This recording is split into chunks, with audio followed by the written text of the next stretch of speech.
Hello everyone. Welcome to ZaranTech. In today's digital marketplace, providing a seamless online shopping experience is essential for businesses to thrive. SAP Commerce Spartacus is a headless commerce solution that empowers businesses to deliver seamless shopping experiences across various touchpoints, from web to mobile to social media. Studies show that 87% of shoppers begin their product searches online. Understanding SAP Commerce. Spartacus is not just about keeping up with the trends, it's about staying competitive in today's digital marketplace. In this course, we will cover everything you need to know to harness the power of SAP Commerce Spartacus. From its architecture to customization options to best practices for implementation, we have got you covered. But before we begin, please subscribe to our YouTube channel and hit the bell icon to receive regular updates from us. Now let us look at the agenda. Agenda 1. What is Spartacus? 2. Technology stack required for Spartacus. 3. Overview of OCC layer.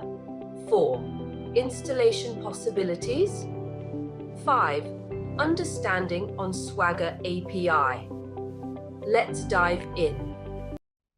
Okay, fine. Yeah, we covered few of the areas like how things works in Spartacus, the need of Spartacus, and what role the current commerce application the SAP Commerce Cloud is being used. I mean, like how we are running on a storefront with respect to accelerators, and how we are migrating to Spartacus, the need of it, and what are all the few touch points everybody and the technical team supposed to know. So those things we have covered on yesterday. So those are all the things. So Spartacus is an Angular-based application. We apply schematics. So the Spartacus schematics on top of the Angular application.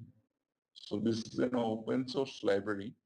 Okay, so as it meant in the beginning itself, it's only developed as a open source. So we might not expect any surprise from SAP. Like they make it like proprietary for the SAP Commerce as it is intentionally put it as open source. We might be receiving a few of the additional services with respect to the existing features.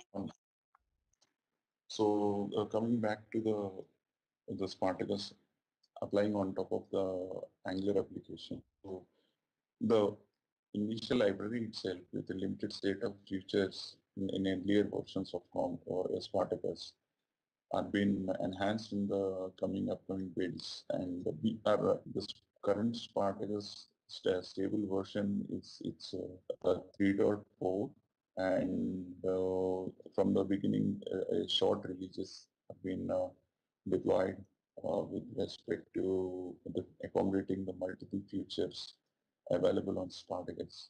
Okay.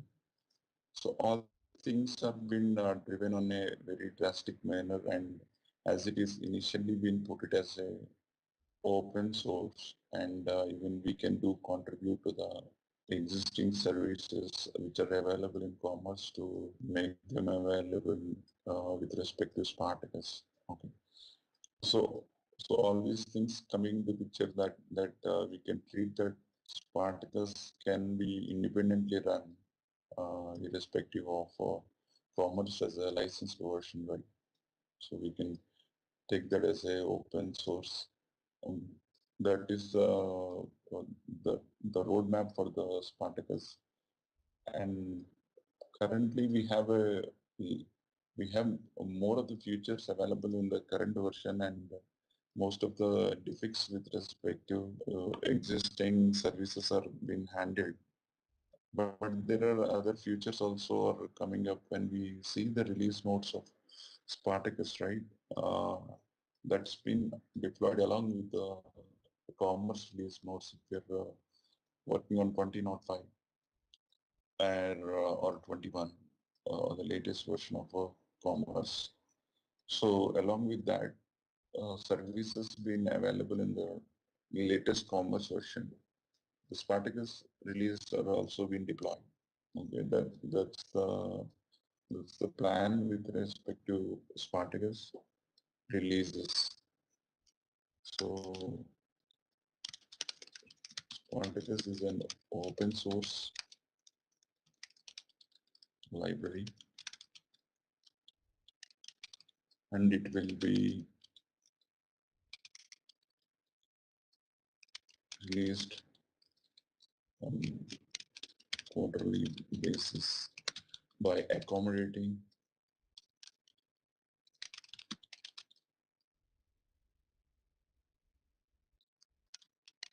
latest commerce features. So this is about how the commerce is commerce and the Spartacus aligns on both ways, and it is 100% API driven. Like all the services are being provided as part of API. Like if you go into the any of the page, okay, either a landing page or any of the page that we go through, all the content is being driven through APIs. So based upon the type of the page or based upon the section that we are looking on and what is the page ID. So if you take any of the content service, right, I mean, like when we fetch the respective page related components, so we pass the page ID. So primarily, so similar fashion, like we have existing couple of strategies available, which will determine what kind of a page it is. Either it is a category page or a product page, or any such kind of a page, or it is a content page. Okay, so primarily content page or a category page, this will be mine. So the page type is one of the criteria.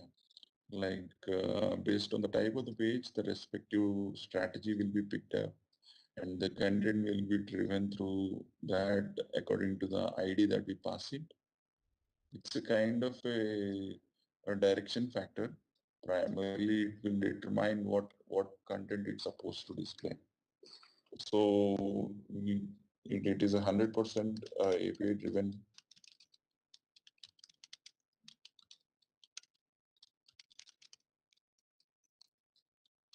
API driven mechanism,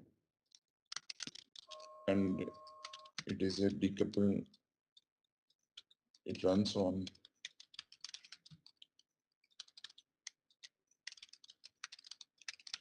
decoupled architecture. Like if you don't need any of the features for this particular release, or maybe for this particular release style, if you're not going to make available of that particular feature, we keep them inactive. We do that in a or two-way manner. Either we make that particular component disabled in your back office, or we can do that change in the particular component as well.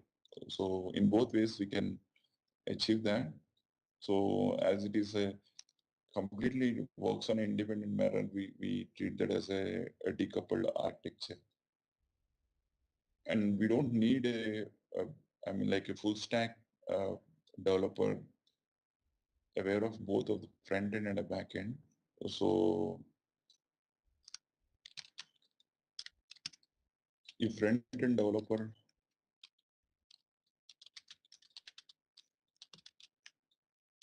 can pick up the UI part and do the development. Okay. So we don't need the expertise backend in both of the environments. Like we don't need a full stack developer. And we can go for a frequent deployments, like if you're doing some features, okay, assume if we have, and yesterday we discussed, if we have a few of the features are ready, or maybe the services are ready at the back end, and if we're trying to accommodate those into your Spartacus, so You don't need to deploy all your commerce module along with Spartacus. We can do a frequent releases with respect to Spartacus, as we have already the services are available to serve your the business logic, or maybe the particular banners or whatsoever the CMS content or the logic to drive your business logic and all. So we can go with a module level deployment on a very frequent basis. So once it has been driven through, so we do can connect to multiple environments with the same Spartacus application. But when we are working with the development environment, we're supposed to have the both Spartacus and Commerce running on. Okay, so that is the one of the advantage. Like we can go with the continuous deployments. So this is one of the advantages with the Spartacus. So yesterday we see like so here it is as it is a decoupled from the platform. It means runs on the separate server node. So when we go into the cluster environment, we run the Spartacus module in a separate server where it will handle all the store node requests, and we do can deploy it on a rolling basis. Okay, so that will reduce the lot of time, as Spartacus will take very less amount of time to do deployments. And the structuring, like we are moving to CCV2, right? So the manifest JSON that we have, so it will be like a very limited set of configurations we do put it into the Spartacus deployment. But when we ensure, like when we are doing a deployment in a commerce end, so we have to ensure like all the things, like what are all the import data, we have to keep it.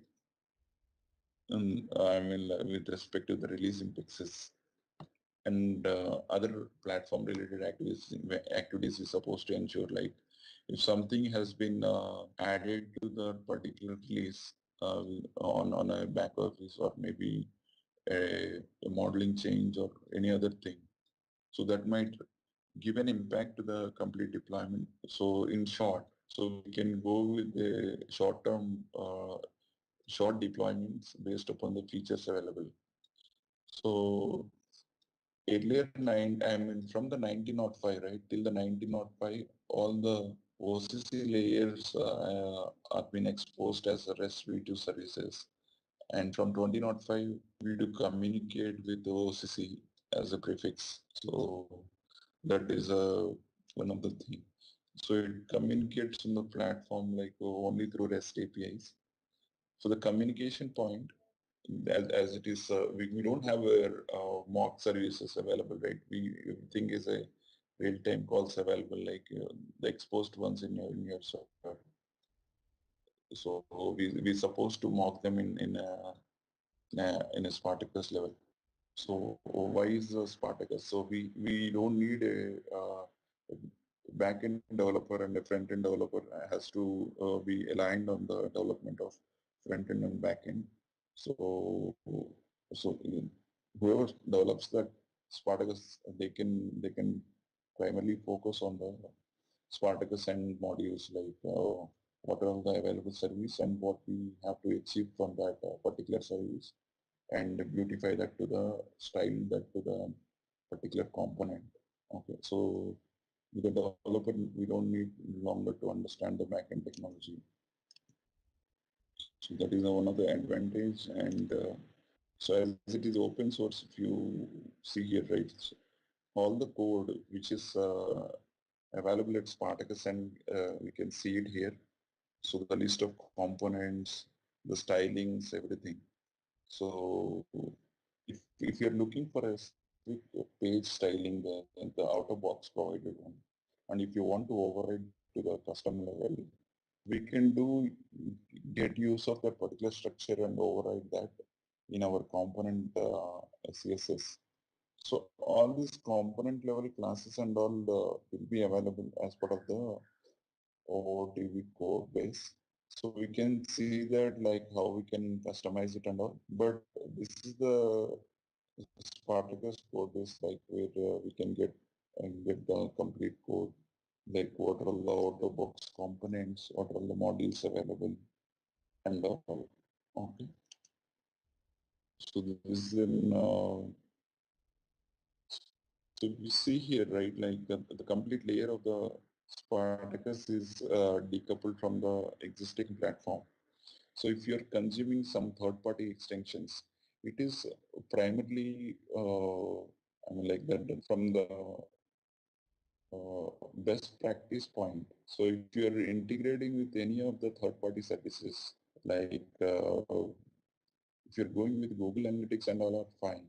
But if you're working on any other third-party integration, you will consume the particular service just to represent few of the high-level information or maybe about some promotional kind of information. Preferably to create a service on your extending your via accelerator web service extension and write your custom extension, and on top of that create your custom SSC mapping and make sure you consume that in your Spartacus. So that way we can have a good control with session management as well as tracking of that request while you're going for the targeted marketing. Okay. If you're implementing some additional tool on top of your solution to target that the number of what you say like the conversion of the customers to the existing orders and all. So such kind of a targeted marketing if you are trying to keep. So in such cases, it will be helpful like to track all these events and all. So better we create for the possible services if you're trying to consume Spartacus.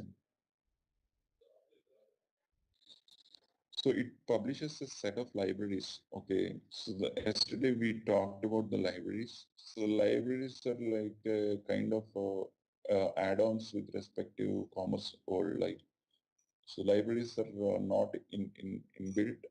So we supposed to add it based upon the need or how we are solutionizing our commerce. For that, we have a set of libraries available on top of the schematics applied. So we will be covering that in the list of libraries available, and we will run through that, like how we can get consume that and all.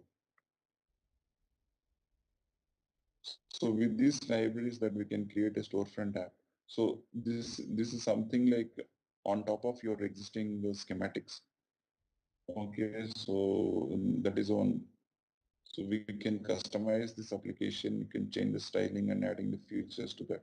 This is something a common thing. Like on top of your adding a libraries to that, we can consume the list of available modules which will provide which will be part of that particular library, and we can customize. We can create a custom components on top of that and override that for the need. Okay, so that is one of the advantages of the Spartacus. Like all these things are like a B2B organization, one of the library.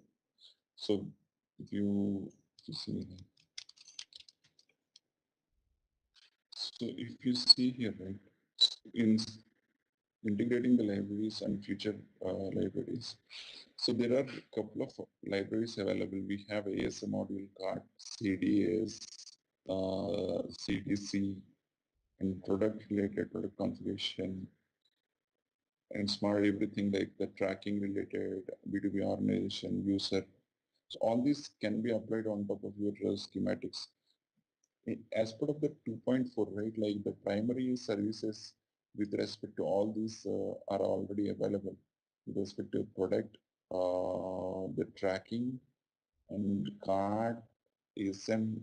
So these things like which are mainly required for the doing transactions to add product to cart and all. So all these are part of the libraries. So if you're looking for some more libraries, we can get added to the existing schematics. That's what like that means. In the single page application in the sense, so we do have a one page, like we don't see the change of the particular page when we do move out of the page, or maybe if you, I mean like specifically doing some action on that particular page. So that is inbuilt feature, like we have a multiple libraries available with respect to Angular, which won't make you to feel like we are navigating from the particular as it is to a binding and all if you're doing such kind of implementation. But as it is completely driven through services, right? So based upon the event that we fire it, so the respective response will be handled and keep it under the respective targeted slot, and based upon the custom component that we create, so that will replace your OOTB component, and all these things will come into picture. Like you won't feel that something taking a longer enough time, or maybe moving out of the page kind of visualization. That's what it meant, single page application. So the progressive web application, right? So there are a couple of features with PWA with respect to if you're going with the different breakpoints, accessing that application into a mobile or maybe any other breakpoint like the tablet version or any other thing. So there are a couple of features like the site will be accommodated to the layout of that particular view, and along with that we get few of the additional features like adding that particular site to the home screen. Like if you add that as a application, so instead of going and typing that particular site, so we can keep it as a shortcut kind of a bookmark kind of a thing, so that eventually will come as a icon on the particular breakpoint. So that will, those are a couple of few of the PWS support features. We don't need to add it specifically, like if you're working on an Angular based, we have to do all the PWA related support and all. By default, Spartacus will do support the PWA. So SPA meaning like it's a single HTML page loaded. So we have a SSR concept also. We'll be covering that in the in coming shortly. So what is SSR and what is how it will be used with respect to performance of the page loading and all. So a single HTML page loads and the rest of the things will be driven by the code with based upon the services, based upon the slots that we choose and the services that have been mapped with that particular components. So it will give a good performance because Spartacus only loads that particular part of the page. Okay. Uh, so when we go to any of the page, like assume if you're going to that this particular page, so the view portion, whatever we are viewing, so that particular components will be primarily rendered. Okay. So which are all the bottom section of the page will be rendered progressively based upon if it comes to the view area. So such kind of features are already been there. Okay. That is one of the advantages of it. Like that is a kind of a performance in performance uh, optimization. We can call it as. So as it is a single page application, all the content through the particular page will be driven through the services, and you don't feel that look something it's been loading for a longer time. Okay. So here is the skeleton of the how SPA works. Like first we load that HTML code, and the rest of things will be driven through the backend services. The reason for why we supposed to go for Spartacus solution is we can create a, modules or maybe a functionality with very shorter amount of time. So if you want to introduce some particular section or maybe some feature, so it takes a very less amount of time with respect to development, and it can be decoupled from the existing model itself, and it can be quickly deployed to the higher environments. Those are all primary advantages of it, and we don't need to completely uh, I mean, like you need to wait for the commerce to be make sure it ready uh, to to deploy both of them. So we can do independent deployment of your Spartacus for the future. Okay. So from the configuration, right, like primarily we have a localization as part of the Spartacus available, like all the labels which are all static contents with respect to the language that when we go to launch any of the storefront, right, primarily we need uh, the the locale and the currency along with the site ID. Those are all prerequisites to launch any of the storefront for the particular region. So in such case, we do localize the labels available on the storefront in the sense like if you're going to any of the PLP, we will have a set result. All static content we do drive through localization.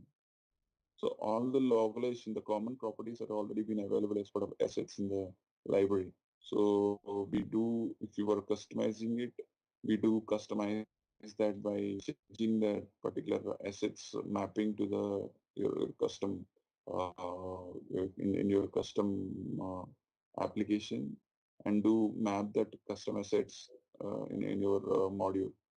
So there we can refer all the assets from your custom app. Okay. So if you're writing something there in your custom assets, like so if you're keeping all the localized content for a specific region, if you're adding few more localized locations, like if you're supporting different regions, so we do create separate files for the respective library. So we do mention the a generic notation like what is the region and all these things we ensure like to keep it, and appropriately when you choose that particular locale, so that respective localized content will be placed with respect to the placeholders that we keep it in the page. Okay. So that is one of the concept, like the localization point. This is irrespective of what we are getting from the backend. Like we're getting some specific value from the backend. So that that depends upon the localized content. So apart from that, if you have some labels and all, which is static content, those can be driven with your localization. We have a couple of other things also, like how we are doing custom styling, writing custom styling, and how to write a custom features extending the custom components. I mean, like writing a custom component extending the OOTV components. Like assume if you have a simple responsive banner component available, and for instance, if you want to extend that wherever simple responsive banner component comes, like you want to enrich with few other things on top of it to that simple responsive. So for that case, we do accommodate that, and create your custom component in the place of that particular component. We add our custom component there. The respective HTML will come into picture. Okay. So so that is one of the it is extensible wise. It is like how we are styling it, adding a custom features in the sense, I mean, like if you're using a specific service like current card service, or maybe a product service and all. So those things can be used across your components. Okay. And hiding the Spartacus features in the sense like if you are decouple if you want to decouple a particular module, so those things can be achieved by with respect to Spartacus and all. So let us, there are a couple of differences with respect to what do you say, like the accelerator as well as the as we are using the Spartacus. Okay, so primary primarily, so we do use a template structuring, like we take the OOTP template and we do create our custom extension and start writing our code into the custom extension, right? Like your the page level JS or maybe page level CSS and all. So all these things we take it from the uh, template structure. So coming to the other things like upgrading is a little difficult here with respect to a version, like if you want to upgrade or maybe to add a new feature.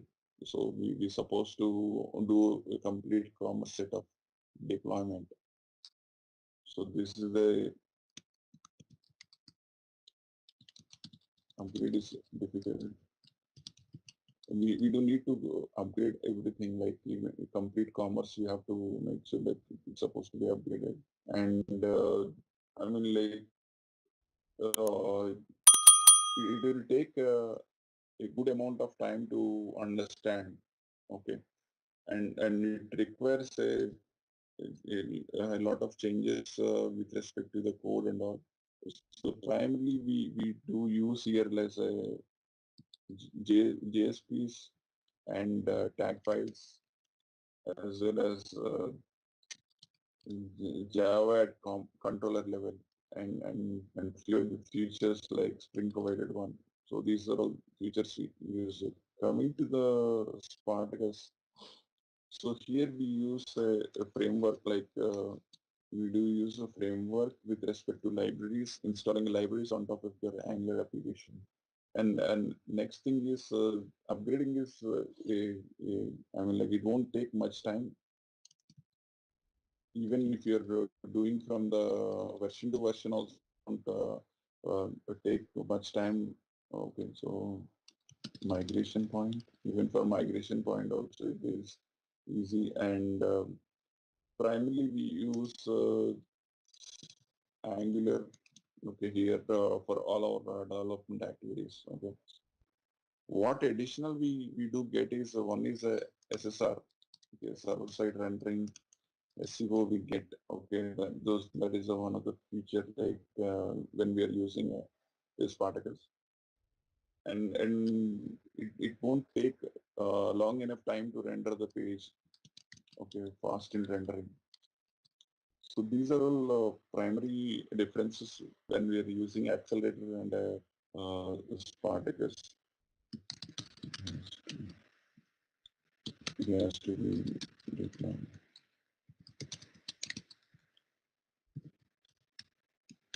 along with the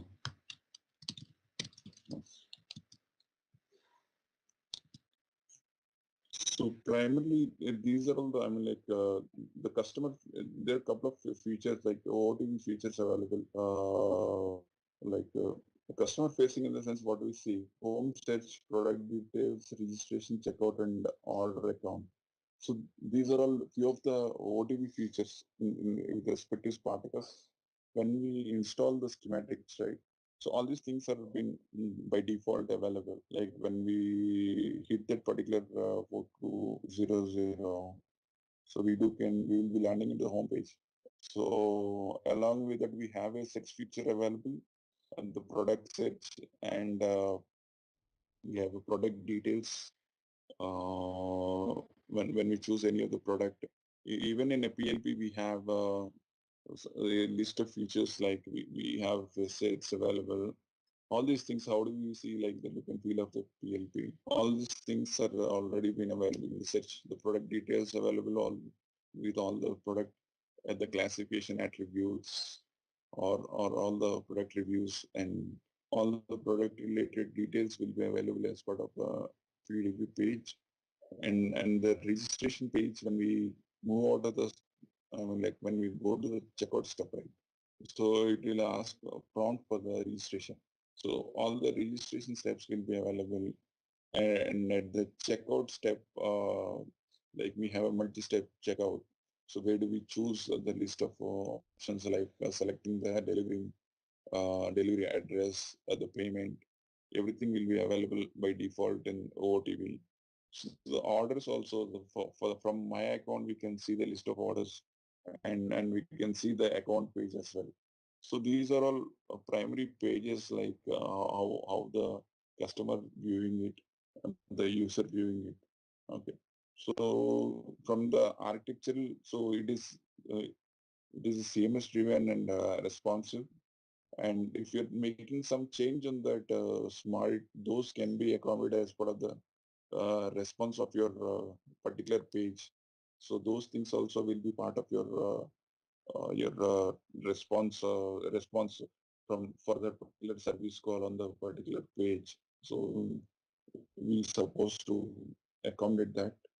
And another thing is SSR, the server-side rendering, and SEO and routing. Like if you are, or, I mean, like we can create our custom routes using routing module. So there are a few of the prerequisites for while you're creating a routing and all. Like there are a couple of attributes which make sure like we're supposed to send it as part of a mandatory attributes. For example, like if you're accessing a product detail page, we need a product code as a mandatory. So such kind of mandatory attributes you're supposed to ensure passing your custom services or maybe the OOTV services. Okay. So we make them as a mandatory and create our custom routes and the site content and localization as we talked previously about the site content localization, how we are going to, oh, I'm like, get the OTP provider assets to our custom application. We do create our custom localized content for different locales that have been supported for the regions. So all these things can be done through localization concept. So few of the PW features like adding to home, using a responsive design, work cross-browser, works on cross-browser and each page has already cache the first. I mean, like for caching also, we have we have few of the features to do a complete cache of the content and all. So that will be covering okay, in the coming sessions. We have a default loading, indexing the features, and all these PW features are been accommodated by default when we are setting up the application with the PW support. So we have SEO, like it supports the SEO indexing. So for SEO, right, like we need to frame our URLs, make sure it's supposed to be optimized to the SEO enabled. So we do, I mean, what are the encoding content, the encoded content we're supposed to normalize that and we create our custom URL construction and then make it available for the SEO. So that is one of the SEO support, and it is driven through CMS support in Smart Edit. As we discussed, like we have a Smart Edit support as well. Like if you're making some changes on your component, that will be part of your response to, and we're supposed to make sure like we'll be doing it on our on the online version of it, right? So that will eventually come as part of your Spartacus service.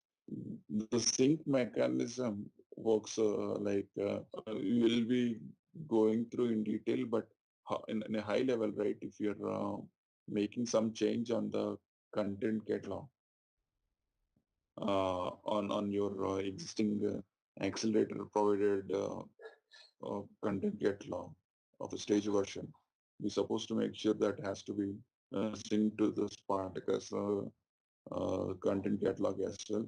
So that will be taken care by when you run a sync from one catalog to another catalog.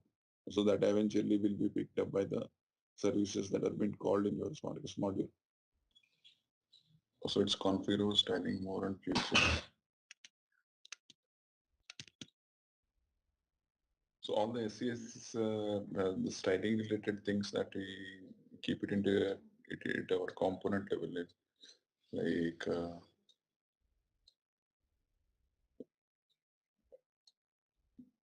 so we have a CSS support, right? So all the stylings, like whatever we keep it at here.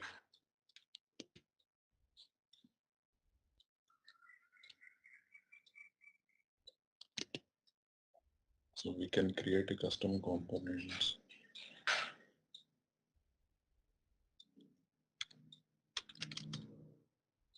We can override the existing components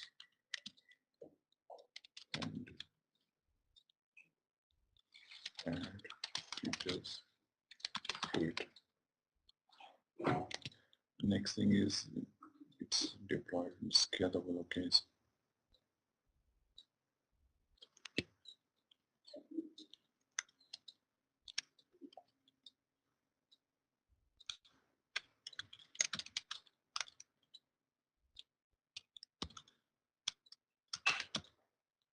it can be deployed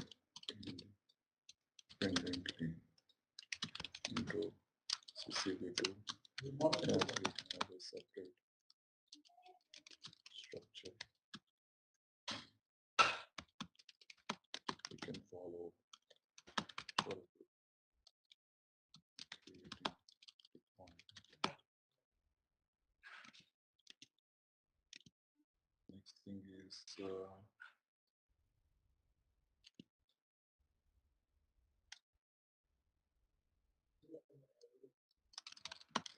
multiple OOTB features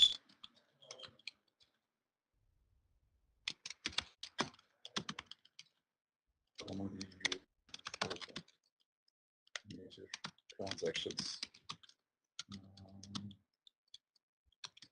like homepage, PLP, PDP, art, and checkout.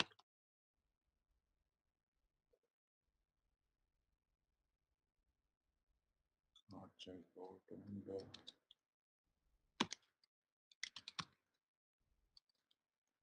my account and order history.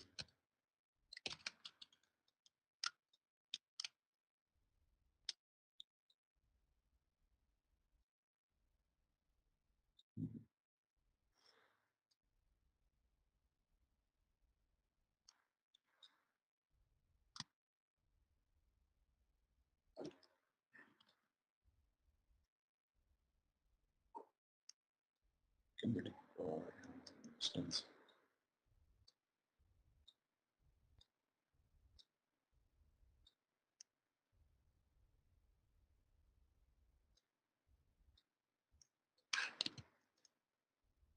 So we have few of the auto box features. It is fast to deploy, as it's faster to deploy as it is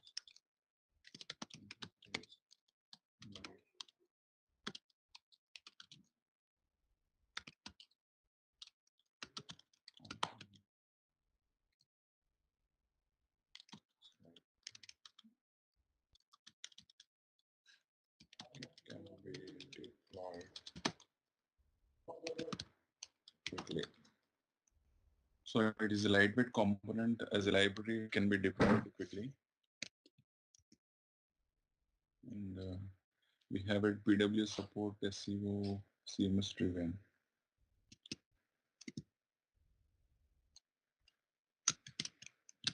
Features.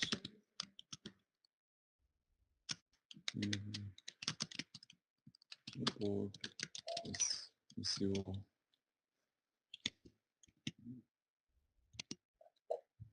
Communities, CMS driven. Okay. So these are all primary highlights of the Spartacus, like why going for Spartacus. This is multiple OTV features for that. So getting back to the other topics, like the solutioning point, I think it is related to the architecture level, like and solution making level. So this is how we can decide, but it depends upon how what all the features and the extensibility of we can accommodate all of the things that we have it in the page to Spartacus end. Okay, primarily, I mean, like the SAP proposal, majorly, if you're going from for a new solutioning, so it is preferably to take headless commerce like the Spartacus flavor. So that has been recommended by SAP folks, like to make that uh, the storefront as a separate module, and coming to the migration point, they're not supporting all the features.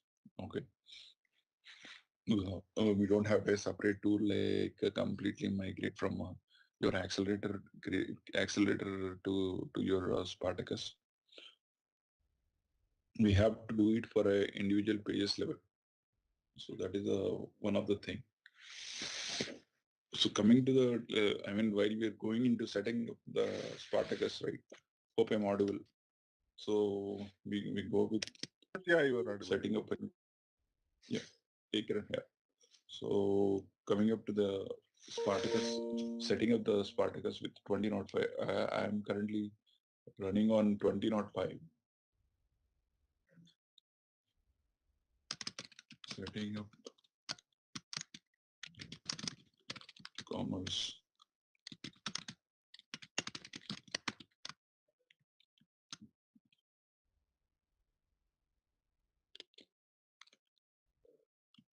So the prerequisite stacks are like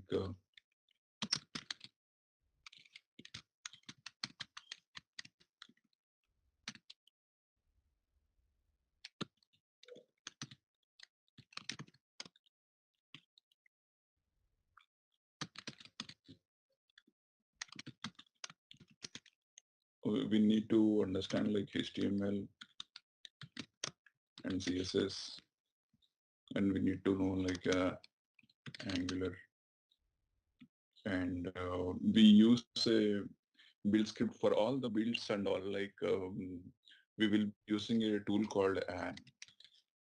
So that is one of the things that we have to get installed, get it installed, and apart from that, we have to before and we supposed to have the node installed in the machine. Okay, node even the latest version will do. Okay, so if you're working on Spartacus 2.0, so version 9 will be okay. So when we install that Angular, right? So we will be getting the latest version to make it compatible. We need to downgrade the specific version by giving the version as part of a installation command.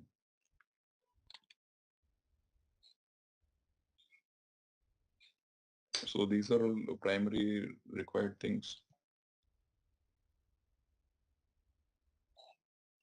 So apart from this is from the Spartacus end, okay. So and coming to the SAP Commerce end, we supposed to have make sure we supposed to have all the initial data ready. Okay, all the initial and sample data and the custom modules. Okay, so if you're writing some custom modules with respect to the OCC layer, so the custom modules has to be there. This is an option where we will be having few of the OOTV provided one, but in case we will be keeping our custom extensions in our code base, right? We're supposed to have our custom OCC layer in place. Okay, for that we need to have custom modules available. hybrid. Okay. So in the, I have downloaded 20.5. So we will be having in the installer, we will having a recipe list of recipes. So for a CX, right? So we have to rename that to any of the name like CX Spartacus or any of the relative name, which primarily meant to keep our Spartacus related extensions installed along with the Spartacus add-on. If you're running on a custom module, right, we don't need this, but if you're working on a development module, like if you want to use any of the OODB features, so then it is primarily necessary. Okay. So Okay. what it will have is, so I'll show you that code also. Maybe you'll get to understand like what is there inside that build script. So once we unpack it and once we rename it and command that particular extension in your Spartacus sample add-on. So we have to install that recipe using the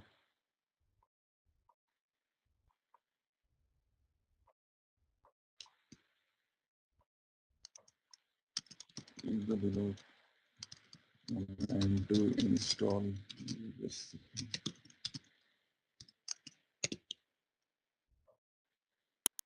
Here it is. 618 articles.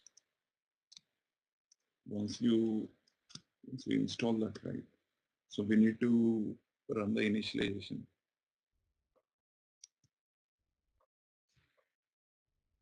Use the below command to install initialization system with sample data.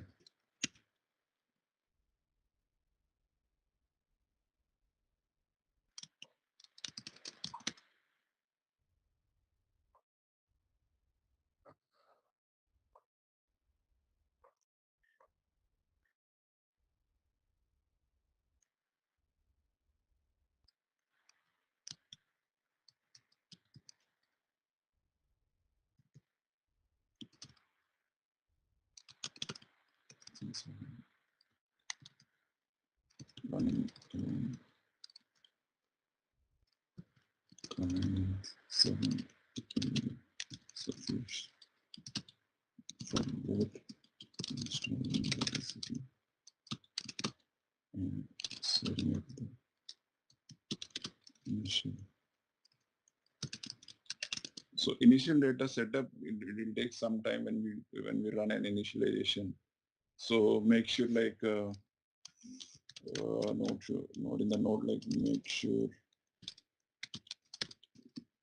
you choose the right set of extensions needed for the commerce solution. That will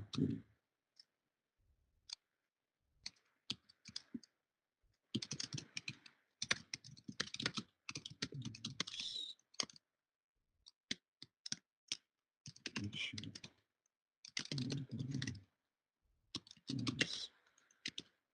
setting up the store. Okay. Yeah, correct. So for that, right, I think let's see. Okay. You don't need to download. You can keep it as part of the. There is a. I'll give you the path also. Okay, that is a primary thing. Download and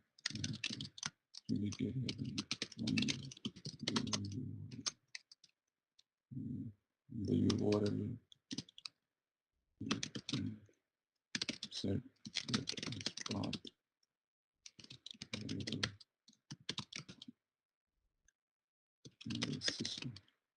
I think if you're using Mac, right, you can use the bash profile. you update that with Java Home. If you are using Windows, that you can keep it as part of an environment variable. In the bash profile, right, to your existing paths, like in my, let me show you my, so here you can download, I mean, like for specific thing, I mean, like based upon the machine and all. But it's Windows 64, yeah, you can download it. So that will something that will look like. So let me Okay. finish off the commerce and then we'll go to the Spartacus. So with this, your server will be up and running with all the initial data setup. So now we have to run few of the what do you say, like we need to create the authorization tokens. When we go to, not sure, like my back office not up and running, my commerce. Okay, so I'll be making it up. So what you have to do, we need to create auth tokens for the request that we have to allow from the Spartacus end to the commerce end. For that, we will be having an Impex here. We have a OAuth client. So we do communicate from Spartacus to Hybris using OAuth tokens. Okay. So so so here is the OCC credentials import. Spartacus uses REST API calls to get the information from the backend and make changes in the backend. To do this, we need a config. So I think whoever works in the OCC layer, they might aware of it. So client secret and client ID are primary requisite for creating an authorization token. Okay, so from the front end team, right? This is not that much important, but to establish a connection between your Spartacus and commerce, right? This is a prerequisite. So once you run that, we will be seeing the both clients, the mobile and client side is a role client for mobile Android. This is the one. So Anand, using this, so if you see, right, setting up that, so we have a list of catalog imports itself. Okay. So technically, what it will do, it will import the all the sample data, like which are all required. If you take electronic store, power tools, or apparel store. Okay, so we run on the electronic store. Okay, if the catalog type is any of these three things, so the creating of the catalog version will be done. And content catalog, if you see, this is the one of the step. Okay, so what it will do is, so as I said previously, all your staged content catalog. I mean, like if you're running on apparel, or maybe your custom content catalog, custom store content catalog, we do sync it to the Spartacus content catalog. Okay, and from there Spartacus content catalog stage, we run it to the online version. So if you go into the back office also, for the content catalog, the structuring will be the similar way. Your store related content catalog will be there. Your sync job will be connected from your stage to the Spartacus content catalog stage. If you're trying to sync from your store related content catalog, you'll be seeing two target items. One is your Spartacus, one is your store online. Okay, store staged and sorry, the Spartacus staged and the store online. Both of them will appear when you try to sync from back office. Okay, so the objective of this particular extension is you need to set it up everything. So these are all required. Okay, so till here, right, till 6 and 7, even, yes, till 7th step, we achieved all the data setup of your Spartacus. I mean, like Spartacus in the sense, all your commerce setup, or like all the product related information, content related information are been created and indexed to the right target versions, where Spartacus will consume from that target versions. Is that, does that make I mean, like, is it clear, Vamsi? Yeah, so we are doing this for getting the sample data for Spartacus, and we'll consume the data from the Spartacus. Okay, that's the thing. Yeah, the same, I mean, like all the product data and all, yeah, we make it available to the Spartacus catalogs. Oh, So here, if you see, right, so we sync from the, I mean, this add-on itself will do sync from this stage to this particular one. Okay. So in your custom solutioning, right, so all these things will be there. So your catalog sync job will be already determined. You don't need to do it actually. So as it is already, I mean, you'll be having all the separate extension to take care of all these things, the initial data import and the delta imports and all. But for a fresh setup, right, this is required. So after we set it up, right, then we need to make sure our commerce running, and then we here till here, right, we make that data setup ready, and we make the server active. Now we are establishing connection between Spartacus and Commerce. Use the what token to establish a connection between. So once we run this, right, we could able to create a connection in between the. All right, let's test your knowledge. Here's a question for you. What is the primary purpose of SAP Commerce Spartacus? Option A, content management. Option B, mobile app development. Option C, headless commerce solution. Option D, enterprise resource planning. Take a moment to think, and when you're ready, choose the correct option. Remember, each choice holds a key to unlocking the answer. Good luck. Type the correct answer in the comment section. Hey there, ready to master SAP Commerce Spartacus? Our course is here to guide you step by step. Take it at your own pace on our platform. In this course, you'll dive deep into SAP Commerce Spartacus, your ultimate toolkit for managing supplies efficiently. From ensuring we have enough products to getting them where they need to go, we've got you covered. Our course covers everything you need from the basics to advanced techniques. Crafted by seasoned experts, you're learning from the best. Your instructors are seasoned pros, ready to support your learning journey and address any queries you have. And guess what? Our students love it too. Real people, just like you, have found our course incredibly helpful. Best of all, it's affordable. Quality learning that won't break the bank. Keen to become a SAP Commerce Spartacus Pro? Sign up now on our page. For more details, head over to ZaranTech's website. This is the password client secret in the password here. Mhm. We could able to connect from the Spartacus to the Commerce. Okay. We'll just set it on for this. Okay. where we have to run this one, Anand? Okay. I think I thought of putting that.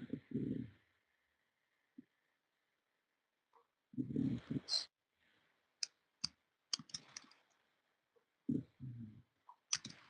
run the index. Go to JSON.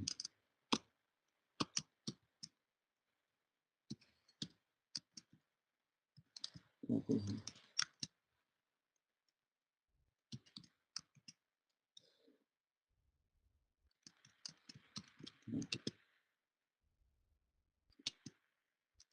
Include this one also.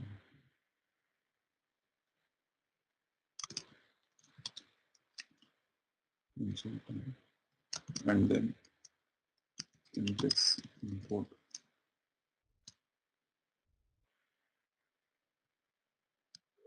Go to console tab and then go to index import. So here all the Impex related information, like if you want to load any of the data, right? So we do this console to import any of the data to the SAP Commerce.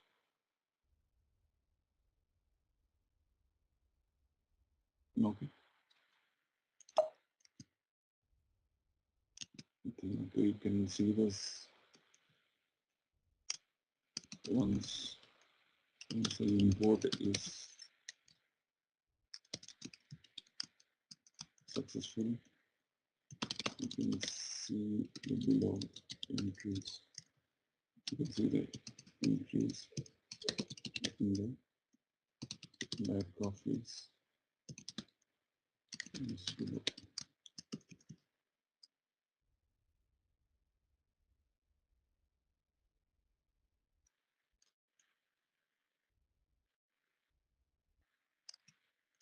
Search for system in the back office.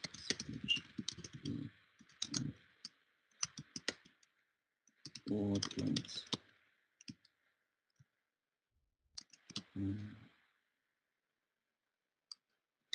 All the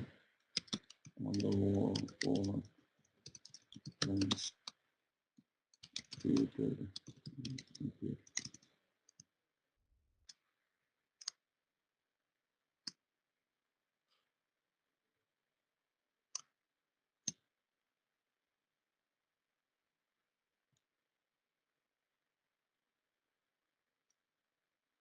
Okay, this is from the back. Once you log in, right, you'll be seeing at the left side, we'll be having a search box here. There you can search with OAuth clients or maybe with system. You can directly navigate from system OAuth clients from OAuth. Okay, so these entries will start appearing. Okay, so as we see, like we once we set up this commerce, okay, so we will be having the till the step. Okay, once we complete this step 8, right? By this time, our commerce will be ready. Okay, based upon on the existing, what to say, like all the setting of the data and all, we can access the HSE and all from using these URLs. Like HSE is this electronic store. This is for the accelerator provided storefront URL. So that will also be available. So if you go to the, let me start my commerce. Okay. So I have all the extensions active. So maybe it will take 10 minutes of time for me to get this server up before, I mean, like we can see how we can get all the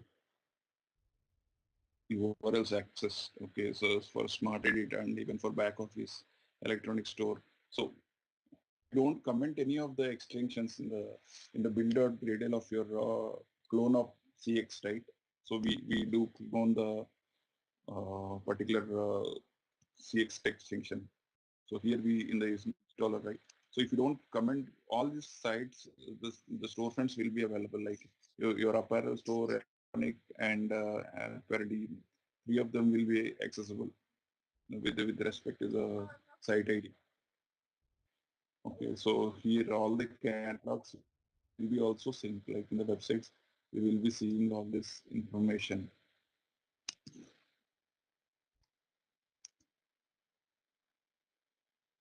So here, let's see, let's stop it.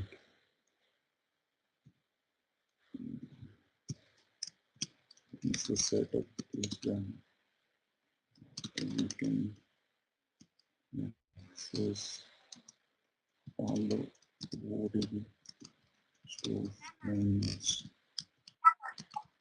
from electronics. We have one power tools.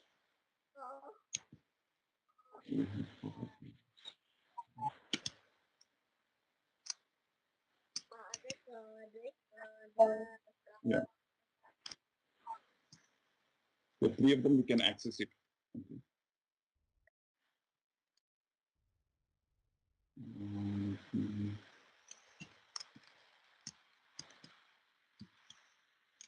These URLs are this back office URL and HSC are important. With other things, I don't think. It is not necessary because we won't access that anymore, right? Just to see like for testing of your storefront is up and active, you can use that, but it's no longer needed when we are working on it. Okay, so once we run it, we'll be having that, and then before it starts, right? So once the OAuth token is created, right, we can see whether the token is getting generated or not. This is primarily to test it whether your particular client secret and all running properly. How to verify the OAuth client has been successful. Okay, so we have a call command like this kind of testing your particular OAuth client by this, if you see this one, right, this is the authorization auth token. So this is the request URL. For that, we are passing the client ID as mobile Android and secret as secret. So that has been part of our index that we have imported, like in the document. I think we kept that for our mobile Android. If you see that, like authorization code, this is client secret, client credentials. We have a basic authentication. This is the secret actually. That is the password. Okay, so we need to keep that as part of the secret is nothing but the password. Okay, and what is the client ID? If you pass both of them for this particular URL with post, we will be seeing the token generated. Okay, access token. So primarily this will be the output for it. So the objective of this is like whether the particular auth token that we're creating, it's getting the token generating or not. So this is the uh, primary thing, like once you're communicating with Spartacus, we need to establish this connection. If you don't provide this secret and all, it will prompt for the, required lack of authorized to this, not privileged to this access to this URL. We need to pass that, okay? We need to pass the uh, credentials like client ID and secret. Let's see,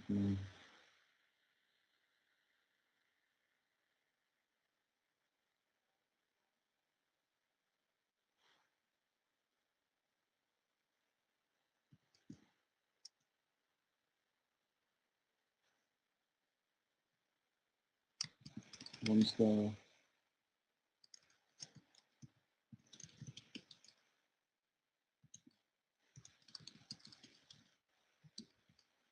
use the call command from terminal.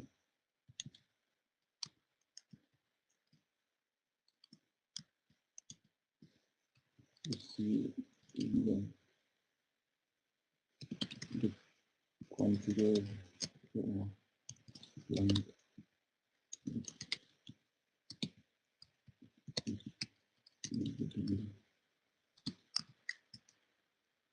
token transactions.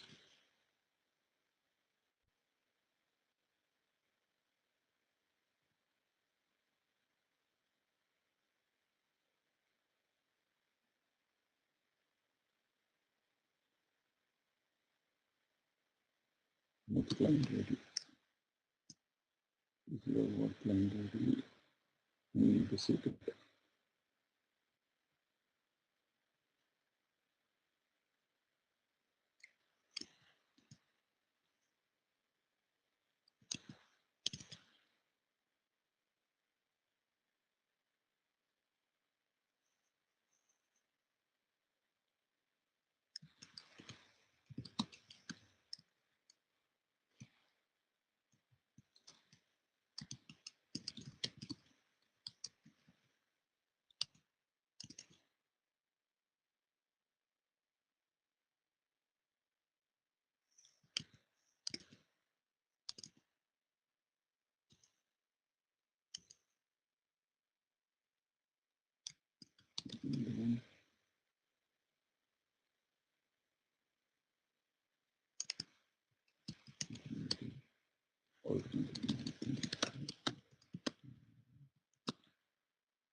So it is asking for the adding that extension to the your Chrome, but you can run it from the terminal as well.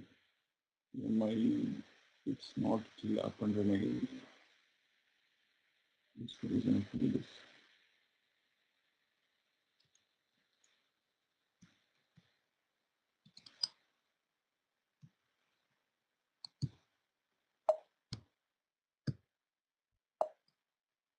Yeah, here if you run this right, you'll be seeing the token and all like similar kind of structure, the auth token and all. So you can use this auth token in your payload also, like if you're using Postman, right? So here we will be having the different kinds of authorization tokens. Like if you're trying to access any of the URLs. So as you saw, right, like let me show you. So from Postman also you can hit that. For that you just need to keep the particular URL as this and put as post. If you run this one, you'll be seeing that response. Even from the Postman, you can try it again, either from the terminal or from the Postman. Okay, coming to the other thing, like we need to have a few of the prerequisites from Spartacus point. The node has to be version 12, and npm will be on 6. Okay.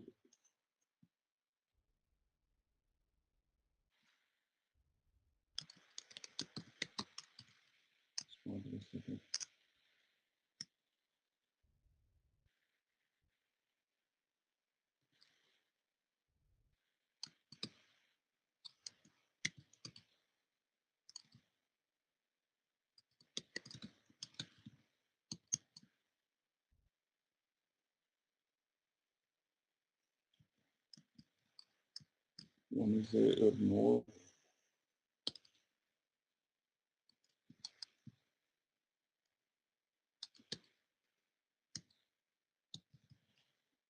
And the second thing is we need to have npm.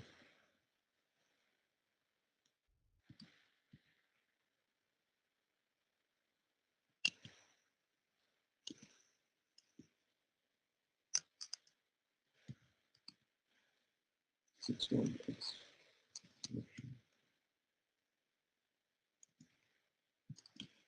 and learn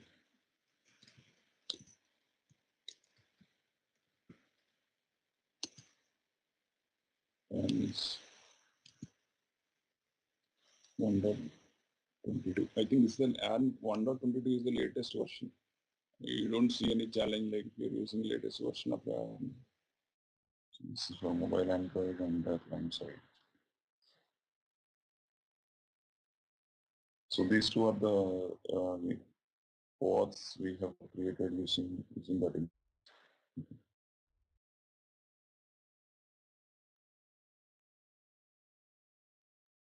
So here is the callback URL. So going back to other things like how do we, so till here we are clear, right? Like how we can create the Spartacus add-on and then we do set up this commerce. So we can get started with the Spartacus setup. So for that we have to, I think yesterday I mentioned few of the points here.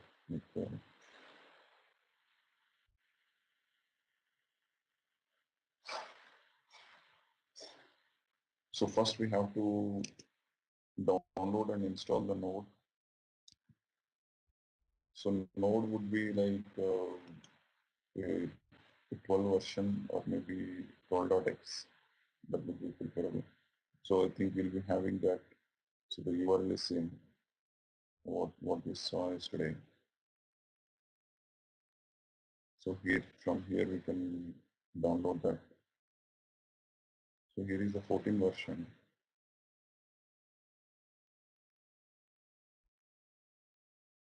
So we can go for the.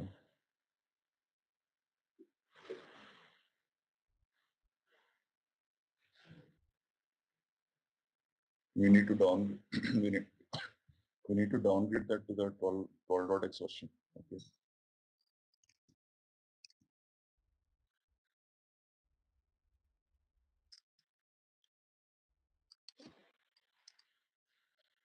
Downgrade the node version. Node.x.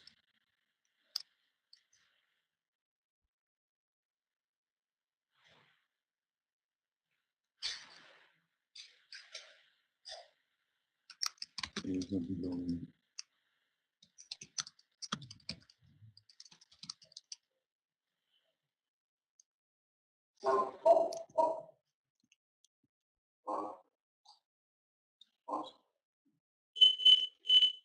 And here we can check the node, which version is installed.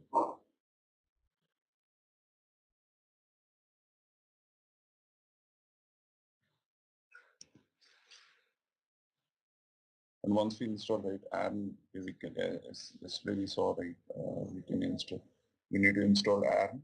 So the latest version would be install the global version. So that will install the latest version of ARM. So once we install the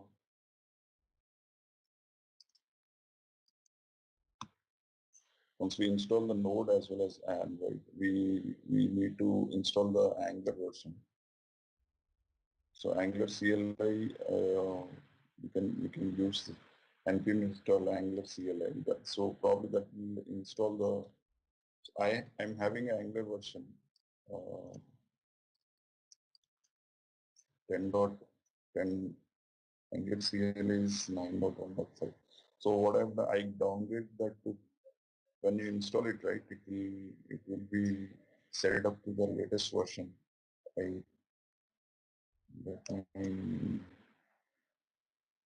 So I have to uninstall that to before get installed.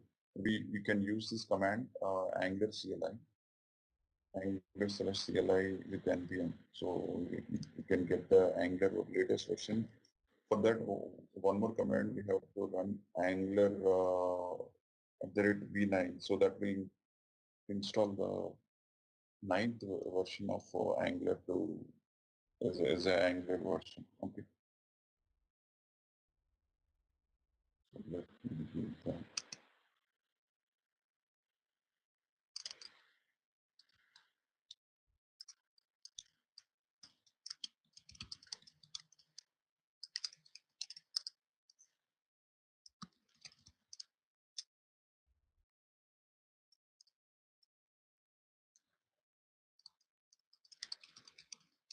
Use the command.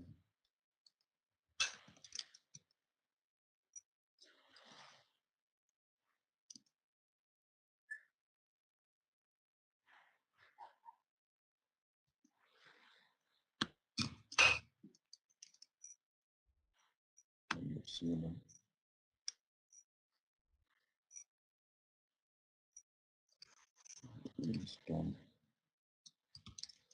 Install the latest version of Angular.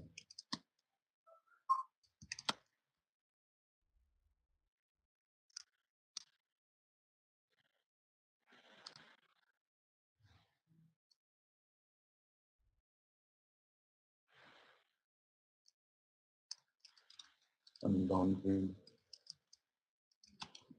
CLI version 2.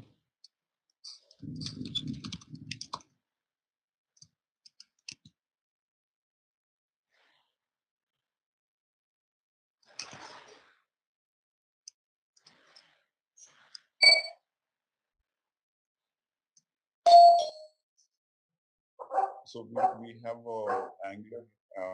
First thing we install the node, and then we install ARM, and then we install the Angular. So we have to create the new Angular application now. Okay, so we'll be using the Visual Studio Code for code editor. We use this code. Enable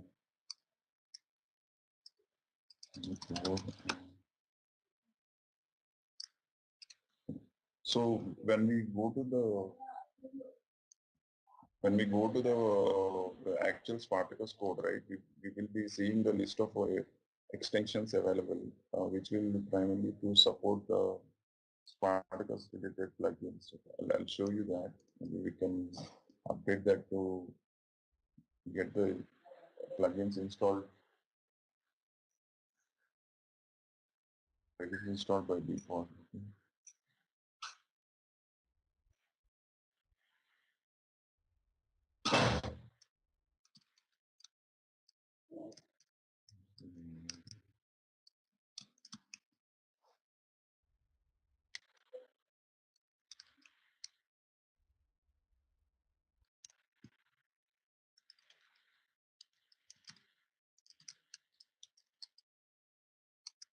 Install the plugins.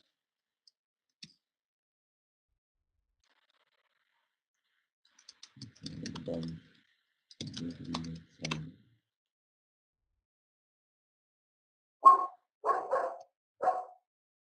Let me go over this Spartacus folders. Maybe we can quickly see here.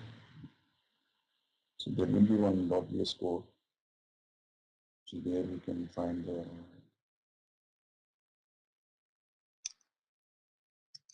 So once you launch it, by default itself will pop up the list of plugins. Okay, so install the plugins required for the folder for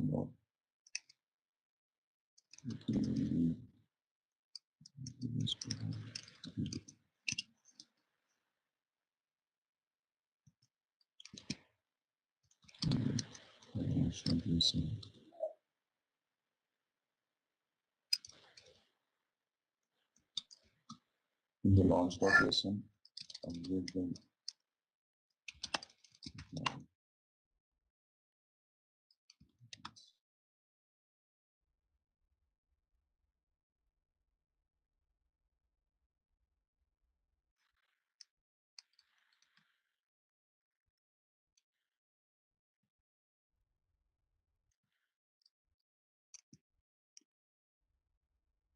So let me go to the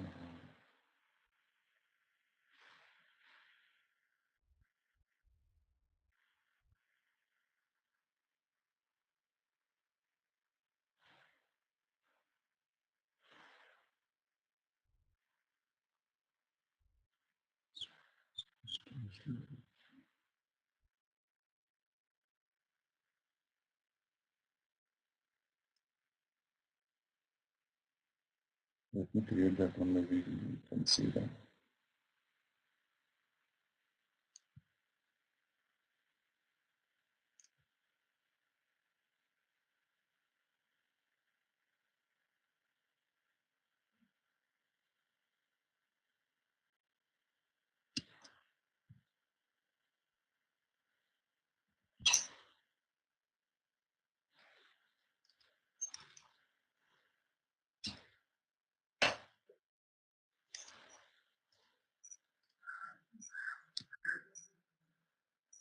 So we show this front there. Once we launch, it will pop the list of plugins required.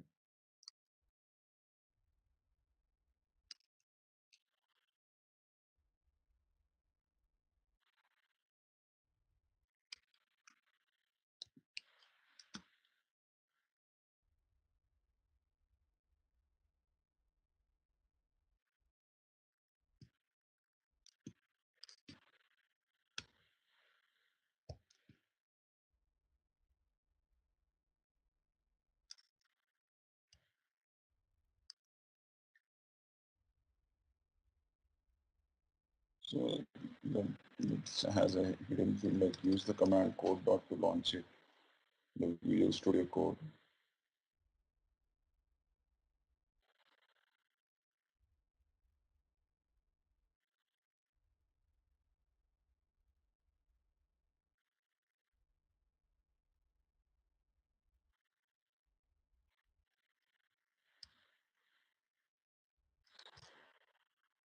So plugins are already been installed, I think, in my VS Code, but that's hence it's not popping up.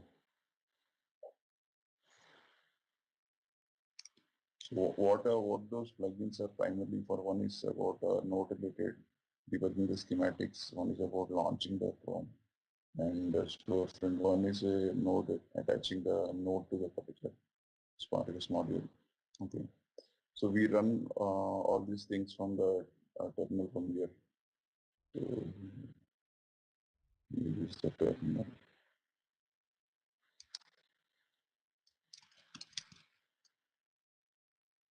So I have my yarn installed. So I set up the application also will be setting up.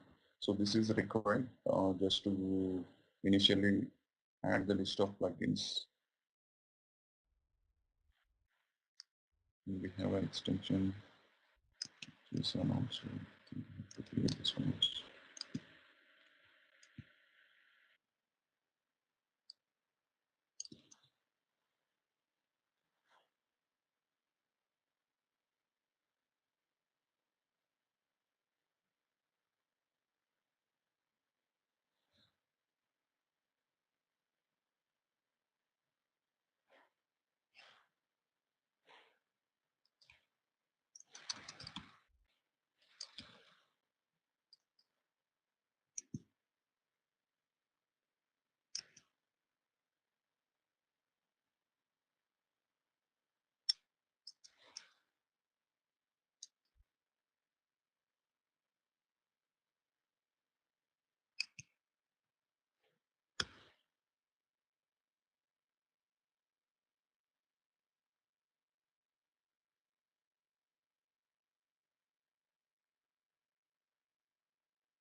So here the recommendations will come here like so prettier and all. So these are all Angular language support and all. So by default, if you operate, so that will be installed. Like you can use this list. Maybe that will launch the list of required extensions by default. Let me do this extension. Yes,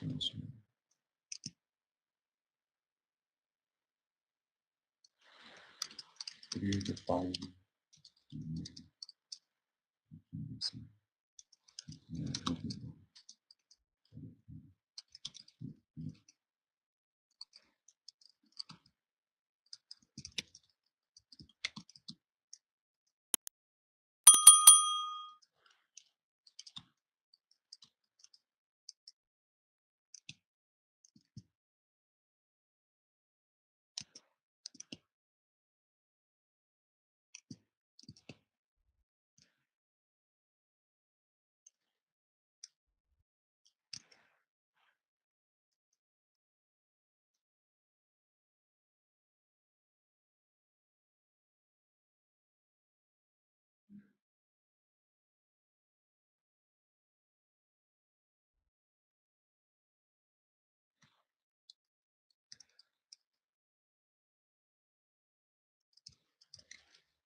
Well, this is a reference where you can cross-check that maybe if you see any challenge.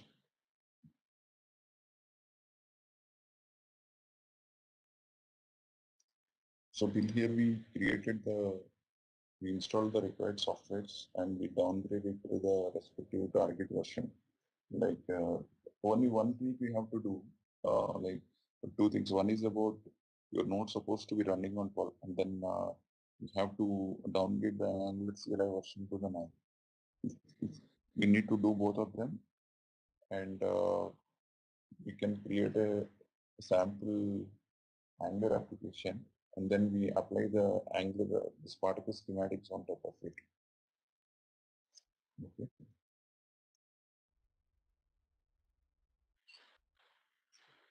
I think hope everybody, I mean, like working on the Spartacus and they aware of VS Code, right? Now the installation, how do we launch and all.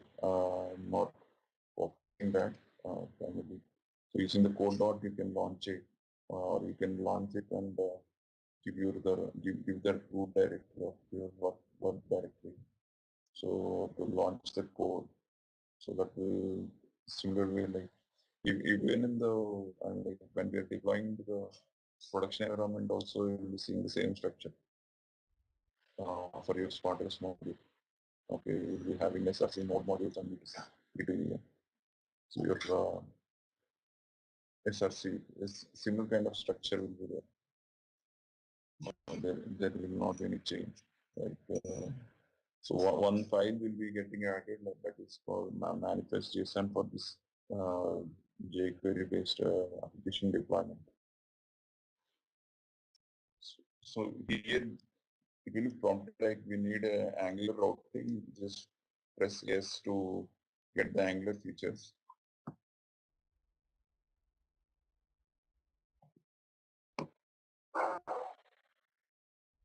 So this will take a few minutes of time, and like it will set up the complete structure of Angular code base.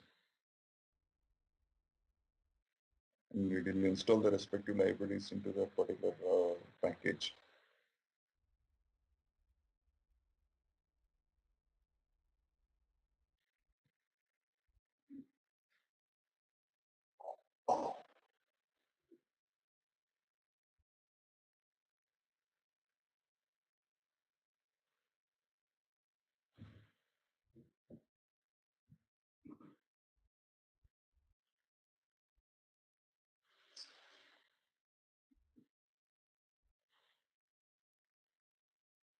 So we have the package installed. It will be like, so we get all the Angular structure here. So we have an app and all, we have app module TS, everything gets created. Now we have to add the Spartacus schematics on top of it. So for that, we need to add this command like ng add. Like any of the libraries we are trying to add, and we will be running through with ng add. Okay. So use the command ng add Spartacus PWS. This is to enable the PW and SSR support. Right? If you type hyphen SSR related features will be. Okay, so you have to move to the package that we have created, the Angular project, and then run this command.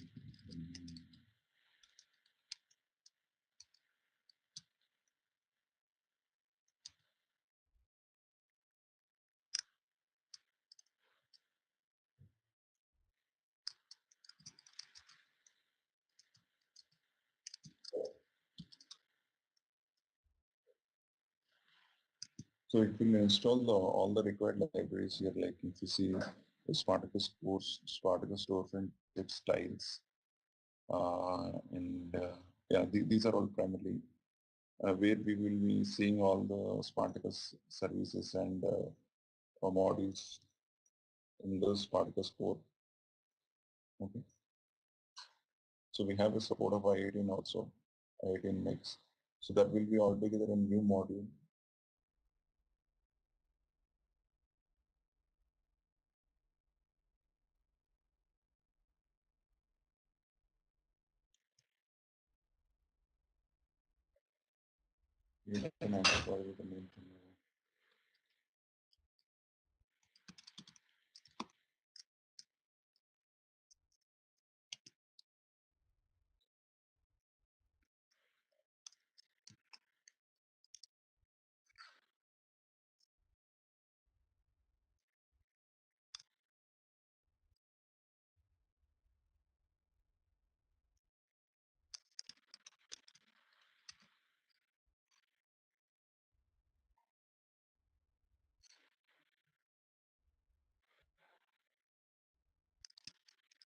add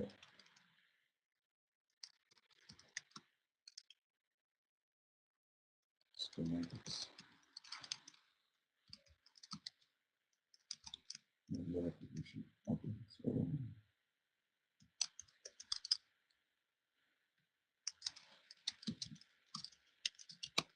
run the below command to install this. So if you're doing a 3.4 setup, right, by the time it installs the list of libraries here, like Spartacus store, these are all primary kind of a core libraries. With 3.4, we'll be seeing list of choice boxes to select the list of additional libraries if you try to install it. So by the time of updating the schematics itself, like you'll be seeing a different option for 3.4. It's supposed to have a 10.2 as an Angular version.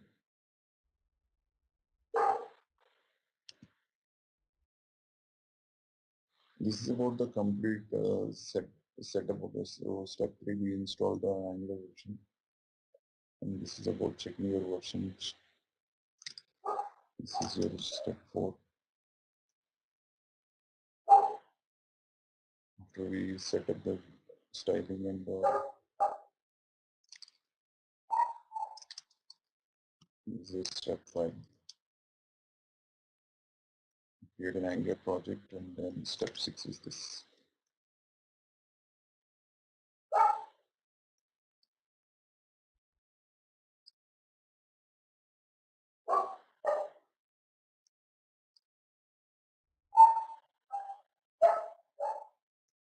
So now we have everything ready. Like we can start the server. So let me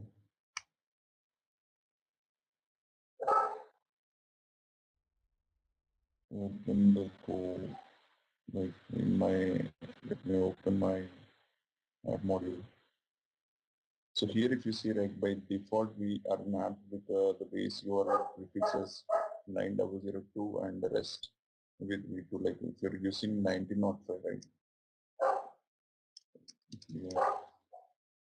We are using 1905 formats.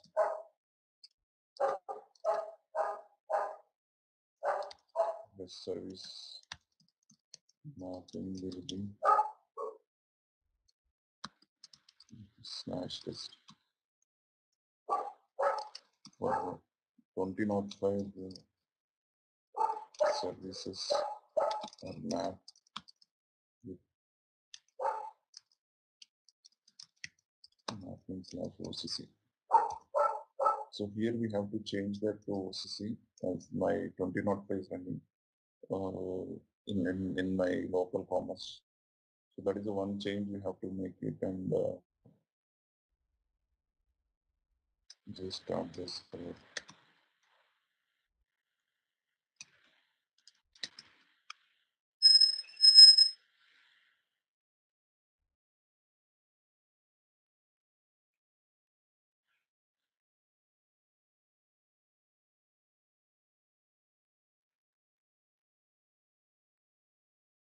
So initial build will take a few minutes, or maybe less than few minutes. Okay, but all the succeeding changes will won't take that much of time. It will refresh all offline. Yeah.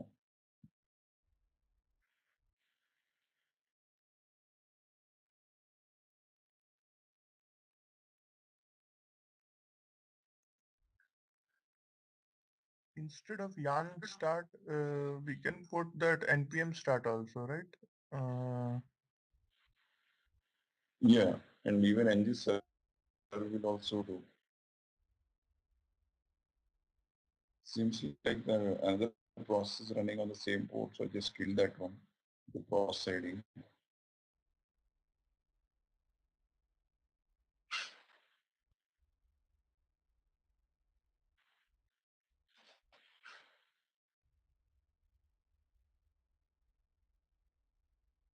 So now it start compiling.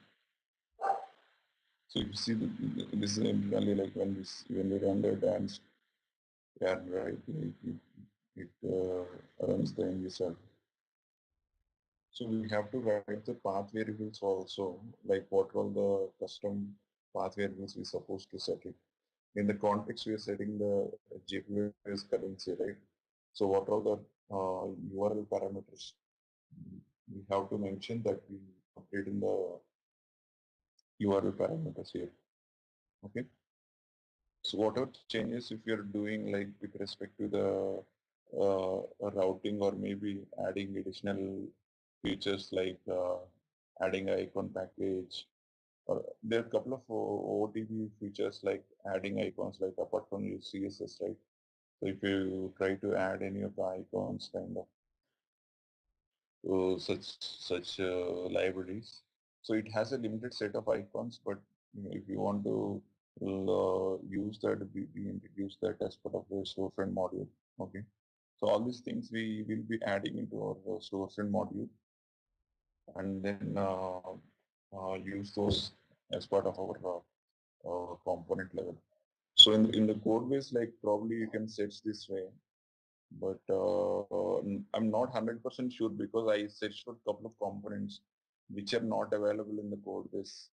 And the earlier URL, like they have a GitHub URL to represent all the component level HTMLs and the respective component TSS. So there to cross check like what all the services been injected and all. So those are not active now. So I've requested in the respective Spartacus portal to get some help around that to understand few of the additional services where the card recalculation happens, how this being taken care and all. But I still have to hear from the core Spartacus team. Okay. So you can use this URL. Maybe you can go to file, search for the particular component like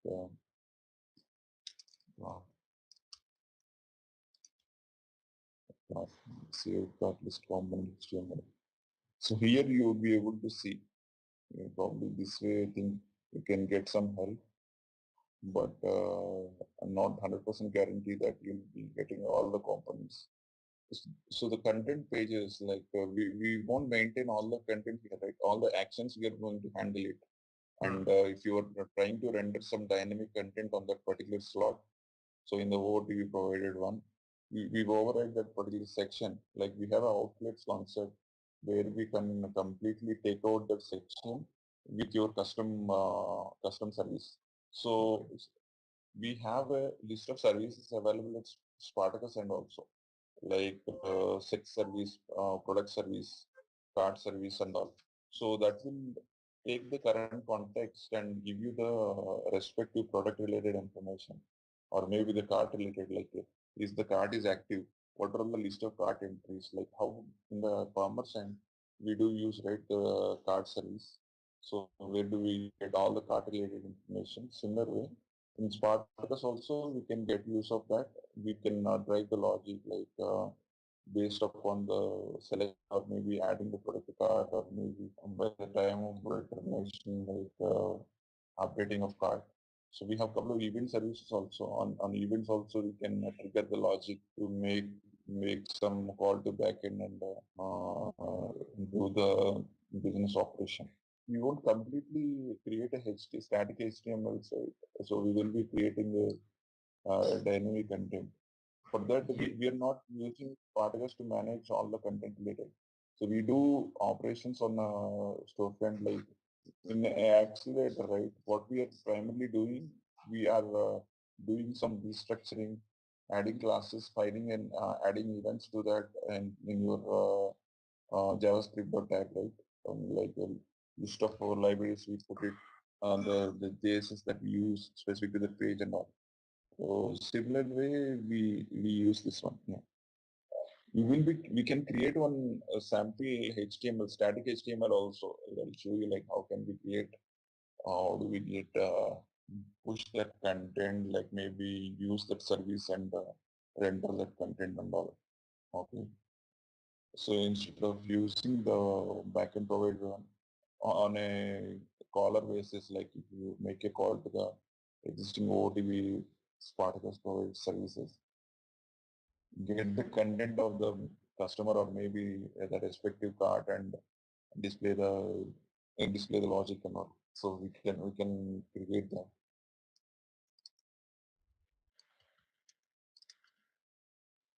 So if I search for the home page, right? So there will be three cat. Okay. So if you see like the Spartacus electronic store also is having a home page, as well as electronic store is also having a home page. Okay. So that's the thing. Like if you run a catalog version, this is a stage version of electronic catalog. So if you hit that sync, right, you'll be seeing the target version is one is about electronic content catalog. The second one is Spartacus Electronics. So these are all two target content catalogs mapped to the electronic Spartacus content catalog. So primarily when you're running on accelerator, right, you'll be seeing only this particular catalog. I mean, like, we get the point, like how the catalog structuring is there. Product catalog will remain same. Like if you see electronic store, we'll be having only one product catalog, but content catalog will be different. They manage all the content into Spartacus Electronic. So if you go to catalog versions, and if I go to product catalog, this is online. Let me go to stage version. So we'll be having only one target, the electronic product catalog. Content will be managed across the Spartacus as well as accelerator. I don't think you'll be using that accelerator target version. You'll be seeing only one thing, your Spartacus content catalog as well as traffic catalog. If you're managing both of them, right, like if your solution is serving both a few of the pages from Spartacus, few of the pages from this, then you'll be having that kind of structure. But if you're using one solution of Spartacus, you'll be having only one content catalog. The target will be only one. Or maybe some slot is not active, you can come here and maybe you can check for that particular Spartacus the sync is not happened. Or those kind of fundamental things maybe you can cross check. Like for example, I'm opening the apparel, not relatively to Spartacus, but this should have, okay, for this particular page, right? You have a few of the slots. Okay, that's section 4 homepage. Yeah, so WCMS page, right? So you can search accordingly. Maybe that particular area, if you maybe go through, that will help to understand how a response is constructed. Instead of going, I mean, there is no need of going to each concept of it, but this gives you some understanding how pages will be rendered. Maybe give you the API response based upon page ID. So this is the electronic Spartacus that I have given as a base site ID. So my site ID itself will be Spartacus only, like electronic Spartacus. You will be seeing that in your site configuration of back office. Okay. So here in the 4002 we are representing, we can add the site ID also here. Okay. So we'll see that topic later, but I'm just referring to one of the URL. Is the lightweight service, which will give you the list of responses like in your checkout, right? While you're registering for registering as a user, you'll be selecting the titles, right? So that is a service. The same thing you can achieve using Postman also. So this is the actual request and response. So if you give the site ID and click on execute, let me see any other. This is the languages of it. And for this particular site, right? So at site level, we will configure the list of languages, supported languages. Here is a uh, DE, Chinese and English. So these are a few of the, lightweight services. But while you're passing to any of the cart related, you're supposed to pass the cart ID as well as the base site ID. Okay, which are these are mandatory things like to determine the business logic and the backend, like to fetch your response respectively.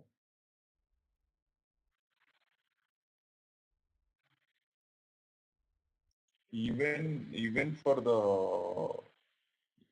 while we are filing a query to particular API, so in Spartacus itself, there are few determinations which are all mandatory, like for category code, product code, order, order, order, order is all details, order ID. Such kind of mandatory mappings are already there. If you're routing something, if you want to add some custom routings and all, so those things are primarily to ensure. We'll see that actually in the coming sessions. You'll be seeing multiple features like store finder and all in your accelerator provided, but not in the Spartacus one. Spartacus will be like a mini cart and all, user, my account. So all these things will come here. This store finder feature.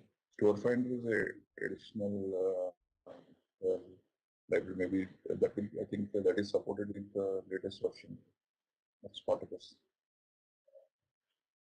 Now OOT. I need to add it separately. So there are multiple storefronts which are active. Like I'll show you one of the maybe, there is one storefront. This particular storefront is developed on Spartacus only.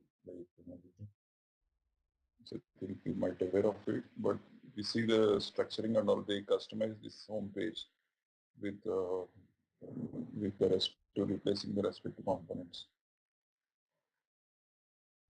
If you go to network, you will be seeing that.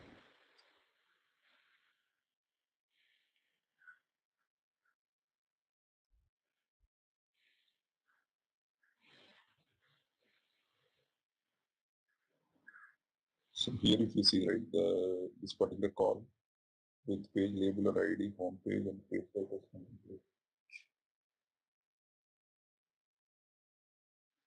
This same OOTP features have been customized to the need.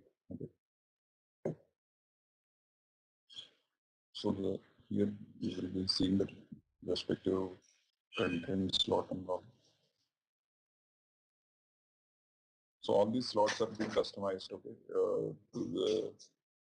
as per the design. But primarily the skeleton of this storefront is being driven through the OTP services. Okay. Okay. So if you go to any of the category page, just maybe you can check it. You'll understand like how these content pages have been driven. Like go to PLP and all. You go to, so you'll not be seeing all the header navigations. We have moved to the multi-step checkout flow. All these things are being driven through Spartacus APIs and OOTB commerce APIs. We can cross-check like that till what level we can customize it to understand like how this is done. You want to check any of the components and all. But OOTB will be the right way, like if you're working on any of the things, like you can get started with how to do the overriding of custom components and all. Just for reference, I called out that there will be many actually which are running on Spartacus. A few of them are B2B, like maybe you won't have access to that, right? So that is one of the B2C storefront that I've seen. Let us go to the app module and we will see like how we can add the URL parameters to that existing one. Okay, so this is our newly created store. So here we have a currency and language, right? If you want to include any of the other parameters, like we will be having a base site. Okay. So if you see in the Spartacus, you will be having this electronic Spartacus. So this is a base site name actually. So if you see, we name the sense ID technically UID. So that we configure as part of the URL parameter. For that, we have a set of defined attributes. Like if you need to put it as a base site, and they keep the site ID here to make that active. And we have to pass that as part of a URL parameter. So this is the URL parameters. One is we have to pass the base site name. So if you see right now, it started appearing like the defaulted currency as well as the language with respect to current site. Like if you try to activate like any of the, so you'll be seeing this with the page not found. So why we are seeing this header and footer even though we don't have it is because. So we will be having a page that's basically to serve the error pages. Okay, those error pages also will be having the default error page will also be having the header and footer. So those will be added as part of page guards. Okay.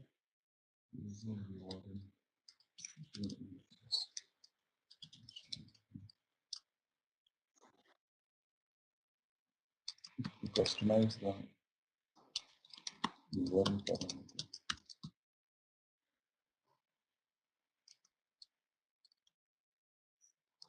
Use the attribute URL parameter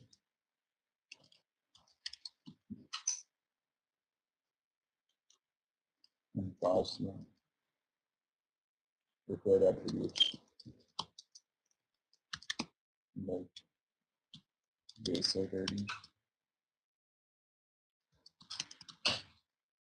the language, and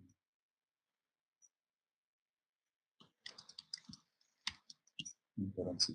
Okay. All right, let's test your knowledge. Here's a question for you. What is the primary technology stack used in Spartacus? Option A, Java and Spring Boot. Option B, React and TypeScript. Option C, Angular and JavaScript. Option D, Vue.js and Node.js. Take a moment to think, and when you're ready, choose the correct option. Remember, each choice holds a key to unlocking the answer. Good luck. Type the correct answer in the comment section. Hey there, ready to master SAP Commerce Spartacus? Our course is here to guide you step by step. Take it at your own pace on our platform. In this course, you'll dive deep into SAP Commerce Spartacus, your ultimate toolkit for managing supplies efficiently. From ensuring we have enough products to getting them where they need to go, we've got you covered.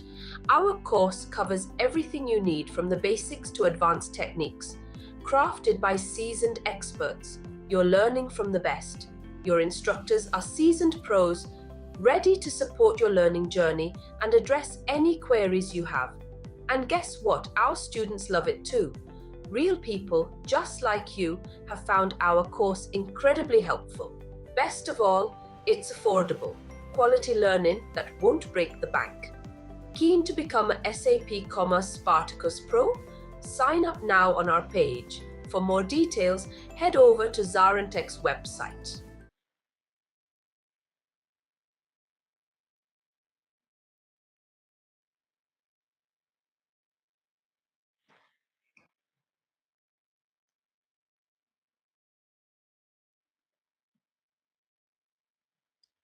In the app module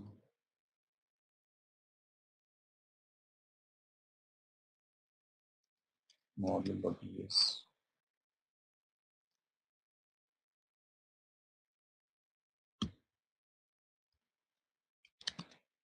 Section of context.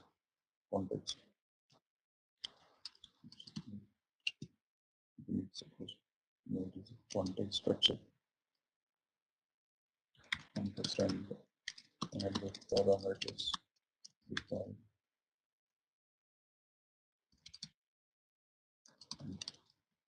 Last one.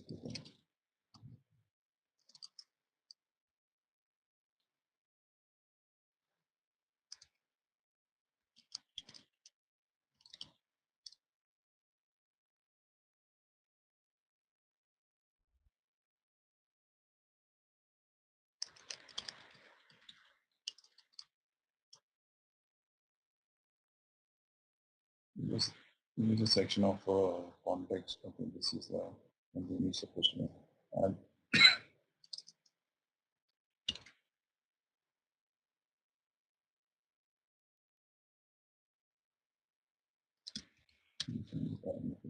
And pass them to the URL.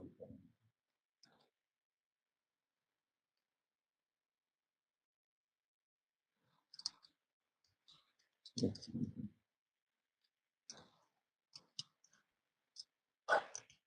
For example, we are passing page site ID, right?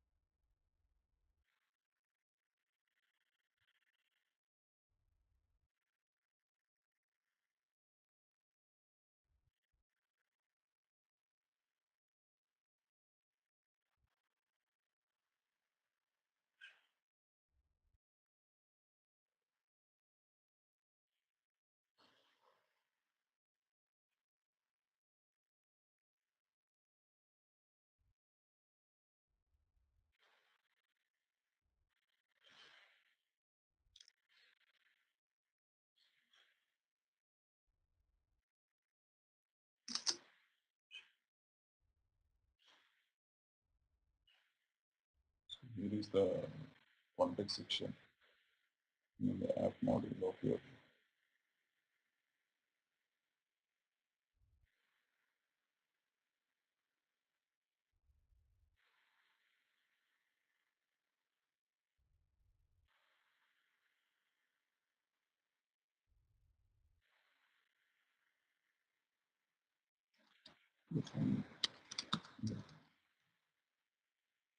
Site. Yes. Yes.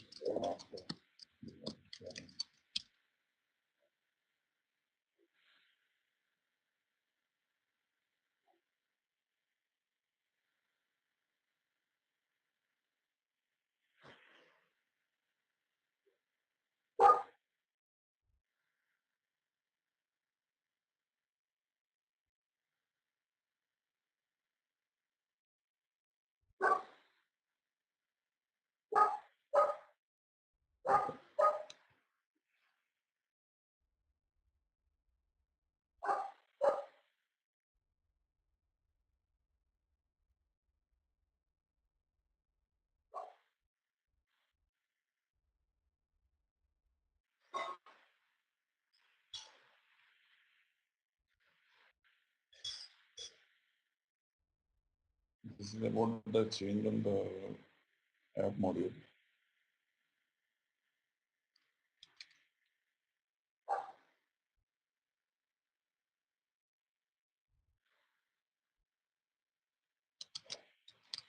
This,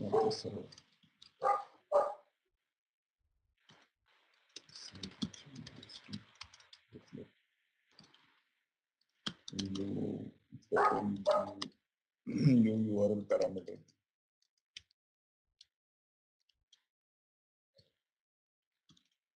Storefront. So this is about how we can do changes on the URL parameter. If you don't define that URL parameter in your app module, right, by default it will fall back to the OOTB, like the Spartacus default. We have a URL mappings like English and the particular language, the USD.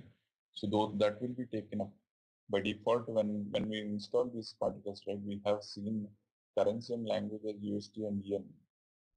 So that will be mapped actually. So hence, until unless we define a URL parameters, we won't see the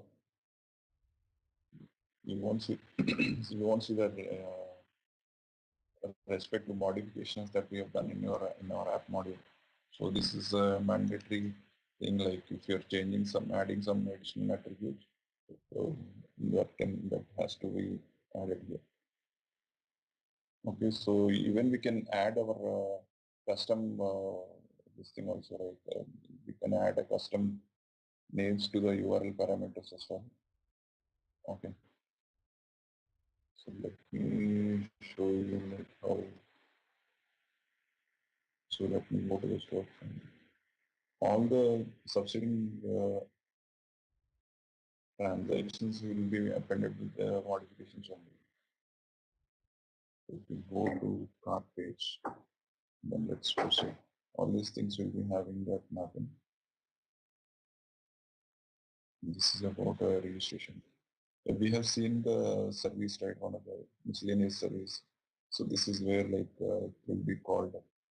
So here is the multi-step flow. Like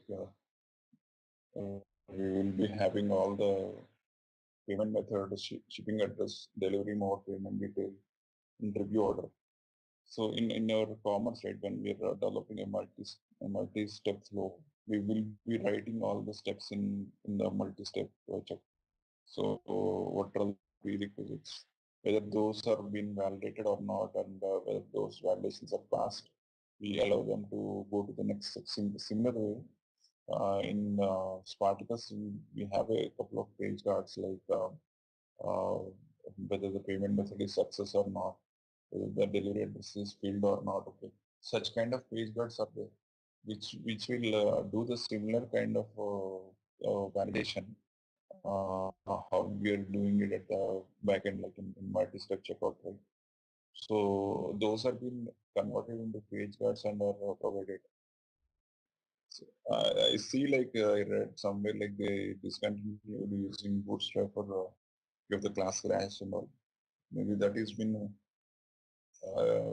not in by default. Maybe that is maybe it's choice of based upon the need. Okay, that's what I read a very long back about the Bootstrap.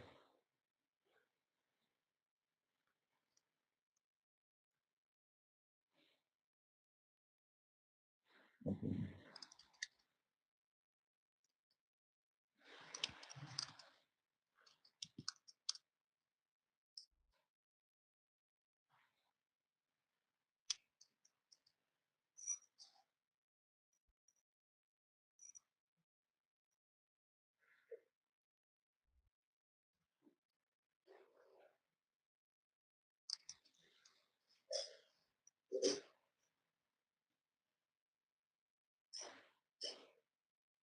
So this is about the list of delivery methods available. And we have a payment section also. Like for payment also, we have a prerequisite set delivery mode. Okay. Let me show you that. Okay. We'll be covering that in the coming session about the section.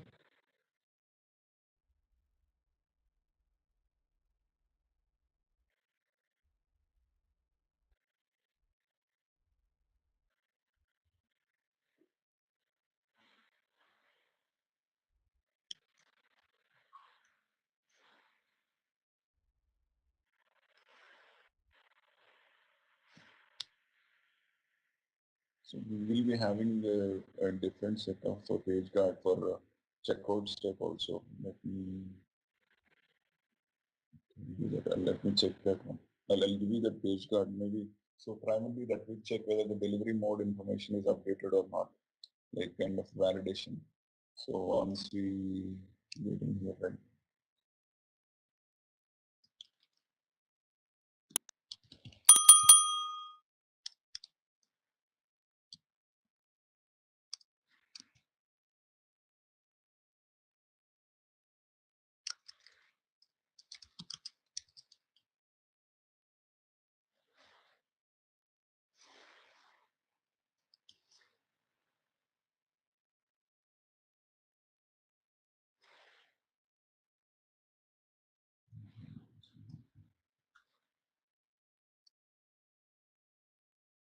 So here is a test card. Okay, so this is the order review page. So this is the order confirmation. Okay. So all the orders you can check it from the order history.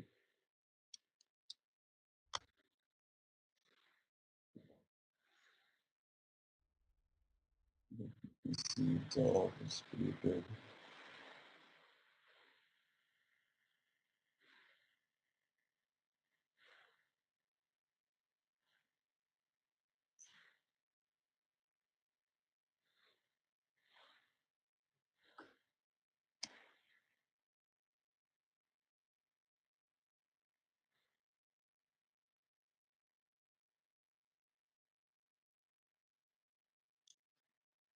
It's supposed to be in the responsive order history. We pass the account ID. So let me see the reason for not appearing. Object.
So I think we have to pass the step of fraud check possibly.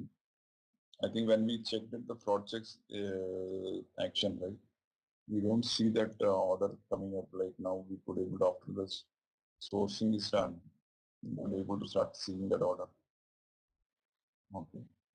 So once we place immediately, we think it's taking enough time to get the order. Let me see the reason for it.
We are only passing current orders.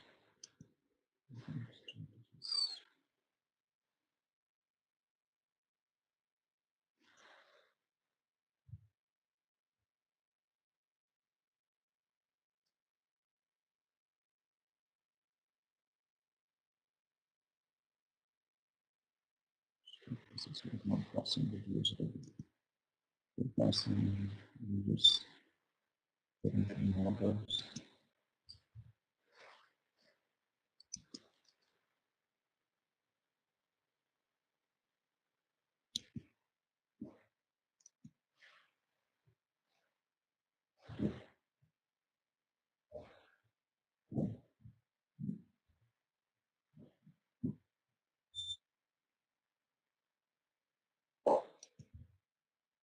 somewhere.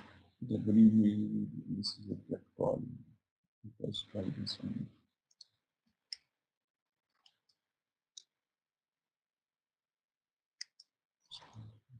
This is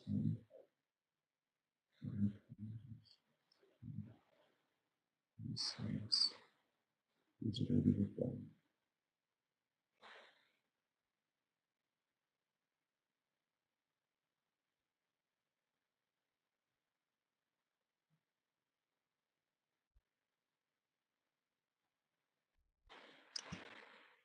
Already get it from here.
This is for fetching the orders which are with some status is cancelled.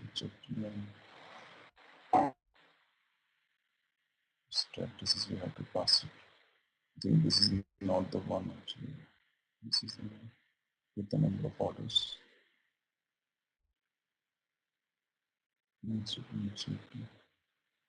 We need, irrespective of status, we have to fetch that orders actually.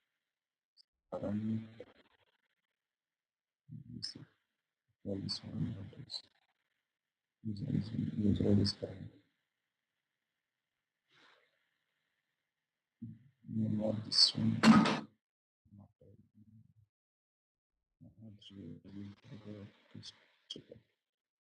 this is for the guest checkout. This is for getting the code.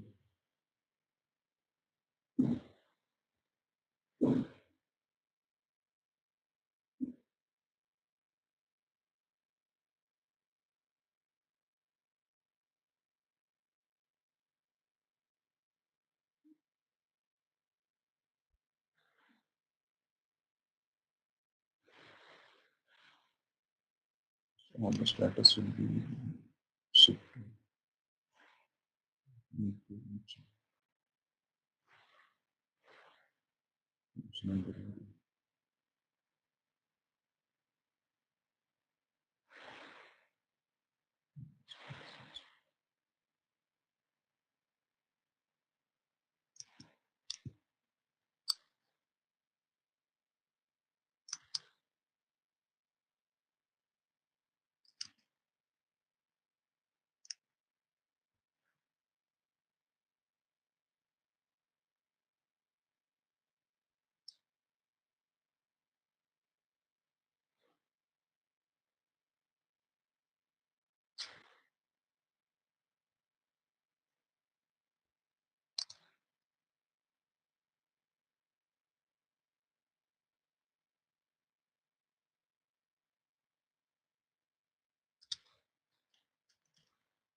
We don't see the code appearing.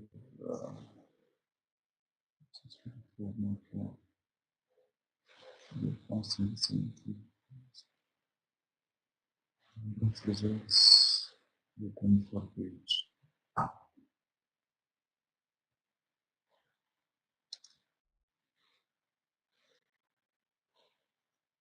So by default, whatever the authentication stream. We see that okay, but primarily this been called like we don't see immediately when we place an order, like it went through a couple of steps in the order process, and we could able to see that in the listing of orders in the order history. Okay, so from here you can go to the order details and cancel the item, the canceling quantity and all.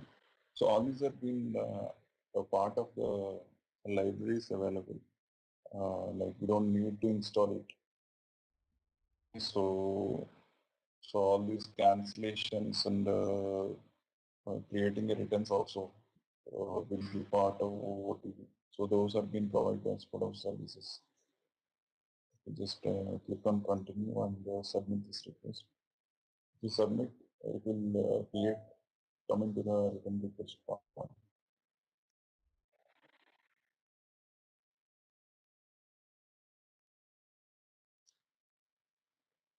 Service request.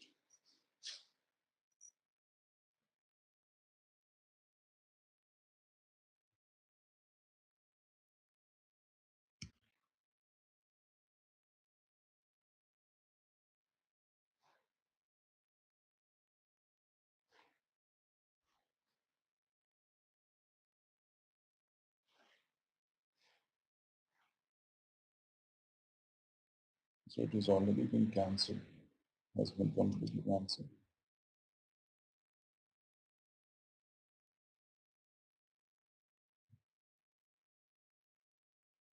So status has been moved to cancelled. Like the fulfillment is done, right? The DO is done, delivery order is created. So then we can create a written order for it. Okay, this is the complete flow with respect to creating a order. I'm like creating a user and creating the order. So let us continue the routing. Okay, so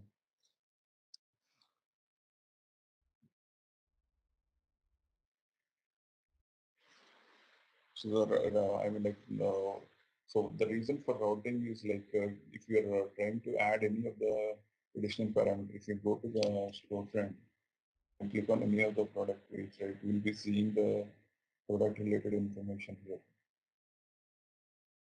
The address bar, like we have a product and this product, this is the ACK E2 is the product code. This would be probably the category code.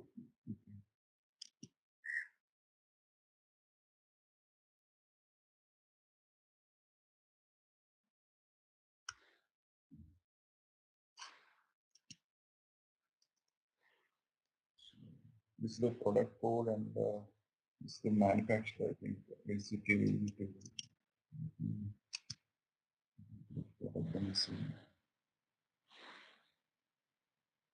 If you want to customize such kind of URL parameters, if you want to include something specifically to product related description to the URL and all, we can do that right by creating a routing module. For that, we have to create a custom routing module in our Angular, in our Spartacus application, and then add our custom routings there by overriding the OOTB routings. Okay, for product routing, for products also, you'll be having a routing, right? Like here, if you see in the commerce, you'll be seeing a /p in the address bar, but here we are seeing the product, right? So similar way, like this is the static content. The product is a static content. We keep the placeholder for this particular as colon product code. Okay.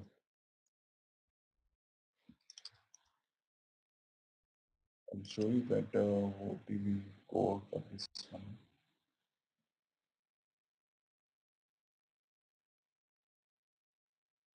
Model.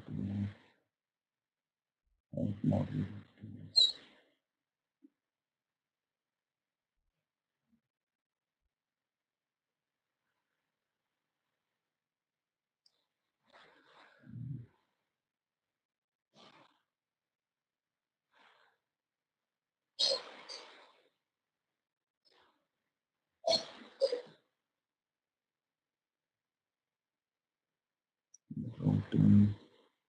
So this is actually routes.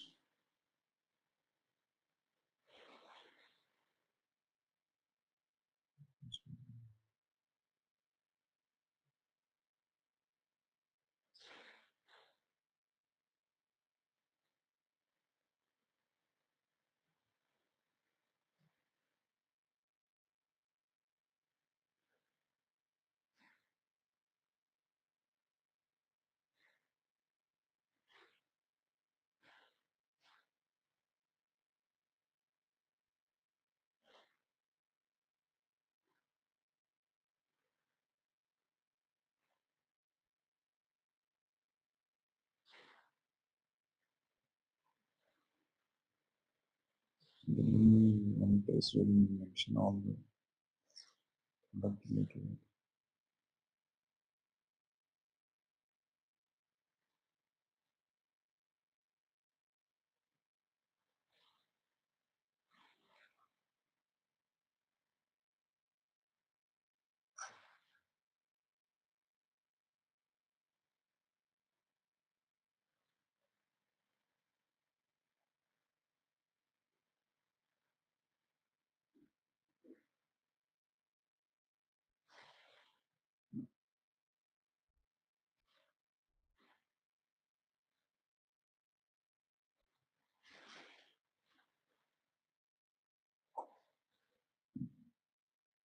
Yeah, you asked for one of the search box related thing, like we will be having here. This is one of the search box service, like you see get result, clear result, get solution result, set solutions.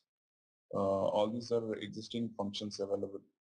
Like when we are overriding it, right? We are supposed to override this particular class, and we need to pass the search config. If you go into the search config, this is the search config, right? So, okay, yeah, just a quick thing, like maybe in the core module, right, you see the routing service. Here are the list of services available. So we'll add a few of the, we'll customize few of the routings, like we'll create a module for it, and then we apply our custom routings on it. So what we are going to do with the custom routing is we are going to change the URL of the products, like if we, as we have mentioned, right, if we try to change any of the product related mappings, like if you want to access any of the URL with your custom code, right? So in such case, we will be changing the routing module. Okay, here we have to create a custom routing module. Open the one. Yeah.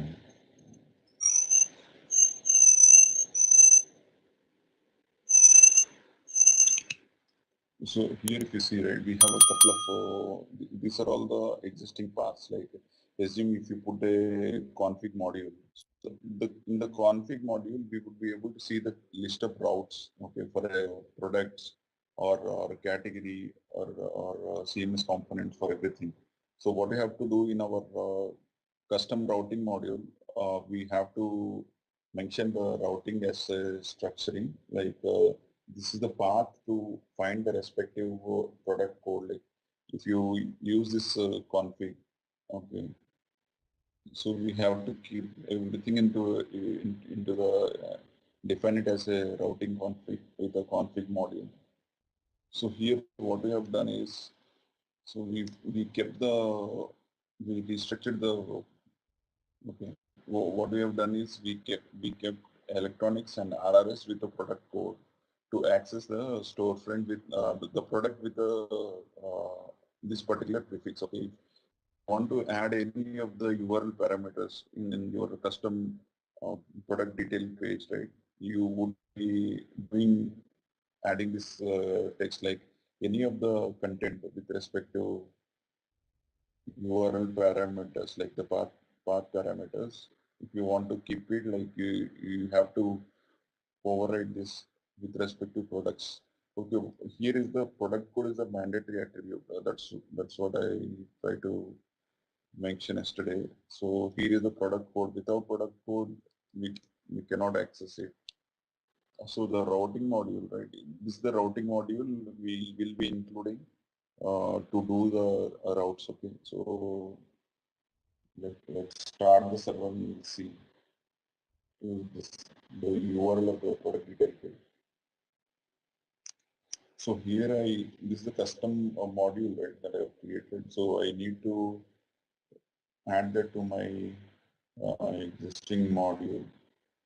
So now the same PDP URL is broken. So if you similar way, like if you want to customize this particular structure of this URL parameter, like if you want to include any of the product description or product name, only the product name, not the description. So in such cases, we will be using this existing routes. Okay.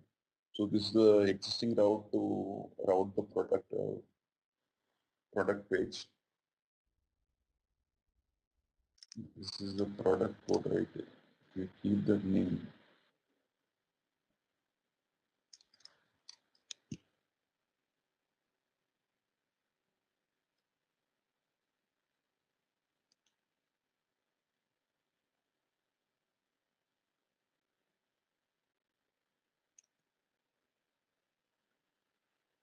So we will be having the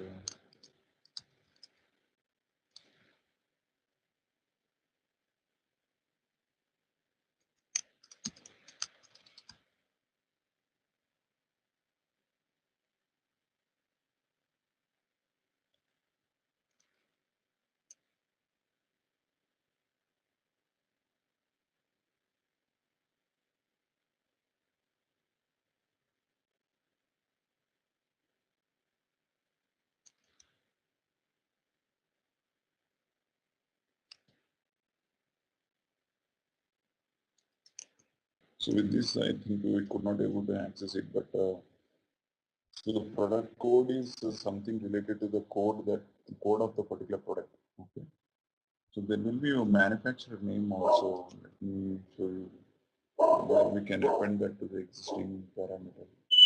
So all these product codes and all will be part of the existing required parameters. Okay, let me try to. So there will be one more attribute called manufacturer name.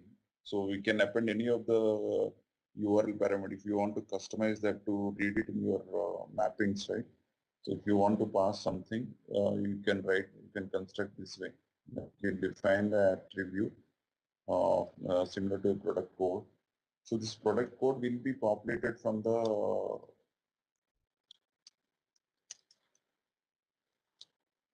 okay, let me go to our custom module. So if you are creating a component, right, then we will be able to see the product set service and all. Okay, where we can find the list of the current. Let me create one custom product module. So if you see, this is one of the OTP provided set service, okay, where we pass the required attributes in the search parameters. Like once you start typing, so we will be firing a query to this particular service by passing the, I mean, we have to construct the search config. Okay. In the search config, we will be having three attributes: page size, what is the current page, and what is the sort code. Okay, so if you go to the product search page, right? So there will be a list of attributes here. Okay, one is about primarily we have to say, let me. So here is the different sorts we have.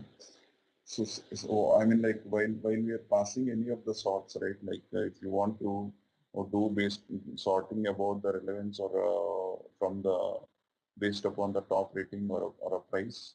So whatever the OTB sortings or maybe the custom sortings available, so that will be part of your sort query. Like when you find something like so this query will be constructed, and these are all the terms. Okay, so along with that, we can pass the sorting logic also. This is the set term.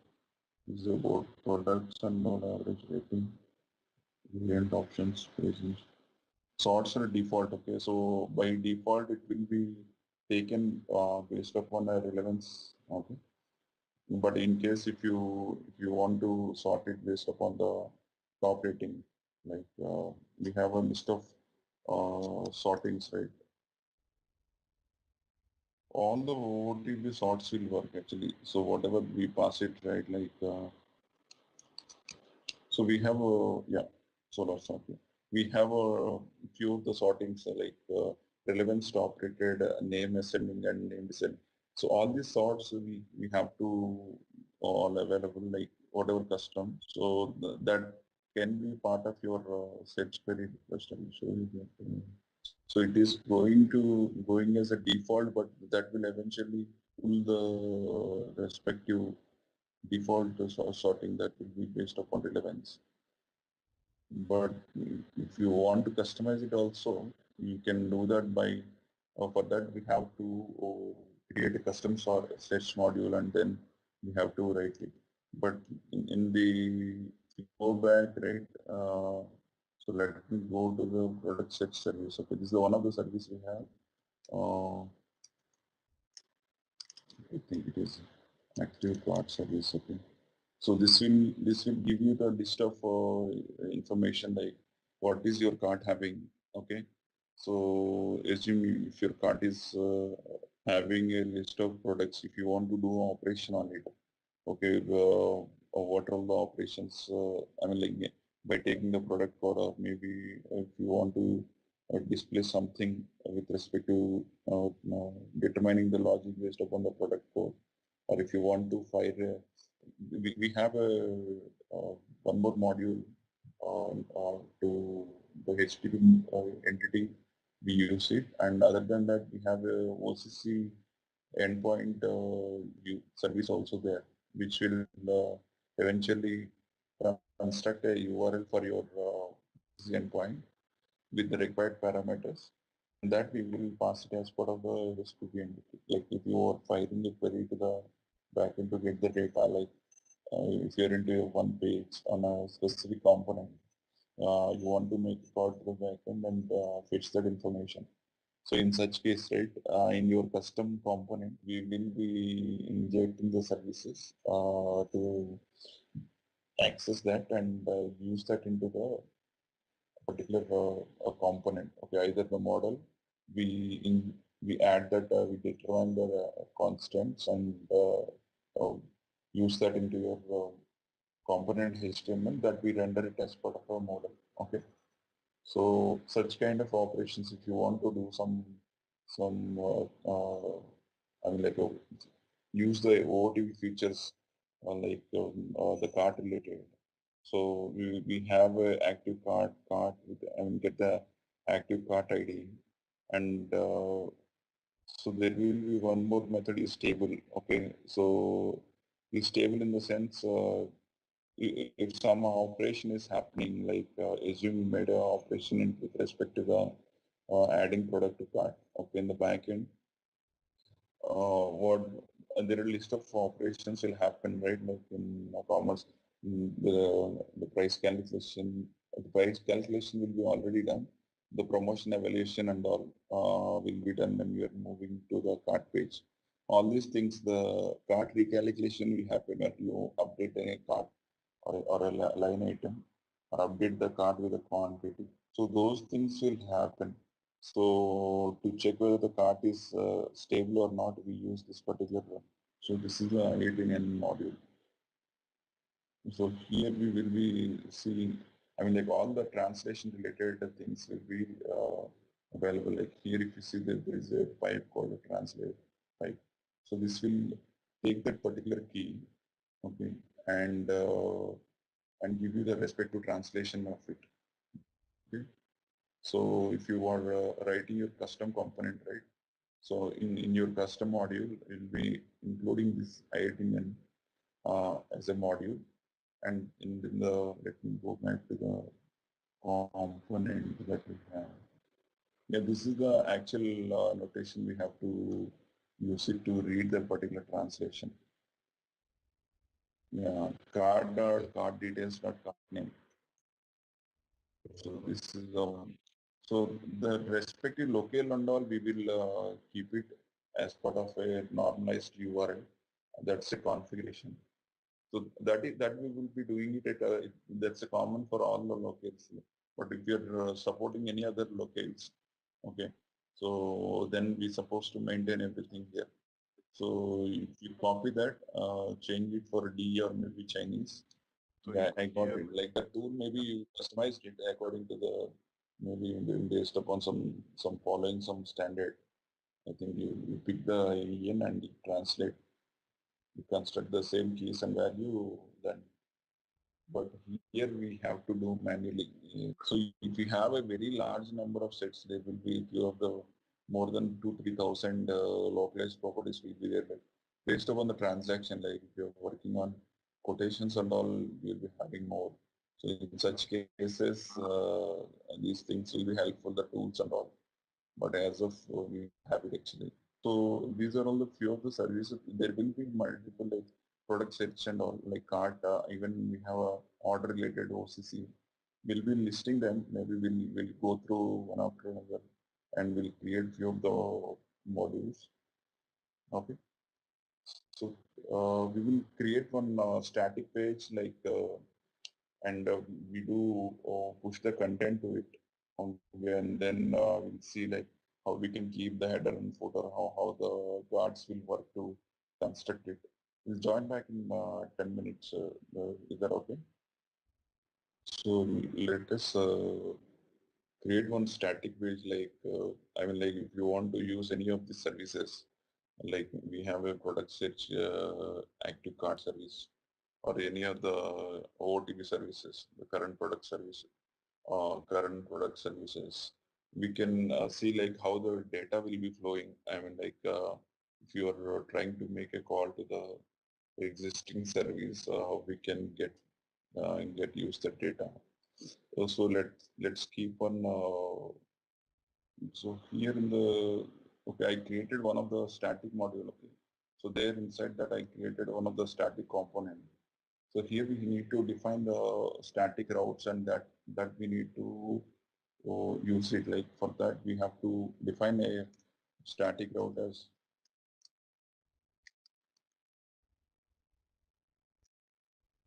static route, and here we define the routes like for all the components. If you are trying to override any of the OTP also, or which is customized one or anything, we will be doing it in our custom routes.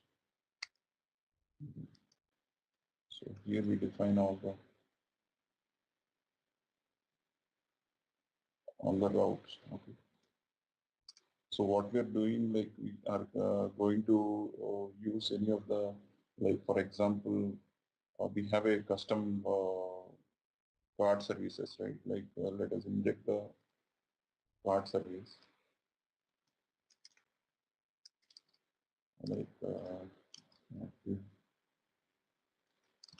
card service.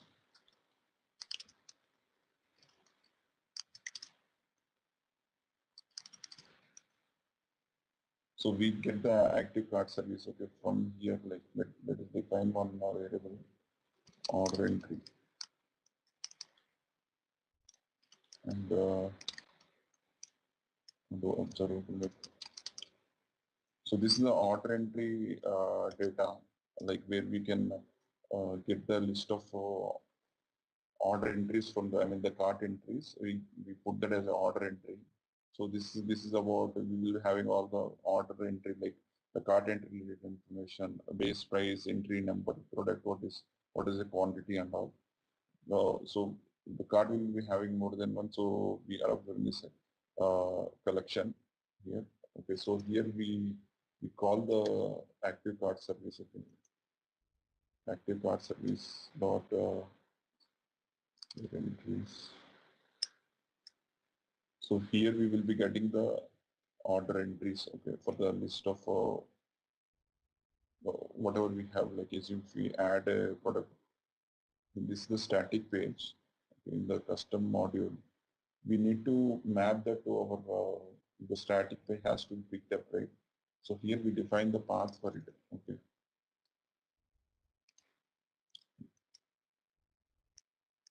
So path is a static page, and we will be having a page guard like can activate. So this page guard with this, right? Without this, what will happen is we will be able to see only the static HTML. Okay, so if I go back, add my static module to my app module. Let me go back to my routes module level. So we define the component, okay, and then if we take out this can activate page data, we'll be seeing the static HTML. So like, so all the content which we put it in the component HTML, right? So that will pick up. So if you want to use like the header and footer, like the page related structuring, so we need to add it. All the page labels and all will be coming from the data only. Like if you define a data, so if you want to define a page label, okay, page label as consume card. Okay, so if you define that one, so card related label will come here. Shopping cart, like so page label we keep it anything like product detail. I mean when you go to the back office, right, you'll be seeing list of page labels. You can find it in the page, but probably the name of the particular page. Okay. So if you give a card, that respective label will appear here of your Spartacus content catalog. So here we are rendering few of the static content.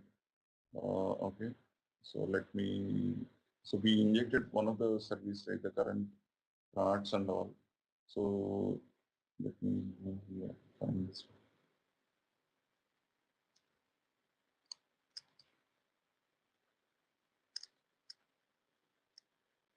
So here I define this particular one, and I want to render as a JSON. Okay, so see, because I have async here. So that's the object. I mean, like for that particular cart, right? You would be able to get the cart related information. Okay. So if you want to keep use of this information on any of the component, like assume we are into a cart model, and once I mean here we were not seeing anything. Like if you go to the PLP, so if you fire an event on pick up that event, we are popping up this model, right? So in such case, like if you want to get any of the existing cart, like if you want to show this item is already in your cart, okay, this quantity, the quantity was updated. And this is the response, but on click of this one, so like if you update this quantity, so as you're in the same model, maybe this is rendering same. Like if you want to cross check the existing cart and you return the response like add this particular service to your existing cart, or such kind of a customization if you want to do, or anything, any service related, you would be firing such models on updating of this event. And in your component, right, the responsive component, you will be using that service response. Okay. So here, this is about current card service. So you will be getting, if you want to override the complete cart, right, we're supposed to use the mapping, the path with in our custom model. If you use this as a card. So the card the cart URL was overridden with our custom static page. Okay. If you have any such kind of a pages, if you want, so when you hit on the path, it will be redirected to your custom component. Okay. So if you want to override any of the existing component also, we do define here like what is the component, and in the when we define the config module, we have a different. I mean, if you go to the routing, so what we have defined here is we define that different routes for the products. Okay, so here like we can put multiple routes also, like if you want to ABC and all, like, so the highest one, the first one will be taken to what is say consideration. Okay, we have a product. I think I haven't included this module. Let me add it. Yeah, if you see here, right, we can add multiple. So I added ABC to the existing route. So, or with the config, like with multiple mappings available in my product paths, okay? So if you have that, fine. Like assume we have a product name, if you want to append to that URL, just for the SEO purpose, we can write a multiple paths to navigate to the product detail. So this is how we can maintain multiple paths. So here the config module, we have customized our routes with the routings. Okay. For the routes, we went to the product and path. Okay. So if you want to customize your components and all, we need to use the CMS components. Okay. We have a products here, right? Like a similar way, we'll be having a CMS component where we will replace the OOTP component with our custom component.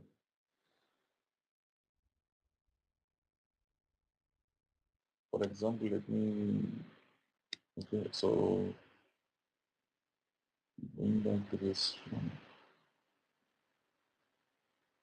So we have an active card service, right? Like assume if you want to product, if you want to access the, so if you see this OCC endpoint URL, okay, this is also needed like while you're making a call to any of the external service. Okay, I'll show you this. So we have a get the endpoint, so get the URL for it, and we can construct the URL also, like with the constructor of OCC config and a base set service. So in the OCC config, right, we need to mention the parameters. Like this is where like we in the OCC config in my app module, right, the one that I've shared initially. It's the base site and prefix. Okay, those two are coming from here only. Okay, so we need to. So here in this we have a OCC backend OCC, right? So those will be picked up from the OCC config. So we'll be having a HTTP entity also. So where we can file any of the query like the post request and all.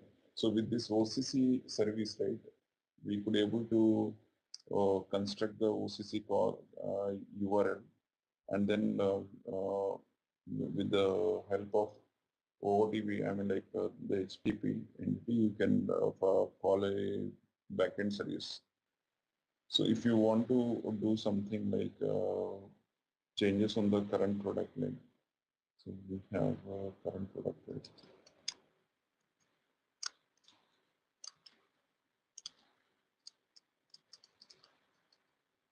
So we need to cast it to the product.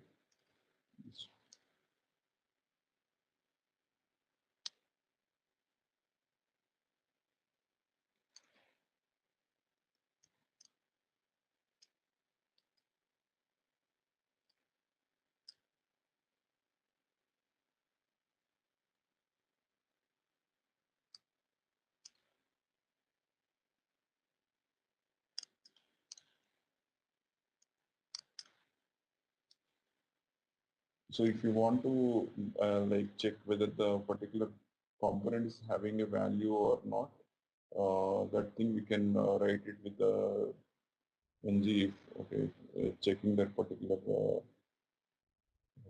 variable having the value or not. So if you define that product related, let me, the current product service, right? We whatever we injected in our custom component here. So that will fetch if we are into the current product related product service we have. For product service, we supposed to pass the product code. Okay, we have to pass the product code. All right, let's test your knowledge. Here's a question for you.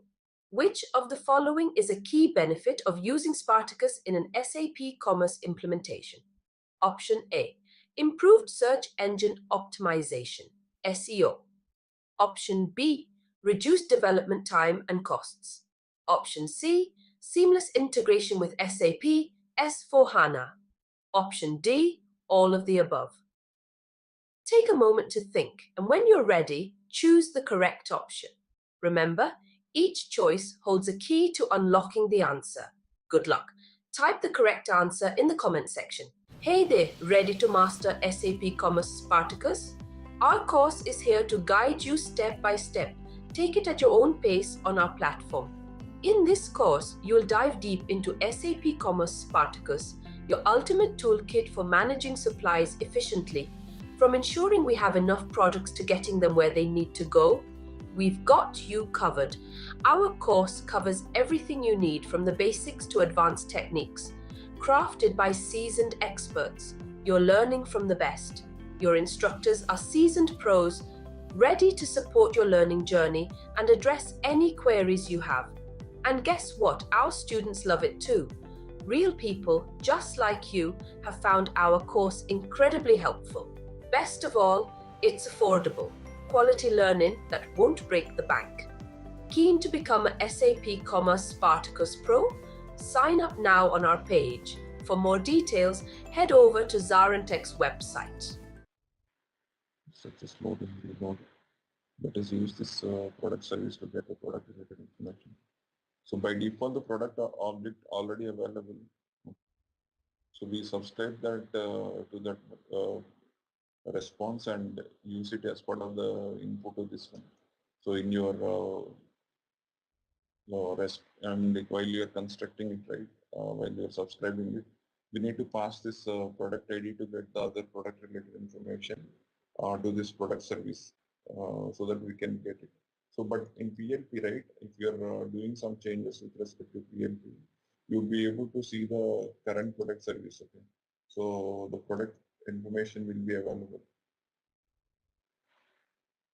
This is about, so how to create the static page with any of the services.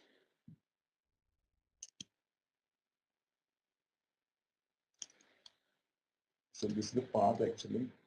So if you define any of the data, right? No, this is from your actual service only, right? If you go to the cart total, the formatted value, this is for the base price, right? No, what will happen? The page label is, okay, I'll show you that one. Just now I'm moving there. If you go to WC pages, right? So here we will be having the cart page.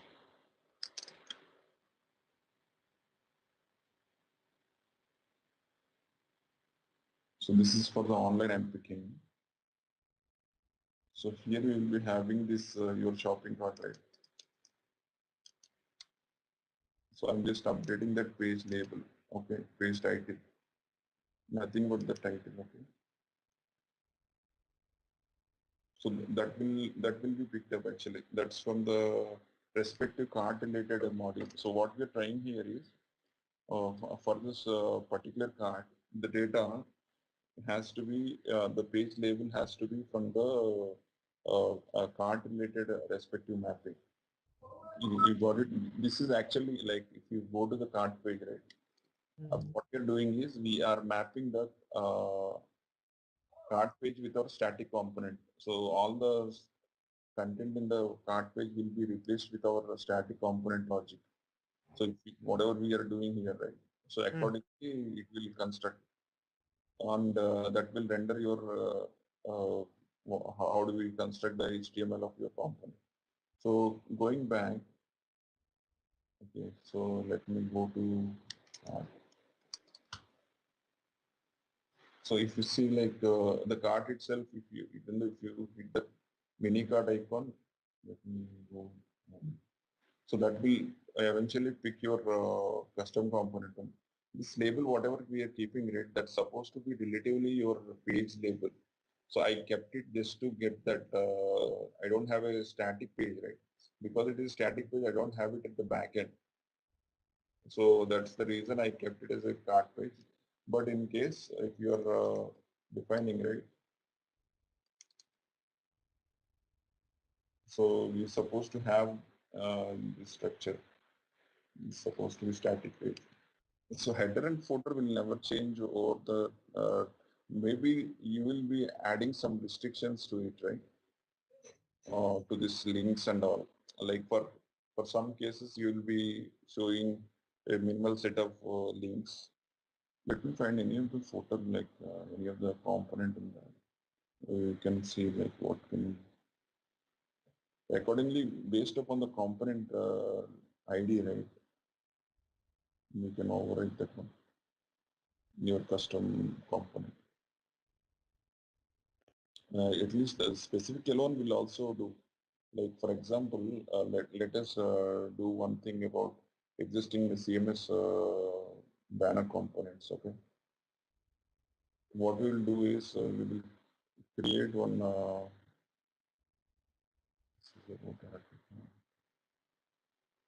Okay, let us. We have a list of banner components right in the starting page. So if you see, all these are simple responsive banner components. So let us do create one custom component. There we will override the banner components. Maybe that way will that be okay? Like similar way we can find the respective footer component. I'm directly overriding the complete banner component. Maybe you can pick the respective responsive component. So this is the so if you see this right, adding, okay, if you want to add a specific content, like assume if you want to replace this particular section with your custom uh, uh, custom icon, or maybe the logo of which you put it in your assets, like we have a assets location in this, right? So we have in here we have assets. So here if you manage all the icons, right? So then if you want to replace this with that respective icon, your custom icon, we have to use this service, like, and add the outlet here. And here is the outlet position. So where do we define the uh, like the slot ID, the position ID, like whether it is a so in this outlet will be the, if you see the UA location are represented by a string. But what do we do? Like assume if you want to replace this, you will be having one slot here, right? Let me take a, so assume if it is this one. So if you see the NG reflect position, this is a mini card, okay? This is a site logo, or this is a search box. Similar way you will be having for this particular recipe also. Yeah, this is site logo, right? So here in this particular use, while you are using a outlet service, you have to define. We need to pass this as a site logo and define the position, like outlet option, or whether you want to keep it at something around like before or after of this particular site logo, or you want to completely replace with your custom logic. So using this, you can like you can customize this page. Irrespective, you don't need to I mean like rely on the backend response.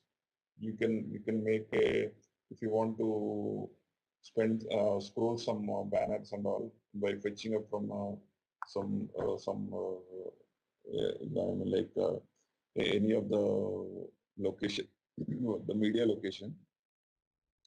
you can get that and replace it with your custom logic. So for that, we need two things we need to ensure. Like one is the actual slot name and what is the position. So if you pass both of them right, you will be able to see that. Yeah, you got it. Like these two things we need to ensure. Make sure your component ready with your logic.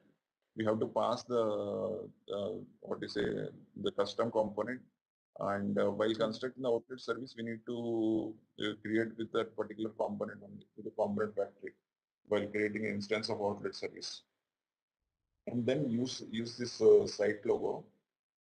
Like we have bottom header. Let me see this. So here is the bottom header. Not sure what is entering there. Okay, there is a separate slot here. Okay, wherever we are looking, so we can use that outlet service and create your custom content. Yeah. Replace it with your custom content. And apart from it, we have to know like what is the slot and component also. Like what is the component it is coming. Assume if you want to customize the specific component, right? Like we will be having in the, this is a position. A position will have a multiple, like we are replacing a slot of site logo. Probably we'll have only one content against that. But if you're going to any cart page, okay, so this is the order totals. So if we go here, so everything will be put it as this is the order summary.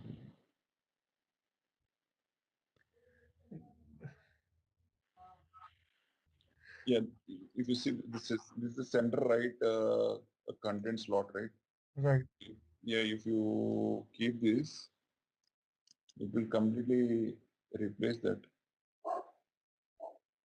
Okay, but inside this one, right? So there will be a lot of components available. Like we don't know, like we probably will be customizing a specific section only. Like all this slot, whatever the data, there might be from different services we can fetch it. Not only this is primarily from your card service only. What is the total and what is the discount? Everything will be fetched from active card service. You get the current card, you get the current totals and all. But for some of the components, you might fetch from a different services, right? In such case, the components will be different, okay, in the same slot. So in such, we should not apply the outlets in such case. We need to customize our components. So if you're constructing in header, right, like how you're going to do that? So is it something been driven through Angular? Like, so assume you have a something business has to change a specific logo, or maybe some other if they want to add any of the content on the top bar, like just a kind of a promotion going on in the coming days. In such case, right, how we are going to handle that? I got your point. Like we never use this layout for sure. And if you are constructing a storefront, right? So this is a complete header section, okay, header slot, and you will be having a, the slot will be common for even you for your development also, right? What is here we are doing is we are just representing the uh, like in the header bar we are representing, one is about local and the currency, and second one is find your store, contact us. Okay, if you don't need it in your custom styling, so you will be overriding with that particular component. Okay, so you're no longer able to see those features. Okay, and coming to the other thing, the site logo and all, those will be part of your service response. Okay, so those will be positioned at your component level. If I go to site logo, so there will be a banner actually. So for site logo also there will be a component.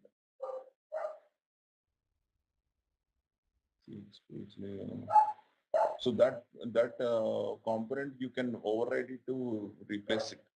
Similar fashion, like if you want to include it, if you don't need everything, so you can start taking up the components, you write your custom component and use it. Maybe I can give you some example on the home page, or maybe some customization. You'll get to know like how can we do that. That is no longer needed, right? You can take out back office like the particular component, the site logo. So the taking out, I mean, that will be part of the response of any of the content slot on the right.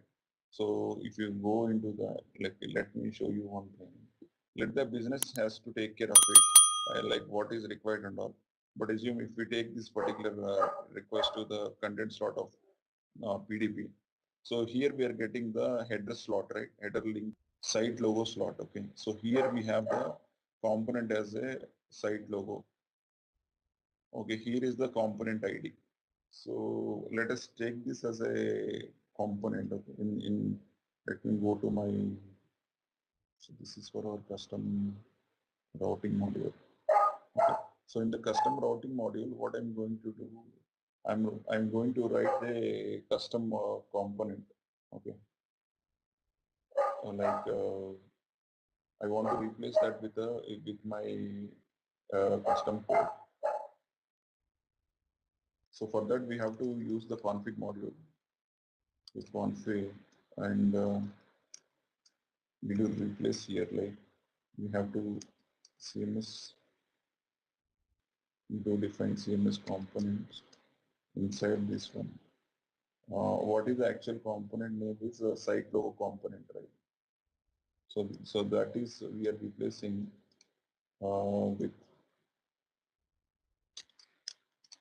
with our what is it?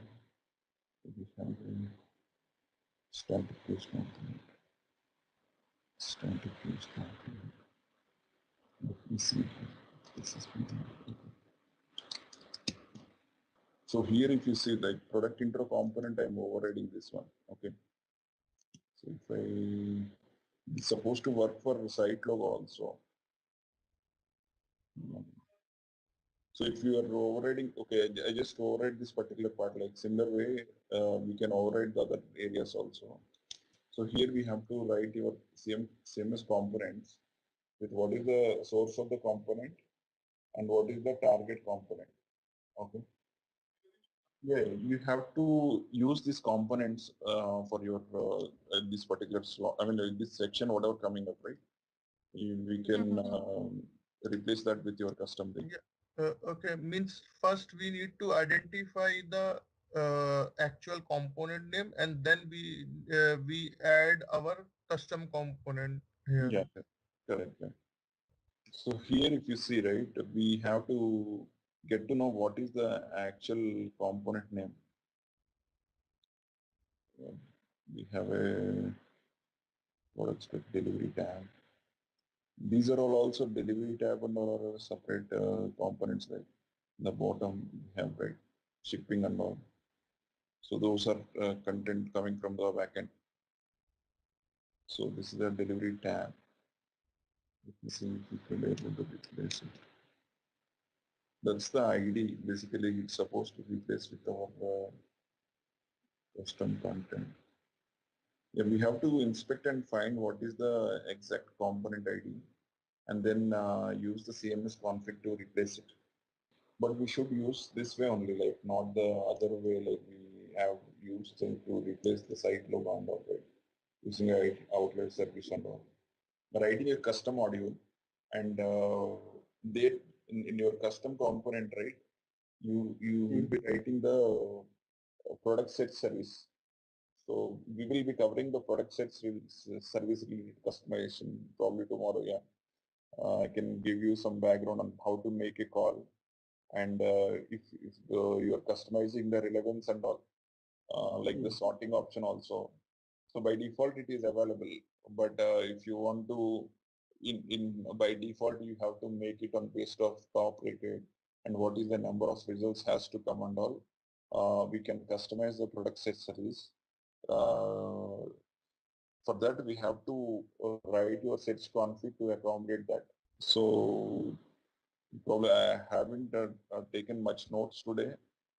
We have seen one is the how to use the outlets we have covered and how to use the custom routing and how to override the components and how to create the static pages. Those four things I'll make note of them and share across them. Yeah, I have to make note of this also, right? Like what all the changes I have to make. Yeah, I haven't noted, right? And so I'm just going through the code only, like how to make it and all. We'll make a note of them. And so here is the topic about outlets. What is the use of it? I mean and what are the best ways we can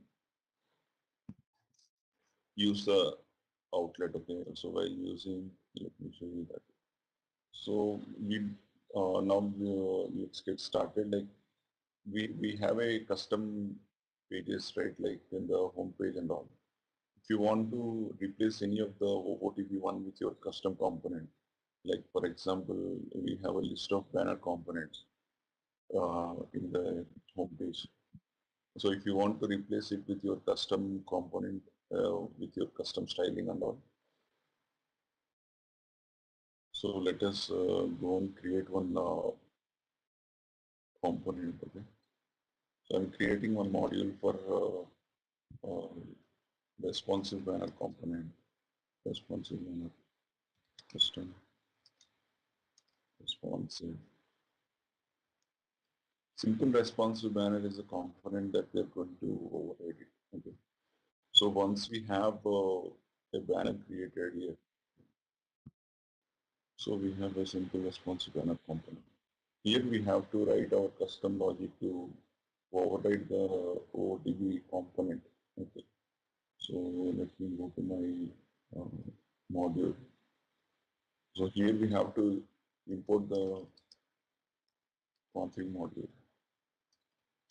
So here is the CMS components we have to define, and what we're doing is we are overriding simple responsive banner component.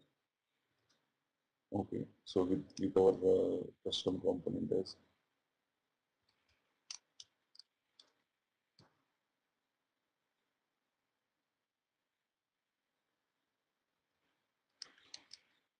static page component. So it's supposed to be as a config module.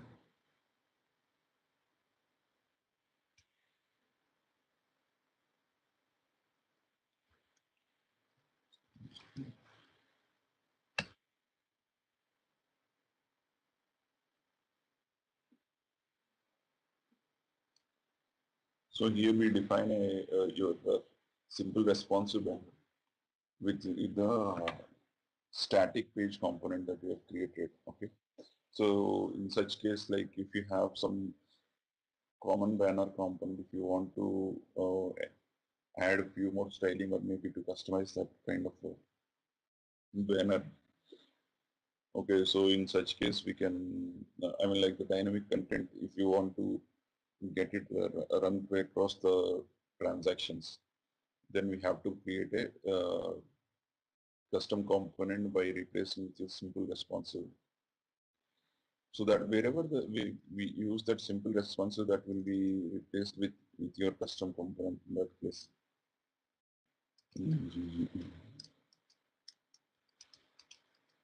The component module has, it's supposed to be simple. This one actually this is being picked up by our custom component. It's supposed to be simple responsive banner component. That's the actual component name, like the OOTV one. Keep it as custom. That will be easy for understanding.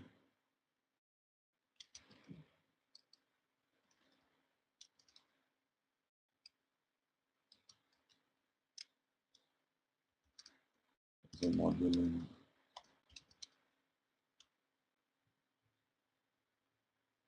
So wherever we are using the simple responsive, all the places will be replaced with your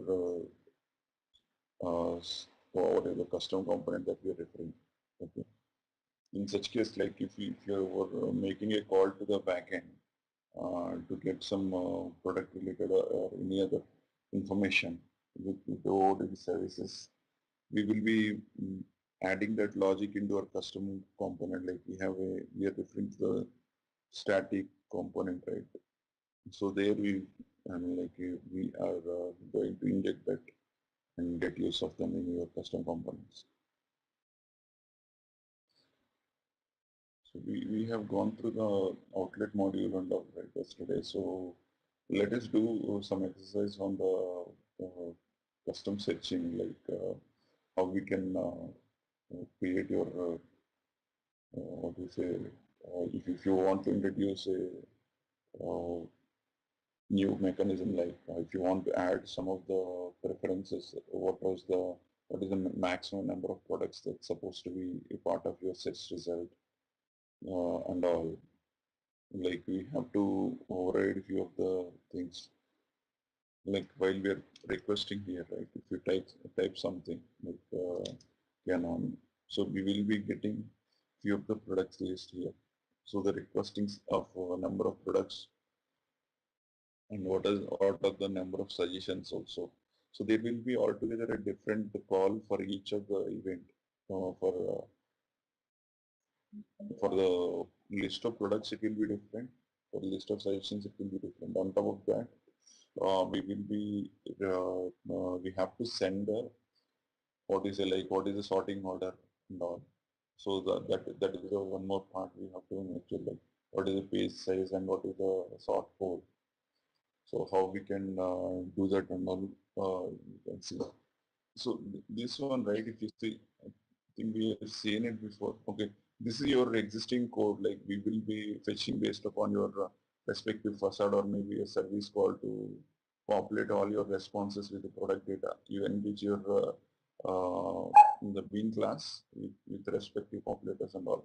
So you add everything to your model and then you'll be either returning to the direct URL, like here we are directly passing the cart slash expand gradient cart. Okay, so this is another page altogether, or you'll be redirecting to some specific page also, right? You'll be loading a page with page ID and all. You'll be using some page service and all, CMS site service, CMS component service or something. There will be there. You have to pass that page ID. So here, if you see, right, we have store CMS page in model, set up metadata in the content. Okay, I think these two things will do all your job. Like if you're not redirecting the specific URL, we supposed to get the page related information and pass it. So here everything store CMS page title in model. So this will resolve your content page and send it. Okay, this particular view get me. So this will render your page, right? But in other case, like if you open any of the page controller, so here we are returning the there is one utility we created, and then we created a bean with a list of DTOs. Like we have a content slots and all. If you go inside that, there will be content slot DTO. So if you see, right, like we have some data URL. This is not exactly the same component, but whatever we are seeing in the home page, right? So all these things will be rendered with this HTML only. So that respective component will, okay, let me open this component here. So here if you see, right, this dot component, we are reading that particular data and we are passing to the particular HTML of that component. So you're talking about how we are communicating, but all these things through OCC only, like we make a call to the respective controller, we will be getting the response in the form of JSON. So in that respective component that on that particular, whatever the component that we're sending from the JSON, so that will be picked up in the Angular, the Spartacus component, and that will render the specific logic. So in case of overriding it, we need to create one custom component, and then with CMS components, all the components will be residing in our CMS components only. Like if you want to override any of the component, it has to be within the CMS components. Or in the total page level, like how many components are rendering, all this will be rendered through this CMS component with CMS config. So that will be in the Spartacus only. Like we need to make in the component level. We need to inject the needed modules and then use those component level provided tags or maybe the pipes. So we have to provide as part of the response of any of the service call, either a part of the existing page level, component level, what do you say, while we are passing the page and all, right? And the dynamic content also should flow from the back end to front end, and then in Spartacus we need to handle it. That's the kind of a placeholder we can keep it. So that particular part will be driven through that, but other things like, but it can be of a separate module also, like based upon in the backend we write a separate service to provide this particular functionality or to provide the response for this particular functionality. So that will be invoked on clicking on a specific event, or maybe in such case like, and the data will be like it's not a, what you say, like it's not very formatted, right? We'll be sending the raw data based upon the locale that we choose it. So that thing will be styled here, and as well as it will not be a specific component also, right? It can be a combination of multiple things. We show it in that particular model, or maybe in a specific area. That is common across on all the pages, right? We have to pass that content URL, like assume the banner URL as part of any of the service response, right? So that link component will be part of your response feed. So that will be, again, we will be consuming it as part of the in a custom component. So we get use of the subscribe to that response of that service. Okay. If you in the CMS service, right, we have a get current page, you see. So the complete page related information, it will be there. What is the, if you see, if I go here, right? Okay, so from the front end point, it will be like very flexible. I mean, like when you used to the list of modules, right? You decouple that, so it will be very easy. Like the backend team only and focus like what is the service and what we have to update in that particular videos. Okay, so and we are limited to that, and the front end point, right? So they will be calling out like against particular event what we are looking and whether it is part of any of the service or not. So such kind of that will be kind of writing an interface only. So we're supposed to get the page information here. So here like we have to call this particular service to get the components. Okay.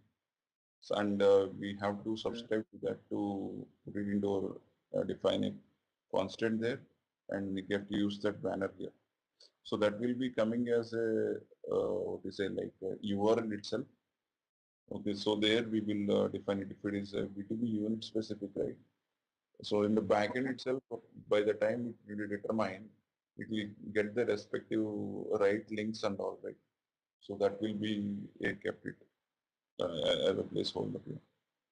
So let us, I mean, like, let's see like how we can customize the search part. So let us create one service for that. So why we need a service is we need to override few of the OTP search box component service. Like we have one. So here we have to extend the OTP class. So that would be search box component service. Okay, there here we will get all the services. We saw that, right? We have a search and search config. So if you want to, we have to override this to access the OOTP service. We need to we need to pass few of the OOTP classes, like we have a set service, like let me go here. So here if you see, to create an instance of this, we have a few of the services we have to inject it. So we have to make sure, like in our code also, we need to define that at constructor level. Copy this one and then we go to the, let's define a constructor. Okay. We have to. So whenever you have a class B extends A, so if you want to do anything on your own class, so first we call, but yeah, if there is a requirement only, we'll call it. But generally we will call the super method, or if you want to do some functionality in the, and then later you want to call super, that also can be done. So super is just a similar method, yes, a constructor you're calling in the, And next one is, if you want to allow this many number of characters, like do fire a search query only in case of required number of characters in the. So in such case, right, if you, in the config level, like searchbox config, we have a few of the attributes called min characters before request. Okay. So which will be primarily the length of the query. So we're supposed to define it. Okay, either we can define as a constant as well. Like if you are, if you want to define a constant, like assume, what I'm doing is config dot before request is 1, okay, or maybe 3. So I initialize that request value to 3. So from the fourth character, like whatever the condition that we write, minimum characters length is not empty. The query dot length is less than or equal to the config dot particular one. So then what we are doing is we can just directly return it. Okay.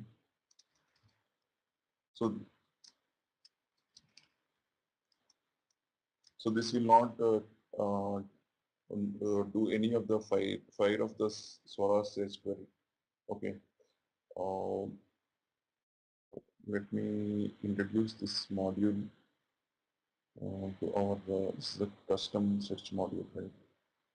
Let me add to the existing module. So in this particular module, we have to define our custom service as a provider, okay? So then the providers,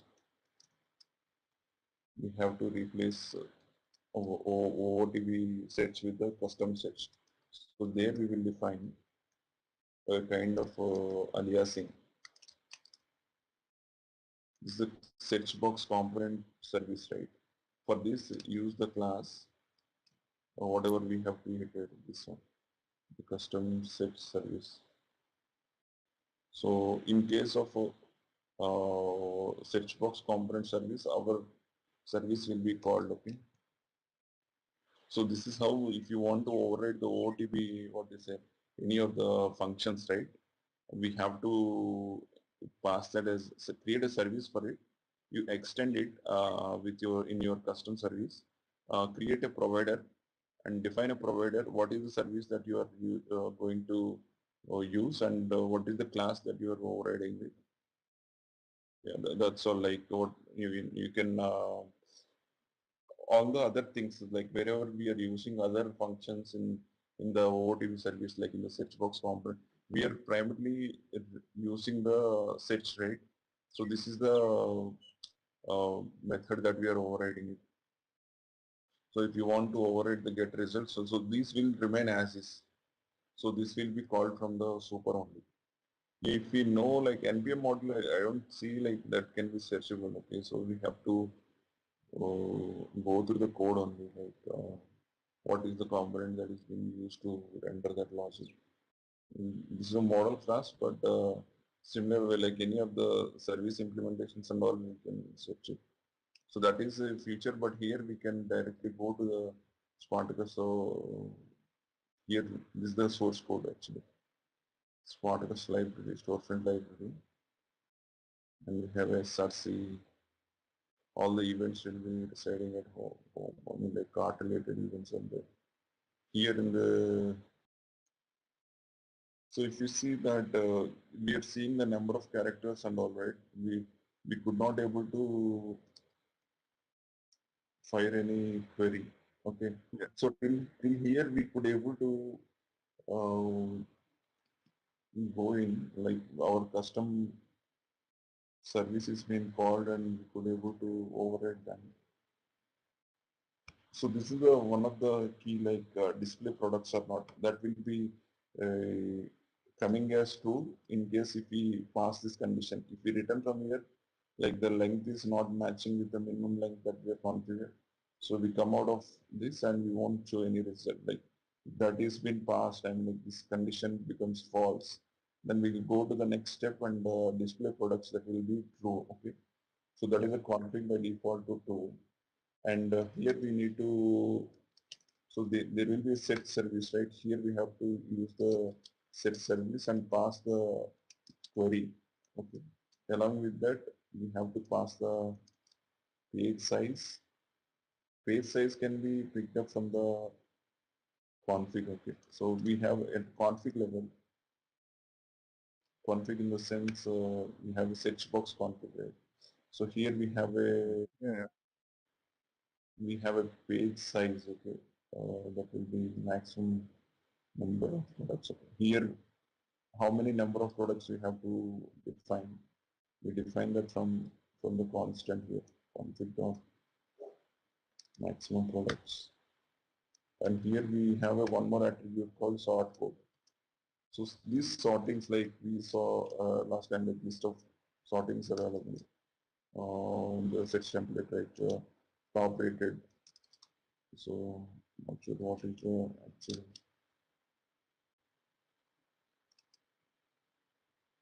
So till 3 characters we are not firing. From the fourth character we are firing a query. So here we define a default set of product result size as a 5. Okay, that's the ODB provided one. Like if you want to define more, then you can do it. So if you see that names have been on a ascending format, that's what we see. Like let me go and change the ordering and all. Put the top rated. So order will be changed based upon if you go into the PDP.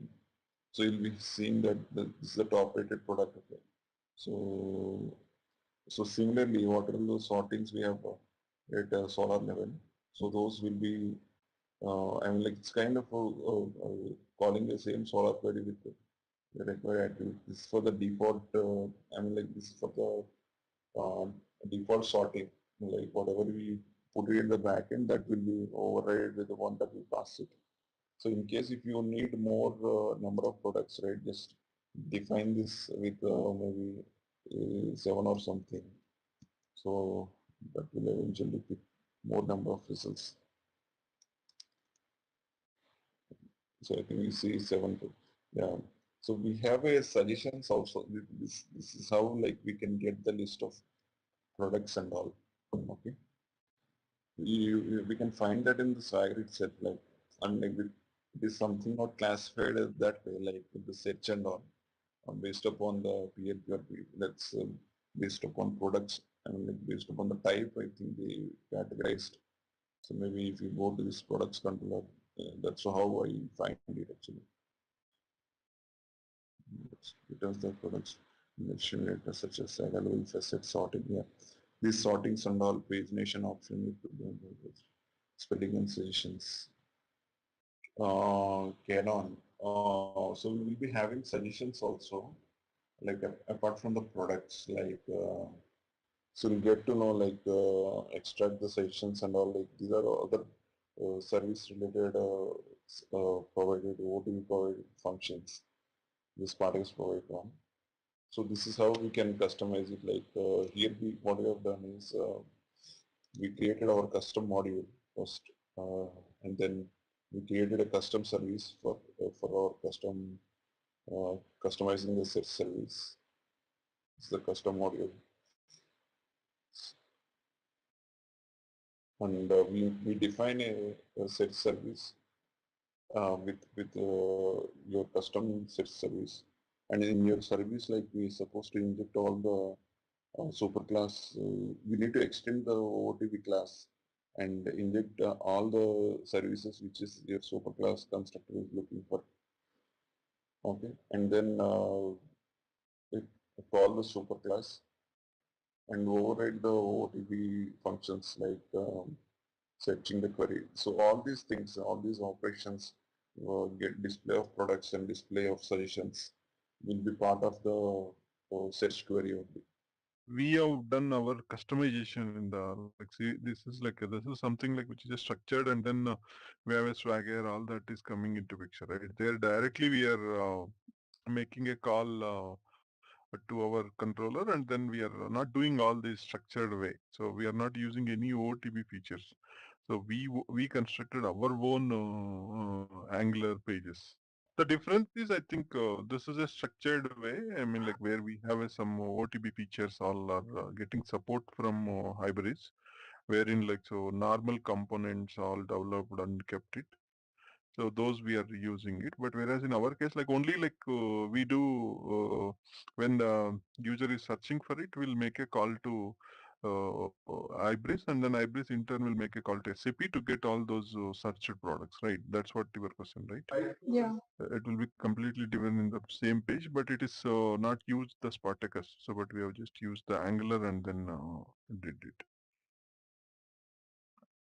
So you might be using the vendor F or maybe the HTTP entity to call the respective services, right? Yeah, we don't override any such. I mean, like we will simply make a call to the controller, and then controller will be doing it call to SAP, and then that SAP, whatever the return result will be agreed structure will be there, and then like that it returns a JSON object that will be rendered and shown in the front end. The requirement is simple. Okay, I want to send one more parameter to the backend. Like so now, currently the call which we saw in the network tab, right?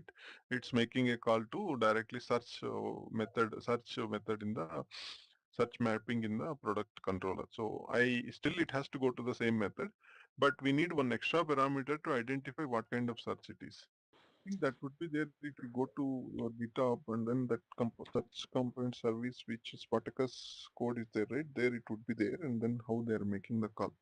There probably are to do some extra parameter to your Spartacus service, and then obviously that parameter while making a REST call, you have to add that parameter and then call the controller method. So as we talked about like customizing of IIT, we will be discussing that. So how can we customize the IIT and what are all things required?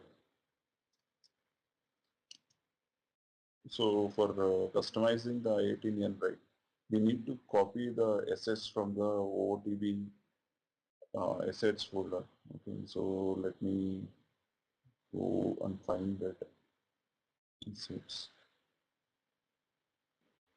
So now we have IDNL with assets English also in our local. Okay, so for customizing this, let us create one module.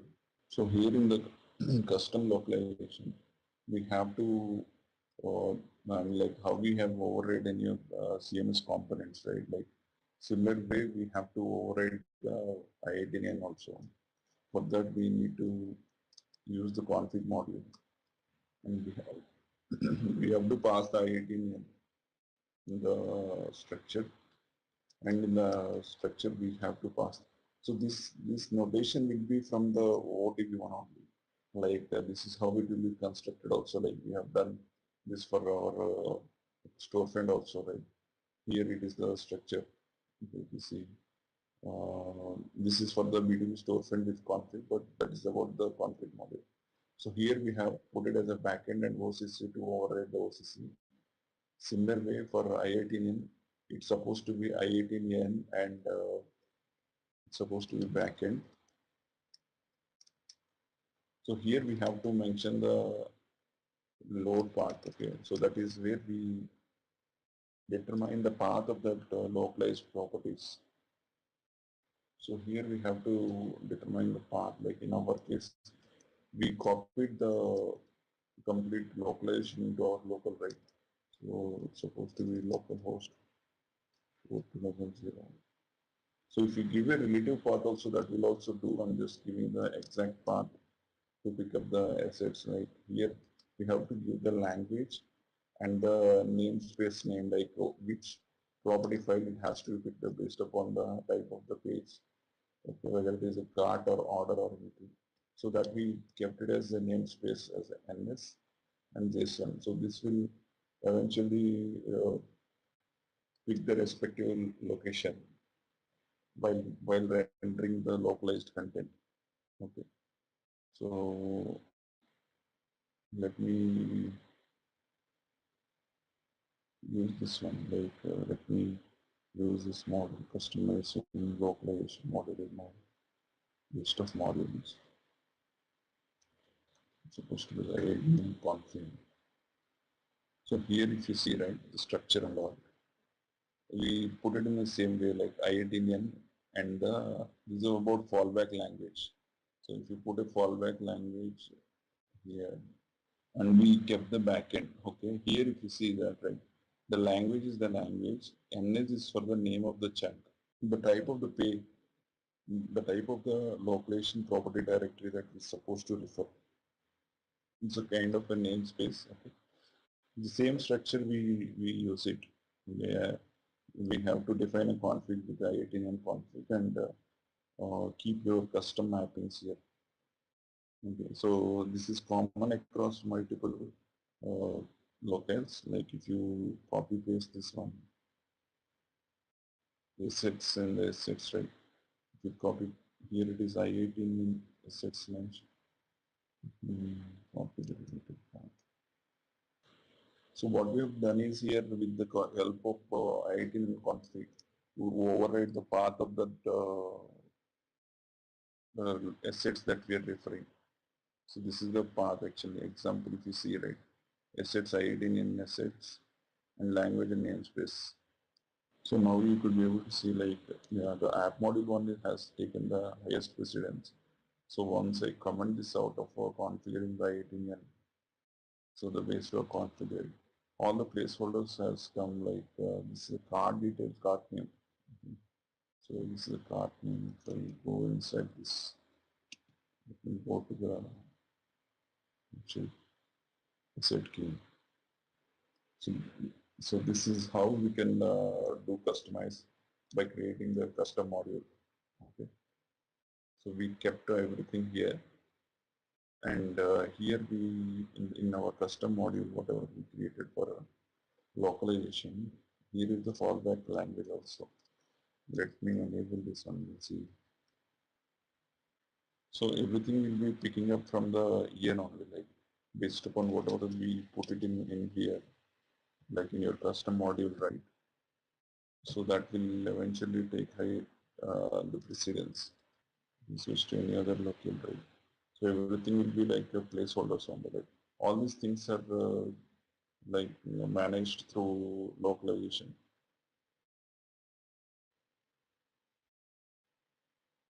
So we're supposed to maintain that fallback language while we write your custom this thing. So if you want to override any of the specific set, right? Like or maybe if you want to change the name of the particular text box, like something here we are getting is set here, right? So in our localization also we have it. So let me go back. Should not be pick from here, but in case if you want to, okay, so So if you want to take a change of any of the placeholders and all, so you can change it at the JSON file. But in case if you want to do it at your module level also, that is also possible. But thing is, if you are doing it module level, right, you're supposed to manage all the property files, property key values. Like if you're doing for one and left, keeping like left over the other things.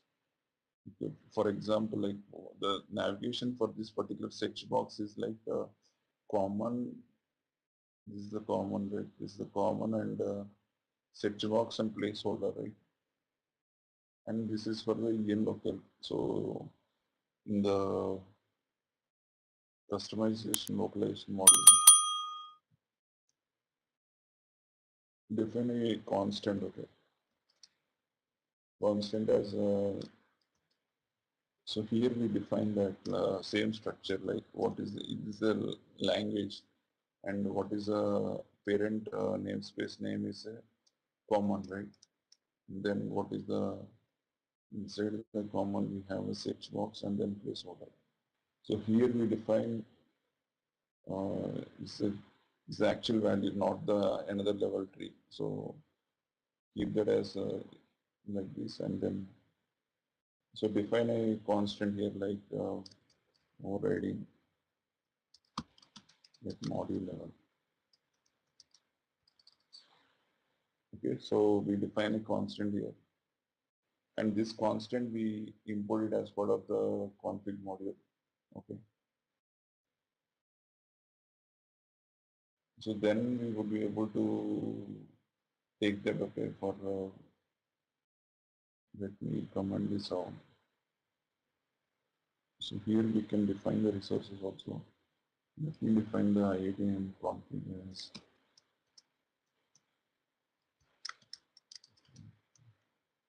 using the respective. So if you see this, right, the reference to the translation source that are already been bundled as JSAP. For lazy loading translation, please use the option backend instead. So if you put it in something at the backend, that will be taken as lazy loading. Okay, and this is the translation resources. Like we define a constant here, right? So here we kept that same structuring and define a resource. For this resource, we gave that a particular name, en sets translate. So if you want to override like out of whatever we have it here from the assets, if you want to define something, we need to construct this way, like define a constant here. We will be able to do that.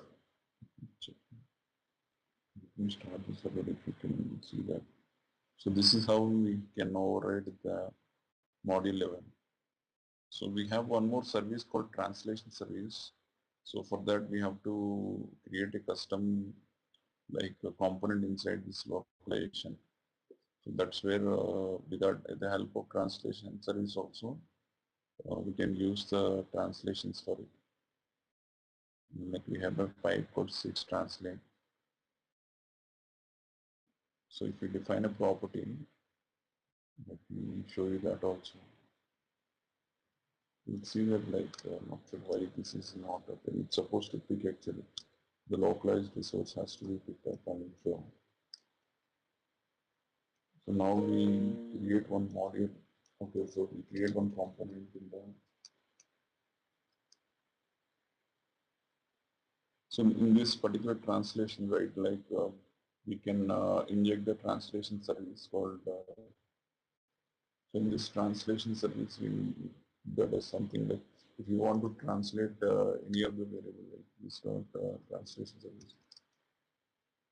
This is the translation method. Here we have to pass the key basically, like what is the translation that we are using. For example, in the case of, let us take any of the one like part level. There are multiple things like that.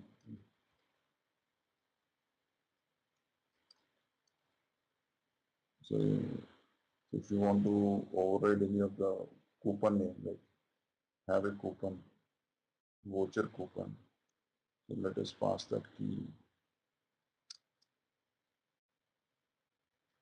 voucher, voucher. So let us define that into a constant called voucher into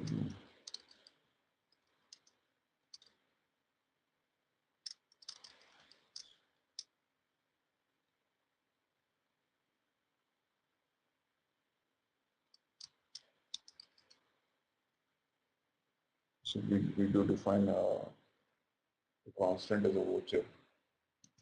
Then so let me go to this particular hosting now. So here we can use the voucher and there will be one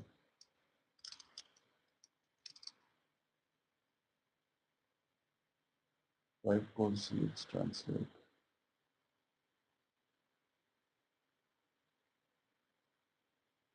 You can see not able to. So it will be part of I18N module. Let me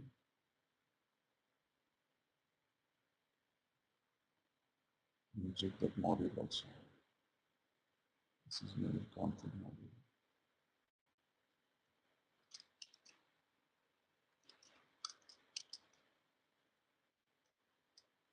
All right, let's test your knowledge. Here's a question for you. What is the primary programming language used in Spartacus? Option A, Java. Option B, JavaScript. Option C, TypeScript. Option D, Python. Take a moment to think, and when you're ready, choose the correct option. Remember, each choice holds a key to unlocking the answer. Good luck! Type the correct answer in the comment section. Hey there, ready to master SAP Commerce Spartacus? Our course is here to guide you step by step. Take it at your own pace on our platform. In this course, you'll dive deep into SAP Commerce Spartacus, your ultimate toolkit for managing supplies efficiently. From ensuring we have enough products to getting them where they need to go, we've got you covered. Our course covers everything you need from the basics to advanced techniques. Crafted by seasoned experts, you're learning from the best. Your instructors are seasoned pros, ready to support your learning journey and address any queries you have. And guess what? Our students love it too. Real people, just like you, have found our course incredibly helpful. Best of all, it's affordable. Quality learning that won't break the bank. Keen to become a SAP Commerce Spartacus Pro? Sign up now on our page. For more details, head over to ZaranTech's website. It's already been translated, so we can use that direct voucher. And let us keep any of the key, like we have cart common, right? Let me go to find the cart related, any of the cart items ID in my com. So if you want to translate it this way, cart item load very. See, so if you define this way, like it has to be. This is your low-level traverse to that particular localized property. So if you want to represent any of the thing, so we have to translate this. So currently we injected this module and we are not referring to any of the, what you say, like component, right? Like we are not overriding of anything. So just get use of the translation. So in this way, like either we use the translation service in your component by passing the respective key of that particular property file and get that particular value, or add that I18N module or to your existing customization module and use the translate pipe. Okay, so that will do the same thing actually. I mean, like what the translation service is taking. So instead of, again, we initialize that the translation service and all, try using the CX translate. Okay. To inject the respective module, you'll be able to get all the features of IoT on one IoT and module related provided services. So primarily the common labels will be put it into the IoT. So translation in the sense, in the backend team, they are going to take care and send the respective names and all. Okay, if you see the particular category name, they change it to something. Okay, if you switch to English, it will be like power adapters and all. So these things in the backend, they when they construct it, they'll change it. Okay, so that's in primarily it's about IIT Indian, like how we can do that customization. Okay, that's I think Vamsi. So when we pass the language specific, so then backend will return on the respective language data to front end with if doesn't have, then it will return English fallback mechanism. Yeah. You can do hard copy also, like you can, if you're using terminal and all, you can do CP command. Okay, so I'm not putting that, you can directly copy it from the NPM, the Spartacus localized. If you find that exact location of that file, you'll be able to copy that. And second thing is create a module.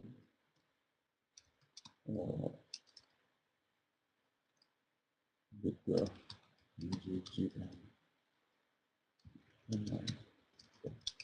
conversion and include the config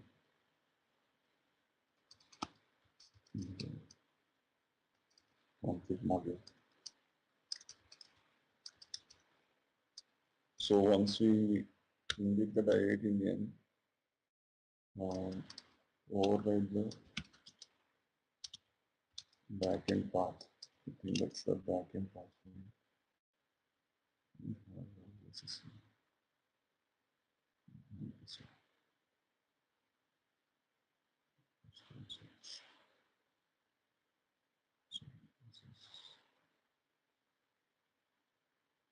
Backend board path.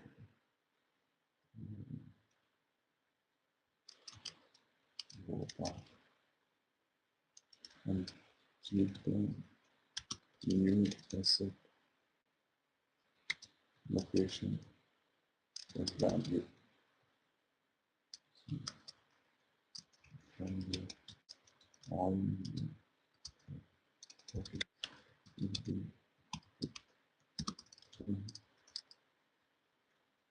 custom path. Okay. So here one thing we have to do is just add the custom module. So when we create a module, right, just by default we ensure like you'll be adding it to app module. Okay? I'm not writing in all the times all these things, but just to mention like when we are going for a component and module creation and service creation. And the custom module to module. Hope that is clear, right? Once into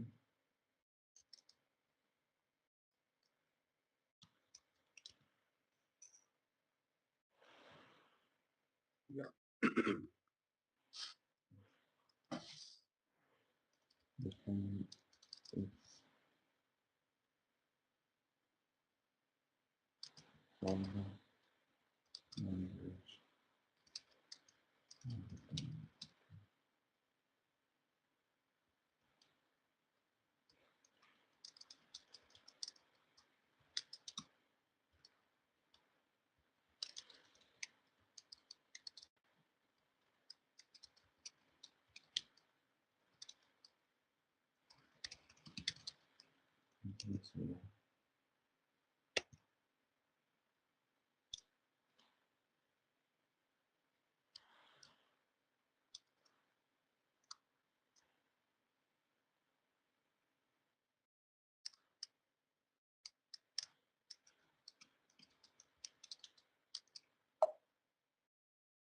The module level changes.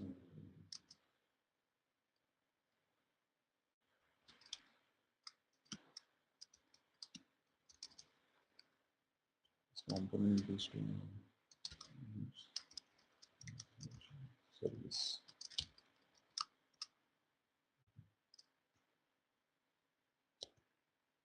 Maybe in case if you're using, I mean, like that is no longer really required actually. So if you're using the IITN module, right, you no need to worry about that. So you'll be having the basic things like translations and all as part of your CX translate pipeline. You can directly use them.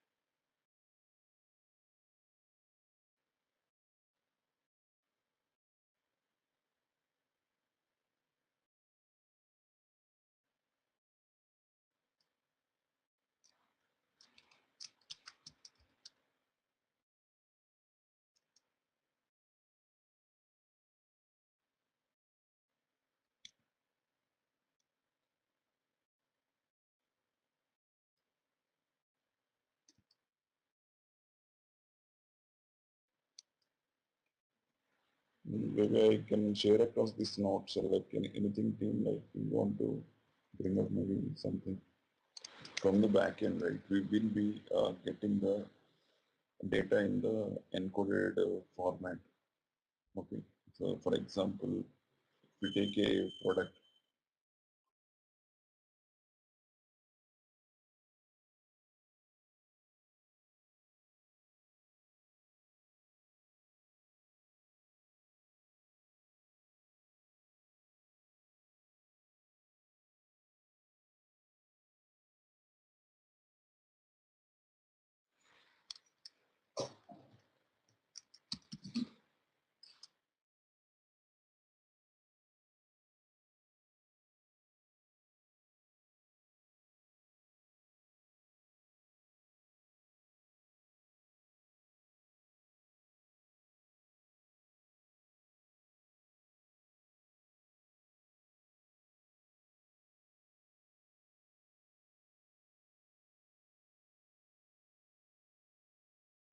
Assume from the back end, like from the OCC call, if we get any of the product information, so what we will be getting is the encoded format. So with the help of normalizers, we are going to translate that and use it as part of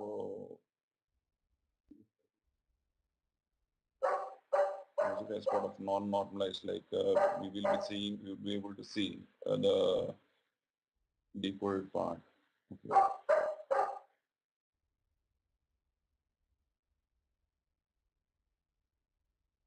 So this is our application, Spartacus application. And here we are going to convert that with the help of decoded information.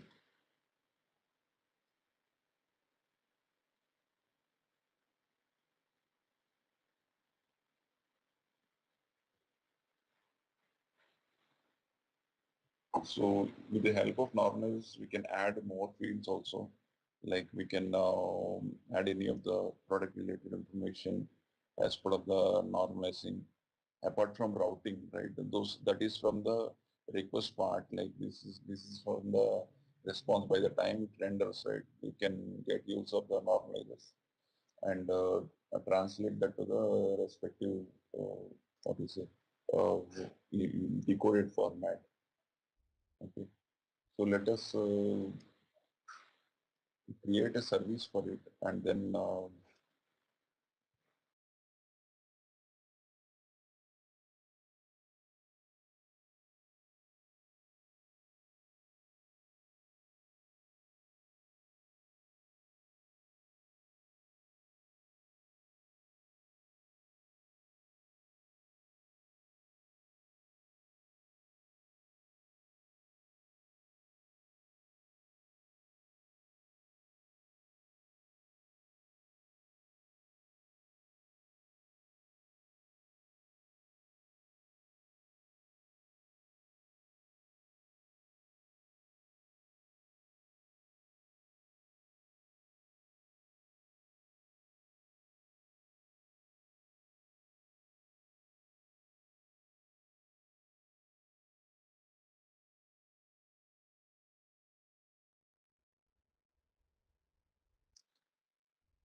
So for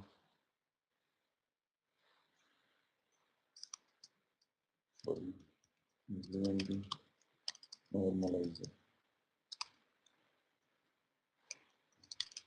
this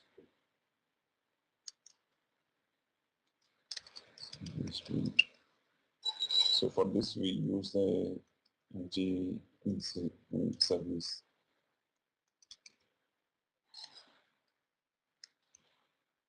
custom normalizer.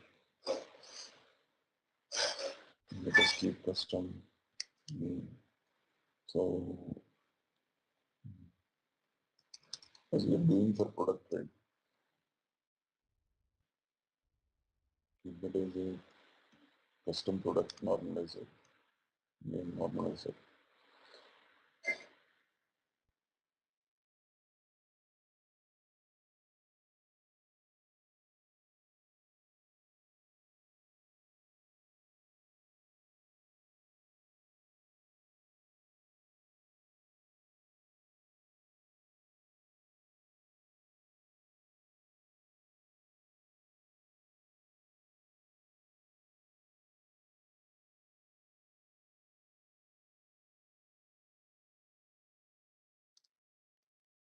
Yeah, here is one thing like my local is not up and running my commerces.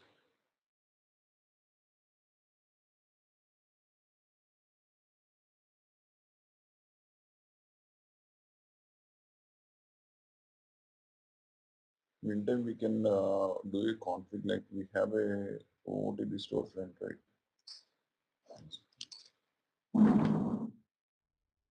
This is for the training site, which is already there in cloud.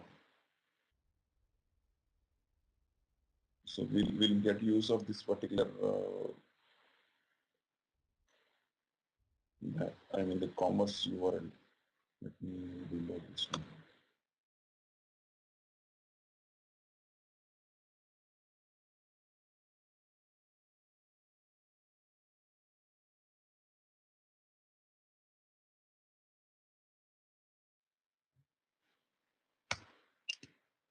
Let me go to my custom routing.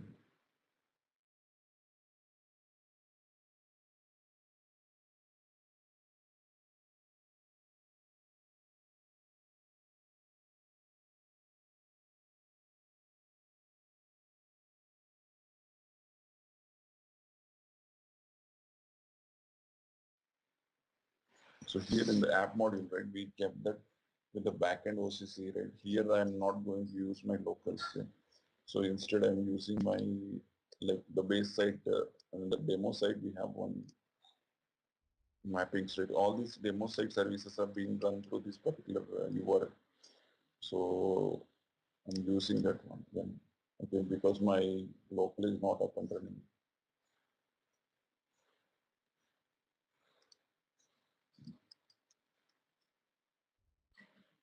So I created a service, okay. So here we have to write our logic in the normalizer, okay. Let me open the custom.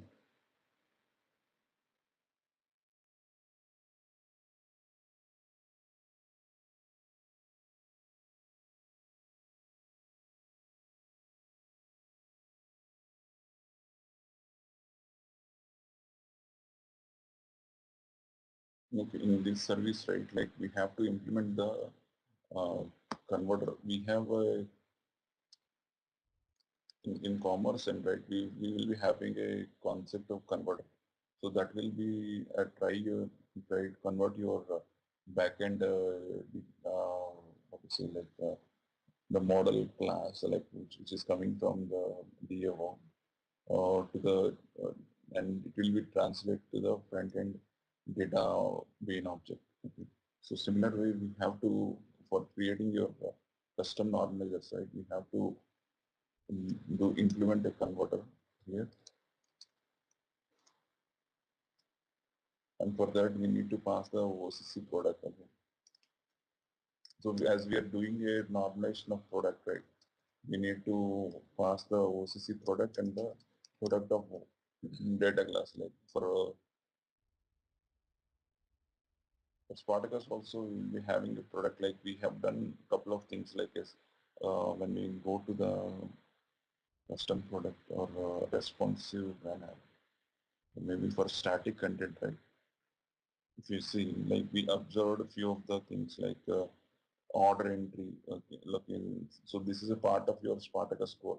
Similar way, for page will also be part of your Spartacus core.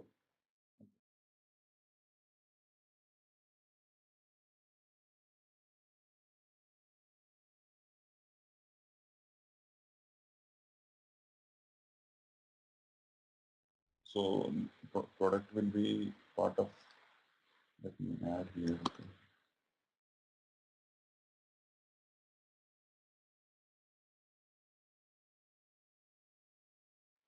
And this converter import also.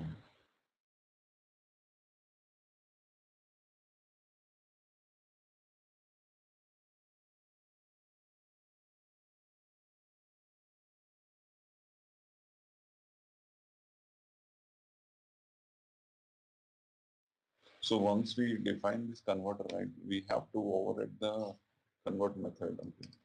So where we will translate the product information coming from the backend by replacing any of the value. Like for this, we have to pass two attribute, two parameters. One is the source, that is like OCC product.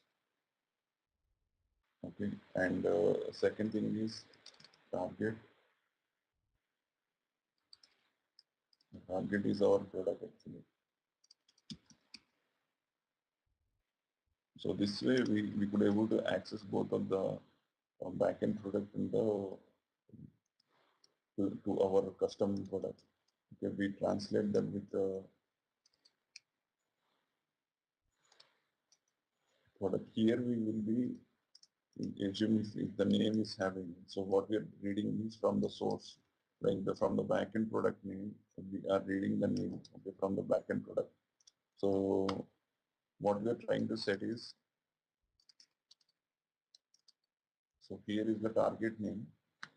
We are reading from the source name and replace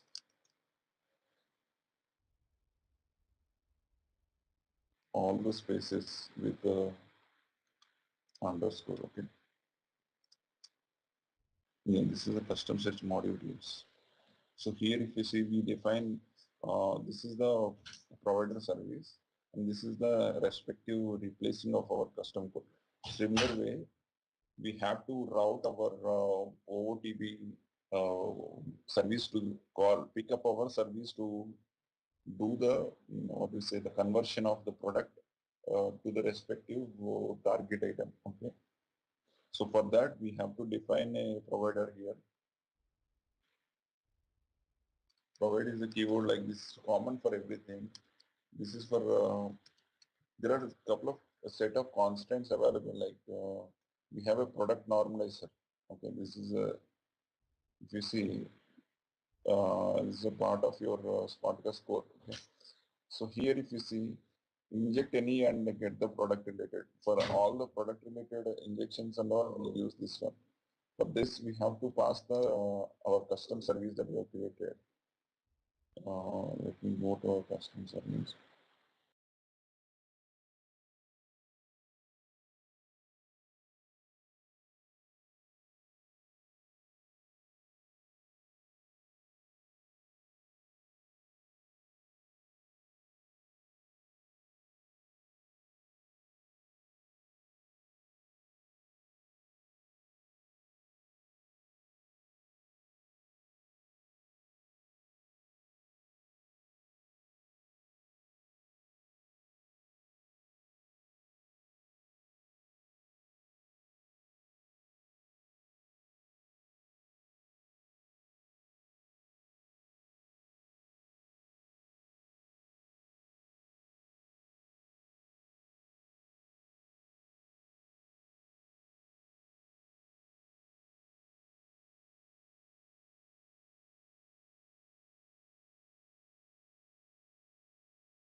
let me run this one.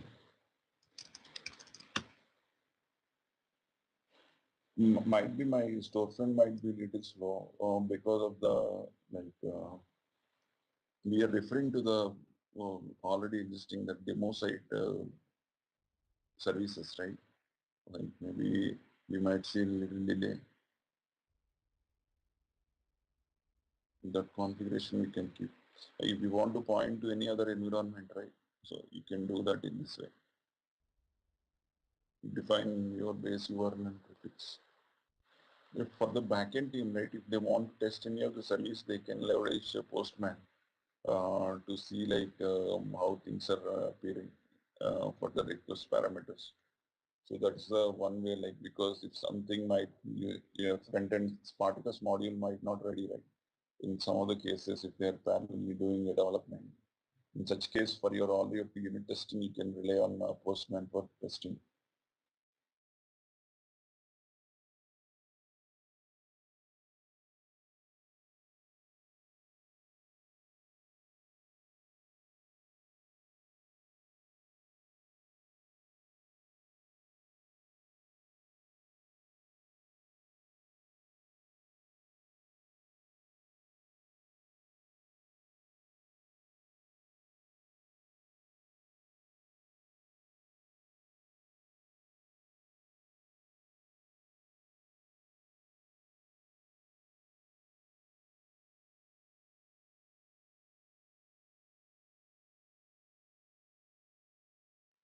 This is the actual keyword actually. That is, while we are defining a provider site to support multiple providers, we're supposed to define that as a multi-throw.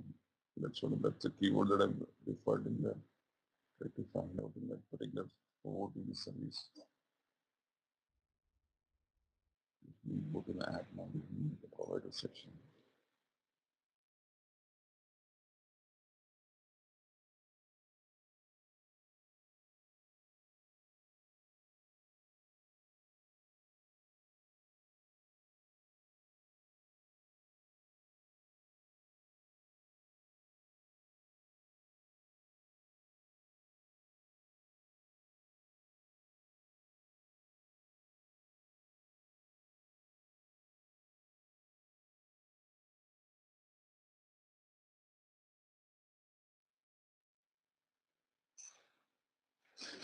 Let me comment that editing and module.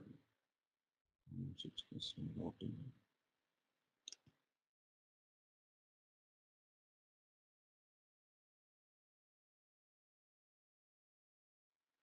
So we are switching back to the OOTD one, okay, for the localization point. So if we go to any of the URL like, so we have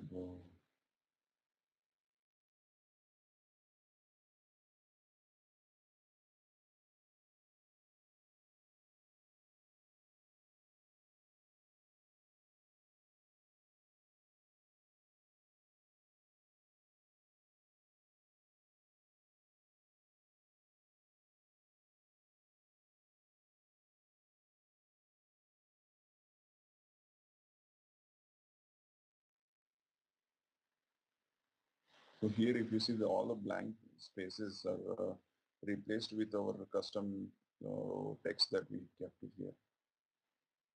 Okay. So in URL also, if you give the product name, let me go back to our custom routing. This is the app modified. Let me go to the custom routing. So in the last file, the default custom routing, like let me open this one. So in the routing config, right, we saw the product is mapped with the name, right? So if you go to any of the product,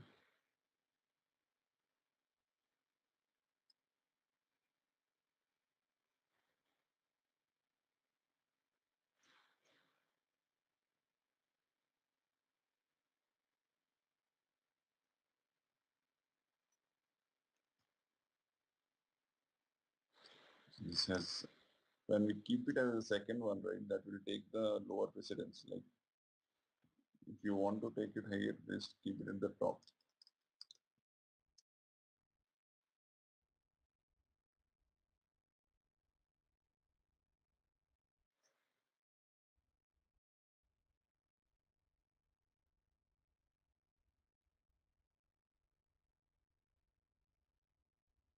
It's not picking that name,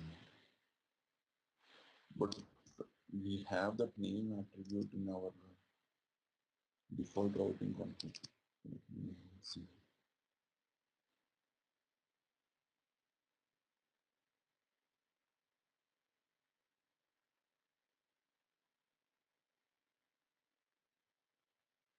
It's about product components.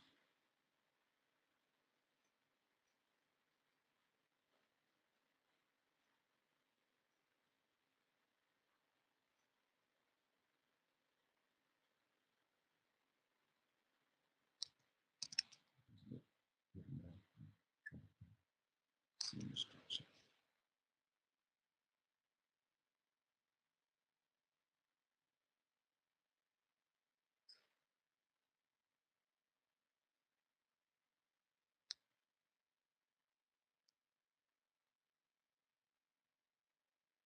Same structure.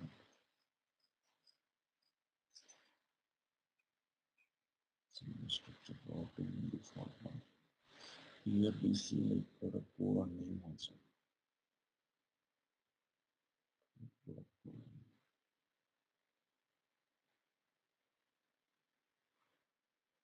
For some reason it is not appearing, but it's supposed to. Let me comment out our custom one and see like if it is appearing or not.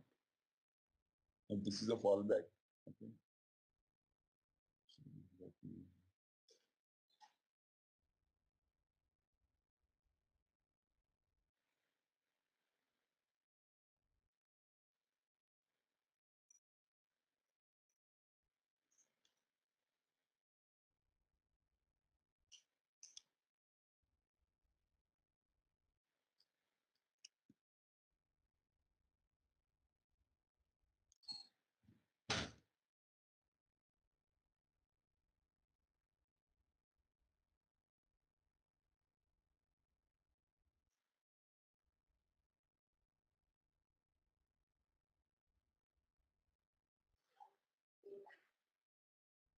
here if you see right now the name is appearing with respect to the replacing of the particular characters. Like if you go back and comment out in our app module, right?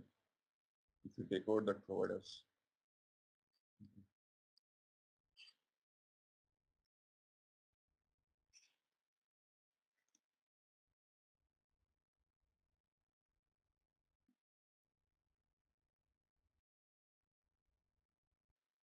so here it will come like something with the spaces.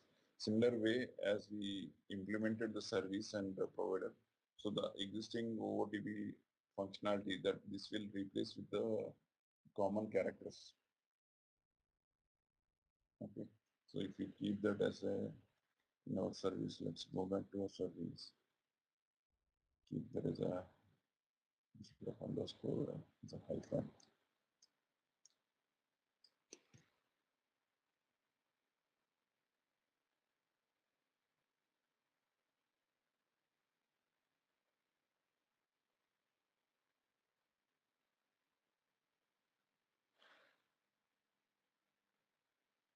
So this product code will be translated to the name will be translated with a specific characters that will.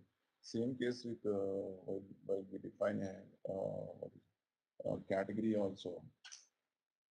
Okay, let me go back to the category. We'll see like how we can do that. For category also we can define the normalizers. We'll define a params for minimum for whatever. Let me click this one.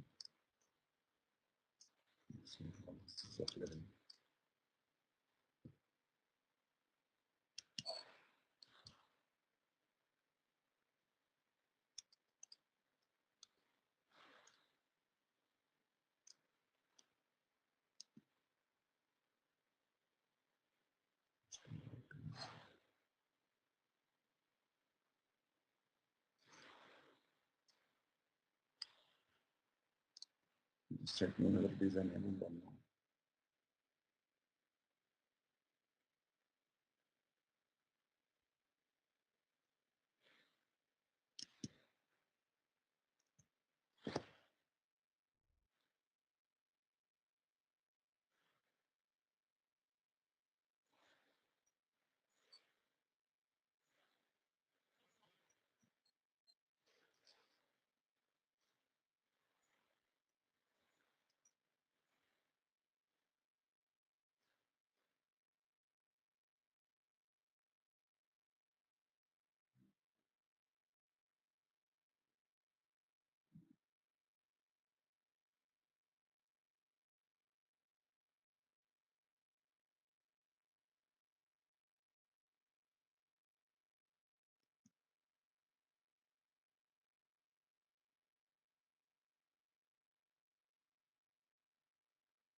So we define a name for environment here.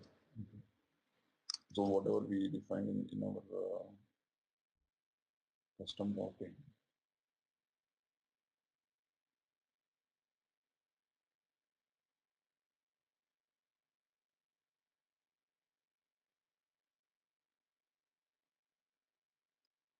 exactly what it is, not existing.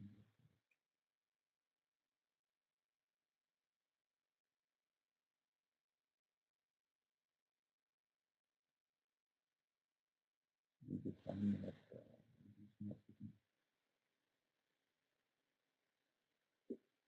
So if you define this particular param mapping with a name, right?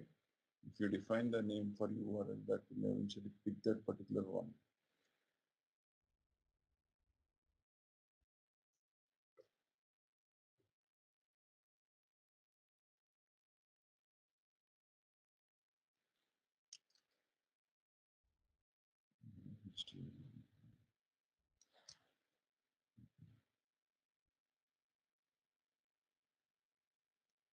These are the constants available. Let me define this name history and we'll use that.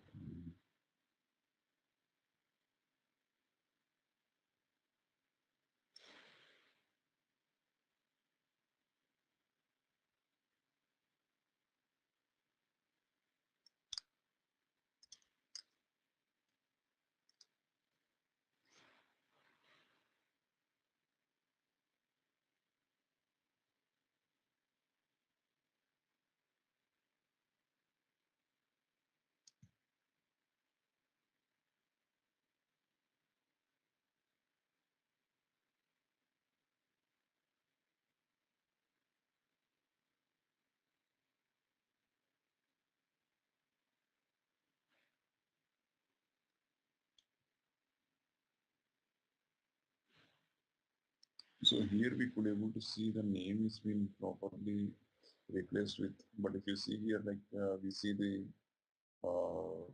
URL with the uncode format, right? Let me go back. Let's, let's see like what is appearing.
So here if you see, right, like whatever the things that we kept, like from the source, if we are getting any name with the space, we are replacing with the hash, right? So that we defined into a target name HTML. So there are a couple of attributes against a product in the front end if we can use it, like, so what we have done in our custom routing, let me go back and show you. So in our custom routing, we have mapped uh, the product code. Along with that, we map the name HTML. Okay, that's where we define in our service, right? For the product name or normalization, product name normalization, we replace that space with a hash and we set it to the target. Like in case of any of the data changes that is coming from the service, like from the OCC, if you are getting any product information, we can get use of the normalizers, okay, either to make it to or to your custom thing, like if you want to assume if you have some content coming up which is coming like a forward slash and all, which is coming as encode format, in case if you want to replace that, right, you can use this particular normalizer. Okay, so now we set that value to name HTML. In our custom routing, we added the name HTML as a query parameter. So then we could able to see that particular spaces are being translated with our unique code. Like a similar way, we can get use of the normalizers. Okay. Yeah, and apart from decoding URL, that's a, if you see there are list of attributes at product model, right? Product data. So if you go into this product interface, we have available for pickups. This is a boolean, a rating and all. The rating altogether, yeah, this is a number. There will be average rating and all also. This is the average rating only, right? And we have price. Any of the content, if you want to translate it based upon a large logic, okay, so you can use the normalization concept. So primarily that will be, your normalizer will be called at the time of when you translate, I mean like when your data is about to render. Like you will be getting a data from the OCC layer. But if in the particular component, if you want to change that to, if this is the thing, then change it to this particular content, or maybe you do the data massage. So such scenarios, you can use that. So kind of what you say, like common mechanism. This normalizer is supposed to be common across each and every this thing. Even you can keep a conditions inside your normalizer, but primarily while before rendering the data, this normalizer will kick in, and with the help of the logic that we kept and we use the attributes, we can render the content accordingly. Not only URL, here we are referring the name in the parameters, right? In our custom routing, we kept only the name. So in case if your data while representing you, okay. So let me go to our custom routing. Here we use the name HTML, right? Where we set that particular property in our service. So in other case, you might be doing a correction on your description. Okay, you don't need to keep it here, like by the time rendering the content itself, from the OCC layer, assume you're getting some description ABC. So you want to append something on top of it. Okay. So in such case, if you use the normalizer, right, which is common across all the pages, so that will be added to your existing product description. Set the same thing back to the target description. Like if you go here, right, source dot description. So here you will be getting some description value. So that will be a string. So you are going to correct something, or maybe doing some operation on it, or maybe based upon the condition, or maybe based upon the code and all, you're doing something. You can do that and set back to the target dot description. So this is where you can operate. Here we use this particular normalizer to replace any of the what is it, like spaces with a hyphen and all, but not that is not the ultimate objective. Like if you want to make something some operation on top of your OCC data or make your URL SEO optimized and all, we can get use of the normalizers. See what itself is not file. Okay.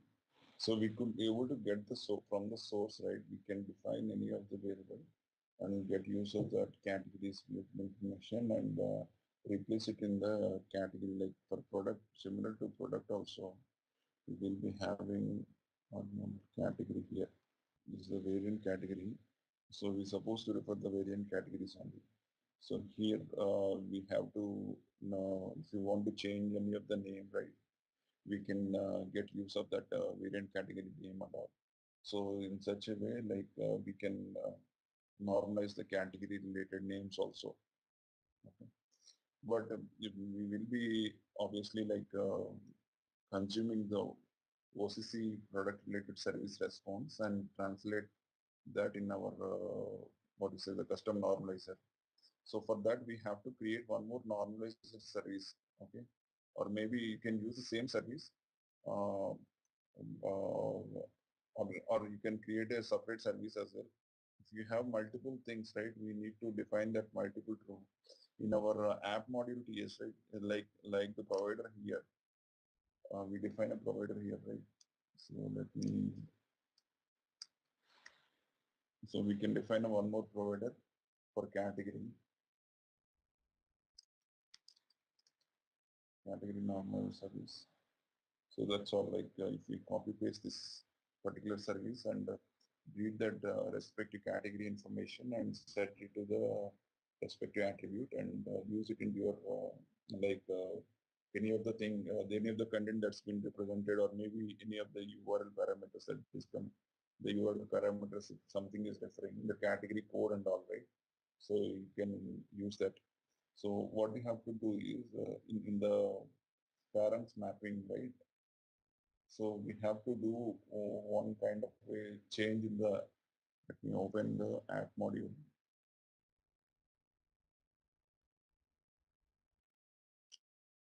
It's in custom routing, right? We kept all our custom things in custom routing. So here we have a list of product related routings, okay, for category related. This is for the product, okay. So if you're defining category, what will do, we keep C as a category, and respective other things are like mandatory things are category code. So we can get this particular, what is the mandatory attribute from your default module TS file, like we have this default routing configured. From here you can get that, okay. In that way, like if you pass the additional attribute instead of category code, right? So if you define your custom variable, like maybe a first category, okay. So if you define first category, so this is supposed to be mapped with your normalizer. Okay, this is supposed to be populated with your normalizer. So in your solution, maybe you'll be having your custom and storefront. All this content and all will be managed. I mean, like all the controllers will be managed in your SRC, like in your controllers, right? CMS related, pages related, everything. Okay, for product features, like if you take the product feature component, you'll be having respective controller mappings, right? This is for custom components. Okay, let me open any of the cart page control. Okay, this is for your cart page, but on the all your responses, like storefront ones and all, you'll keep it maintained at web layer underscore UI. So all your JSS and all, you'll keep it here, right? This is the cart JS, this is for cart. So respective page JSS, you'll keep it here. You completely, this will no longer exist actually. So all these things will no longer exist. If you see this GUID authentication success handler, so creating a cookie and all on authentication success, what are all things has to happen. So all these things, they will not be existing in your, what they say, like a solution of Commerce and Spartacus. this module itself will no longer exist. So we created one of the service with ng normalizer, right?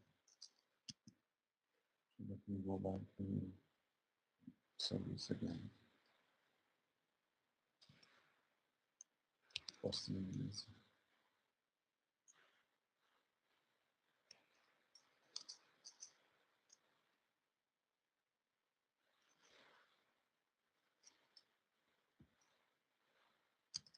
in the service implement converted with OCC product.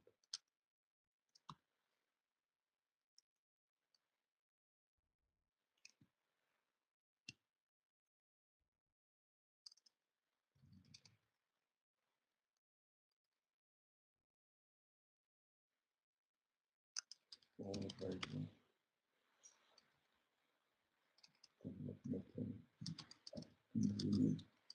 the respective value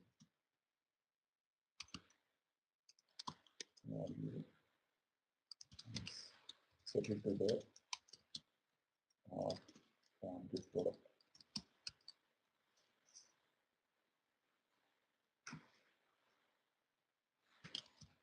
While setting into target product, do the translation of process the response from OCC. If we are adding some custom attributes to product,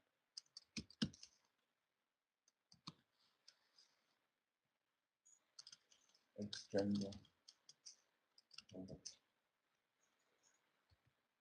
interface and add the custom attributes by translating the translation instead of using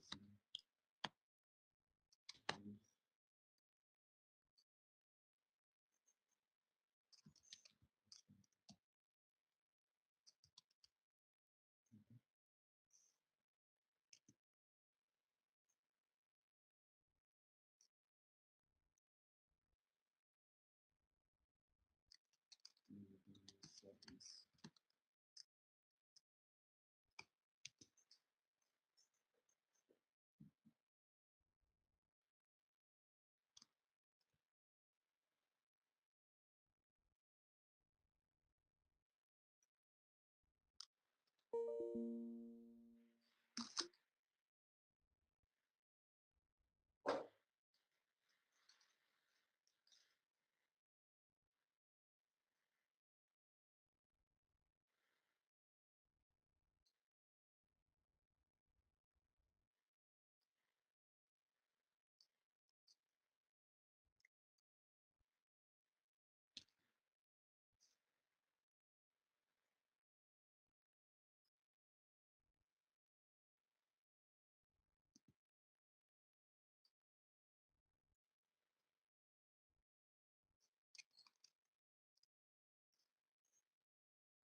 Or get the product response.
This is, this is about service level, and then one more thing is about app module.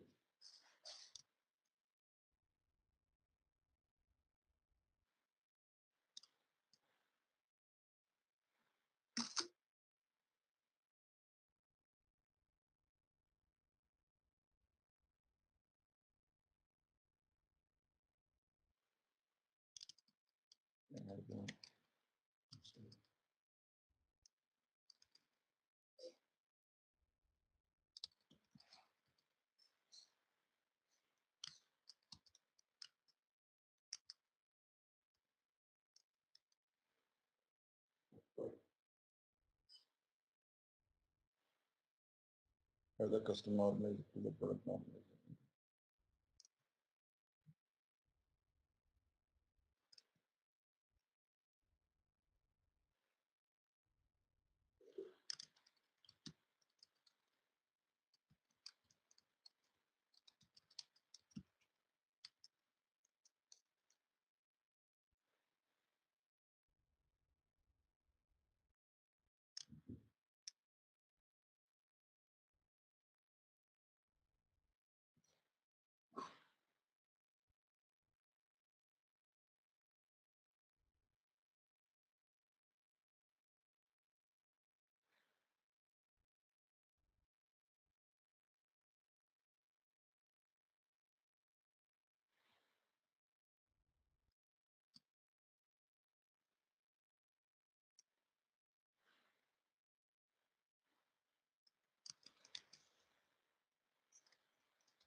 And one more thing is in custom routing, define a variable with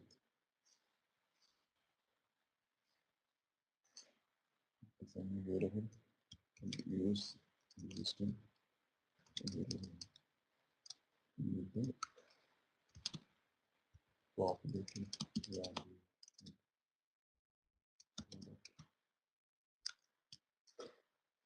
Custom product normalizer.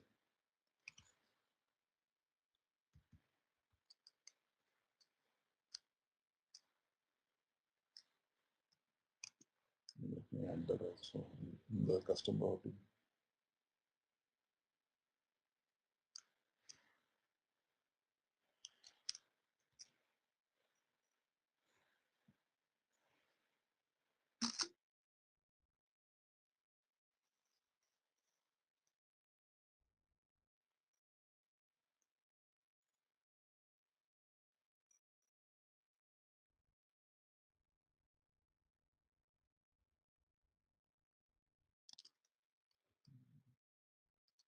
Custom routing.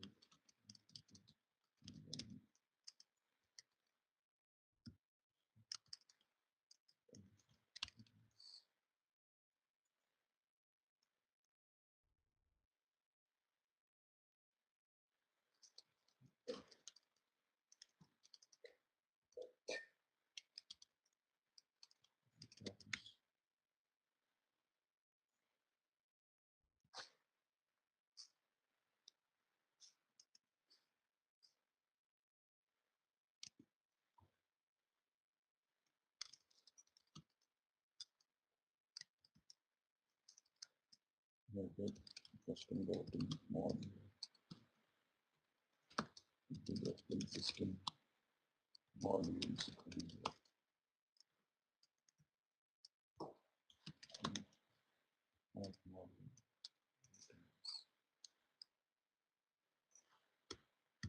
Okay.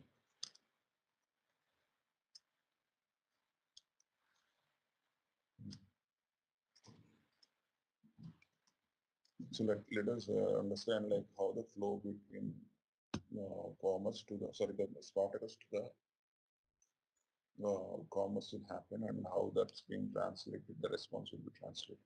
For this, let us take any of the existing controller mappings. Like we have a product page, we have a pages controller for serving all the content page related. So, and then we have a product related controller also, right? So let us take the products controller, so the lightweight one, and then we'll see like what all the services been available. Okay, once we map, I mean like we expose services from OCC to the Spartacus end, right? So we give the respective mapping, like it's supposed to be product slash product code, like this is the base site ID products slash product code. So eventually this product code, we read it from the path parameters. Okay, you go back, this is the path variable, right? So from the path variable, we will be reading that product code. Okay, this is for reviews. And let us go back. We see the product related. Okay, we see the product related information. So we have an existing service, right, which will eventually get product for core and option. Okay, so we have if you go inside this, right, so we will be calling few of the OTP service, like product service we have. So that will give you the product model, we pass it to the product converter. So that will give you the product data. So still here, right, it will be based upon your custom logic. Like if you are appending any of the existing I mean like to the existing populators, you can add multiple populators to it, like so we have a modified populator list, right? If you want to add custom things, right? For a product converter, you can keep it here. This is a card converter. Okay. So similar way, you will be having a product converter also. So for a product converter, if you add your custom populator, like to enrich your maybe product data, so you'll be adding this Spring configuration. I hope you're aware of this, right? Like this is all about how you update your product data with respect to custom logic, like apart from out of box. So we are seeing few of the out of box topics. So that's, I mean, like we see few of the custom topics. Before that, we understand how out of box works.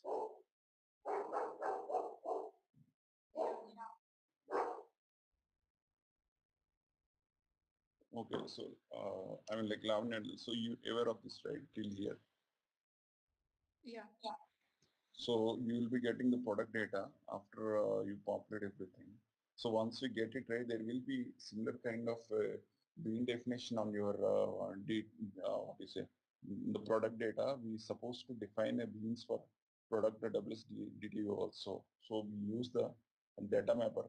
Okay, here we pass the product data to the respective WSDTO.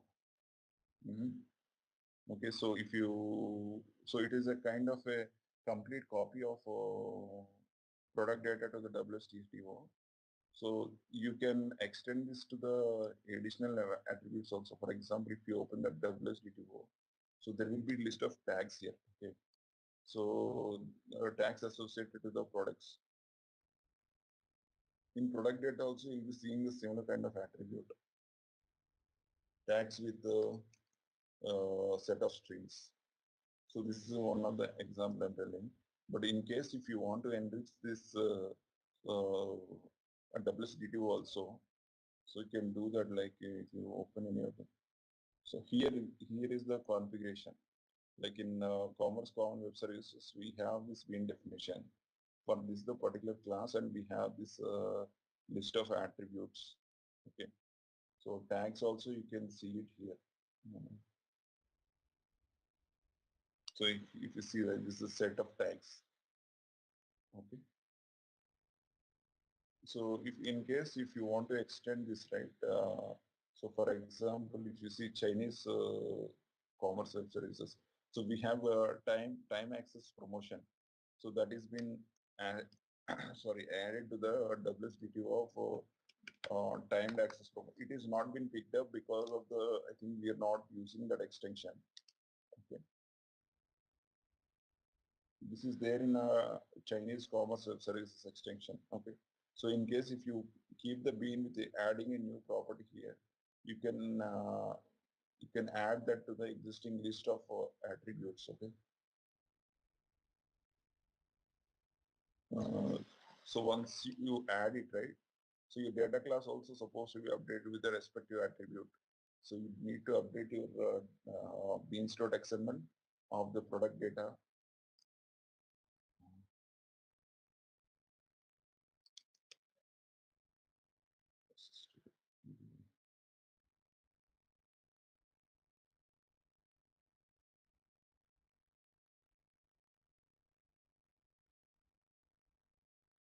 This is in commerce websites, okay? So here also we will be having tags, okay, if you see. So we have to update your beans.xml. Along with that, we have to define your WSDTO to do the copy of your data class to your respective DTO response. Okay. So all these things like what are the logic that you are going to write it, you can write it in your custom populator only. Like if you are extending or maybe creating a custom populator, extending an existing one, like I showed you, right? Modified populator list we have. So either that way or creating your custom populator, you call it in, as part of your ODB list of converter. Okay. So in such a way, like by the time you create this particular DTO, it's supposed to have that custom attributes. Then you will be able to copy that. So here there is a catch actually. In the WSDTO also, we have different, this is for product WSDTO, right? I'll show you one of the things that will help you to, I mean, if you need a full information of that, we need to pass few other parameters, whether we need a full set of WSDTO or not.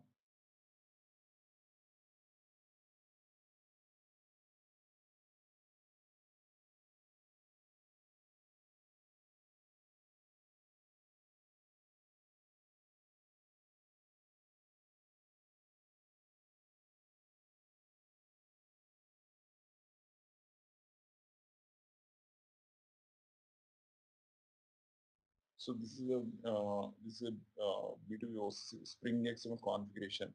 So there is a level mapping here. Like if you see what are all the attributes supposed to be mapped and all, this will also, if you, let's say level mapping.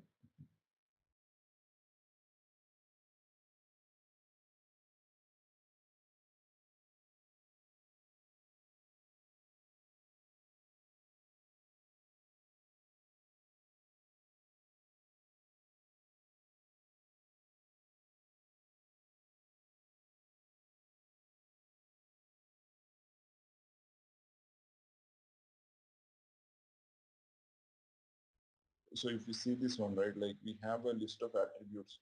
This is for CMS component, get the required attributes. Okay, what are all the fields required? So if I go back to the OCC Spring configuration, we have basic, default and full length, full list of attributes. Like all the product references are needed. Like it depends upon how we are making the, what is it, the component lightweight. So what are the primary information for PLP and all, the stock name based product? I mean, like for PLP, we need name, price, and rating, right? I think those three are the primary criteria, apart from media, the thumbnail image of that particular product. So similar way, if you define this particular levels, right, level mapping, so by the time what we pass, like the basic or the default or full, accordingly the response will attribute, I mean, like it will give you the information. So in our cases, like while we are accessing a PDP, we will be getting everything like product references, summary, classification, average rating. We see that, okay, purchase volume, prices, and for these attributes also we will be having a, whether we need it a full or default. So while we are rating, so we're supposed to follow this structure, like what is the field set level mappings.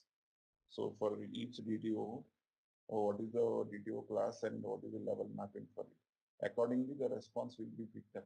So if you see any of the OTP thing, right, you'll come to know what is the, this is for CMS component type data mapping. Let me fields.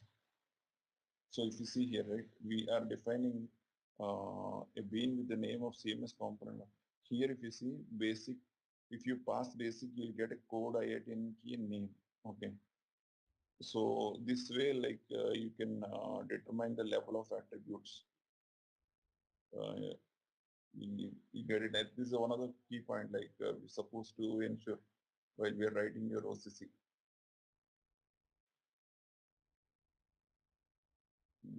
Any questions, team? Yeah, we'll hear you. Yeah.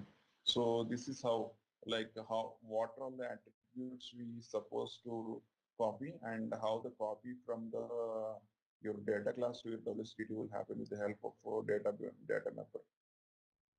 So here is the data mapper. I think this has been provided by this OCC level only. This is OOTB provided data mapper. You can directly, it will directly copy from your bean to WSDT. Okay. If you, there is one more controller, I'll show you various controller.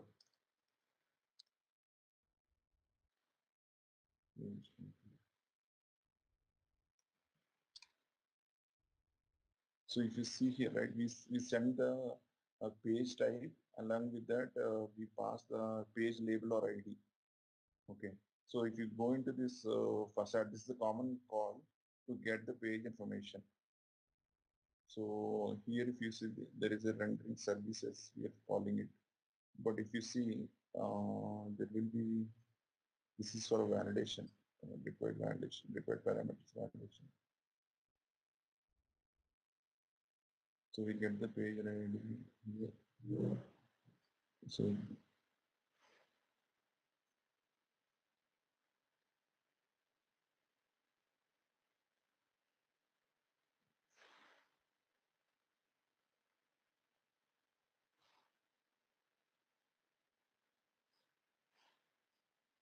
let's take this one.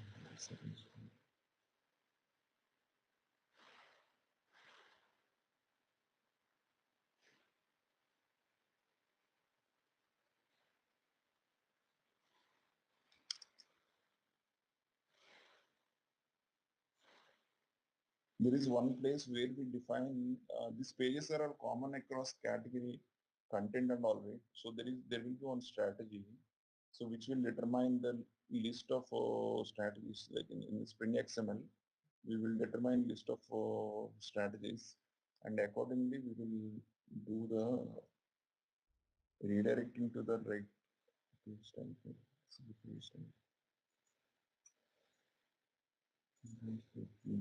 Find first and then restriction data. This is for the restriction data.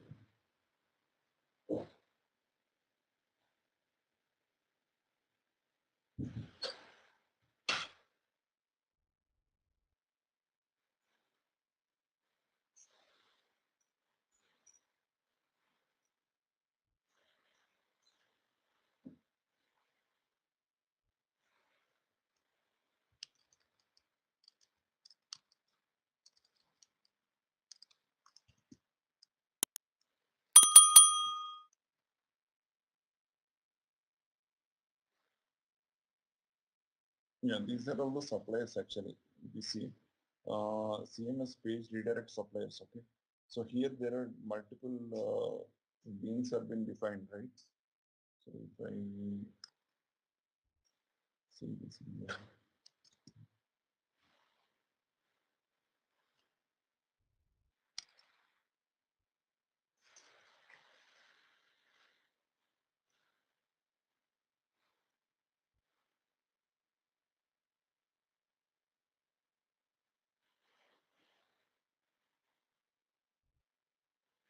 So here if you see the page redirection strategy, so here is the list of redirection suppliers.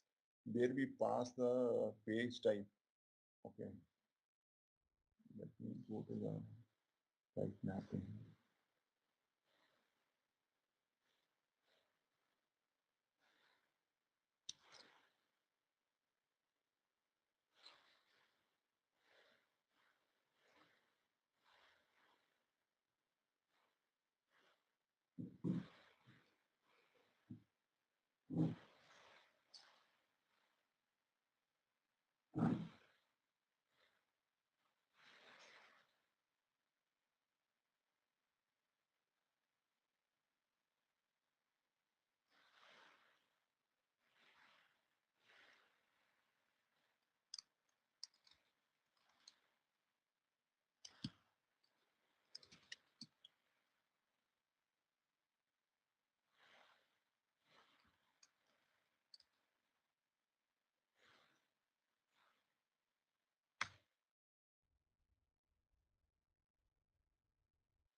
So here, if you see, right, there is a get rendering page suppliers. Okay, so this is where we get the list of suppliers. So this is the strategy will be called up like if you see this in XML. So this is the rendering page suppliers. Okay, so this is the map. So we get a catalog page, category, content, and product related. This is where we determine like which page render is supposed to be picked up and render that particular page. It will be at the beginning only. Like if you see, like let us go into this particular column. Okay, so we get a pages, right? So this is the call get page data. Inside that we are calling the rendering service, and inside that we are calling the get page model. We are passing the page type. So here itself we will be getting the respective map. Okay, from the map we are comparing based upon the type of the string that we are passing. Okay, and getting the respective page model, or else throw, I mean, like in case if it is not found, we are throwing an exception here. Are you clear with this pages and product related controller mappings? Hey there, ready to master SAP Commerce Spartacus? Our course is here to guide you step by step. Take it at your own pace on our platform. In this course, you'll dive deep into SAP Commerce Spartacus, your ultimate toolkit for managing supplies efficiently. From ensuring we have enough products to getting them where they need to go, we've got you covered. Our course covers everything you need from the basics to advanced techniques. Crafted by seasoned experts, you're learning from the best. Your instructors are seasoned pros, ready to support your learning journey and address any queries you have. And guess what? Our students love it too. Real people, just like you, have found our course incredibly helpful. Best of all, it's affordable. Quality learning that won't break the bank. Keen to become a SAP Commerce Spartacus Pro? Sign up now on our page. For more details, head over to ZaranTech's website.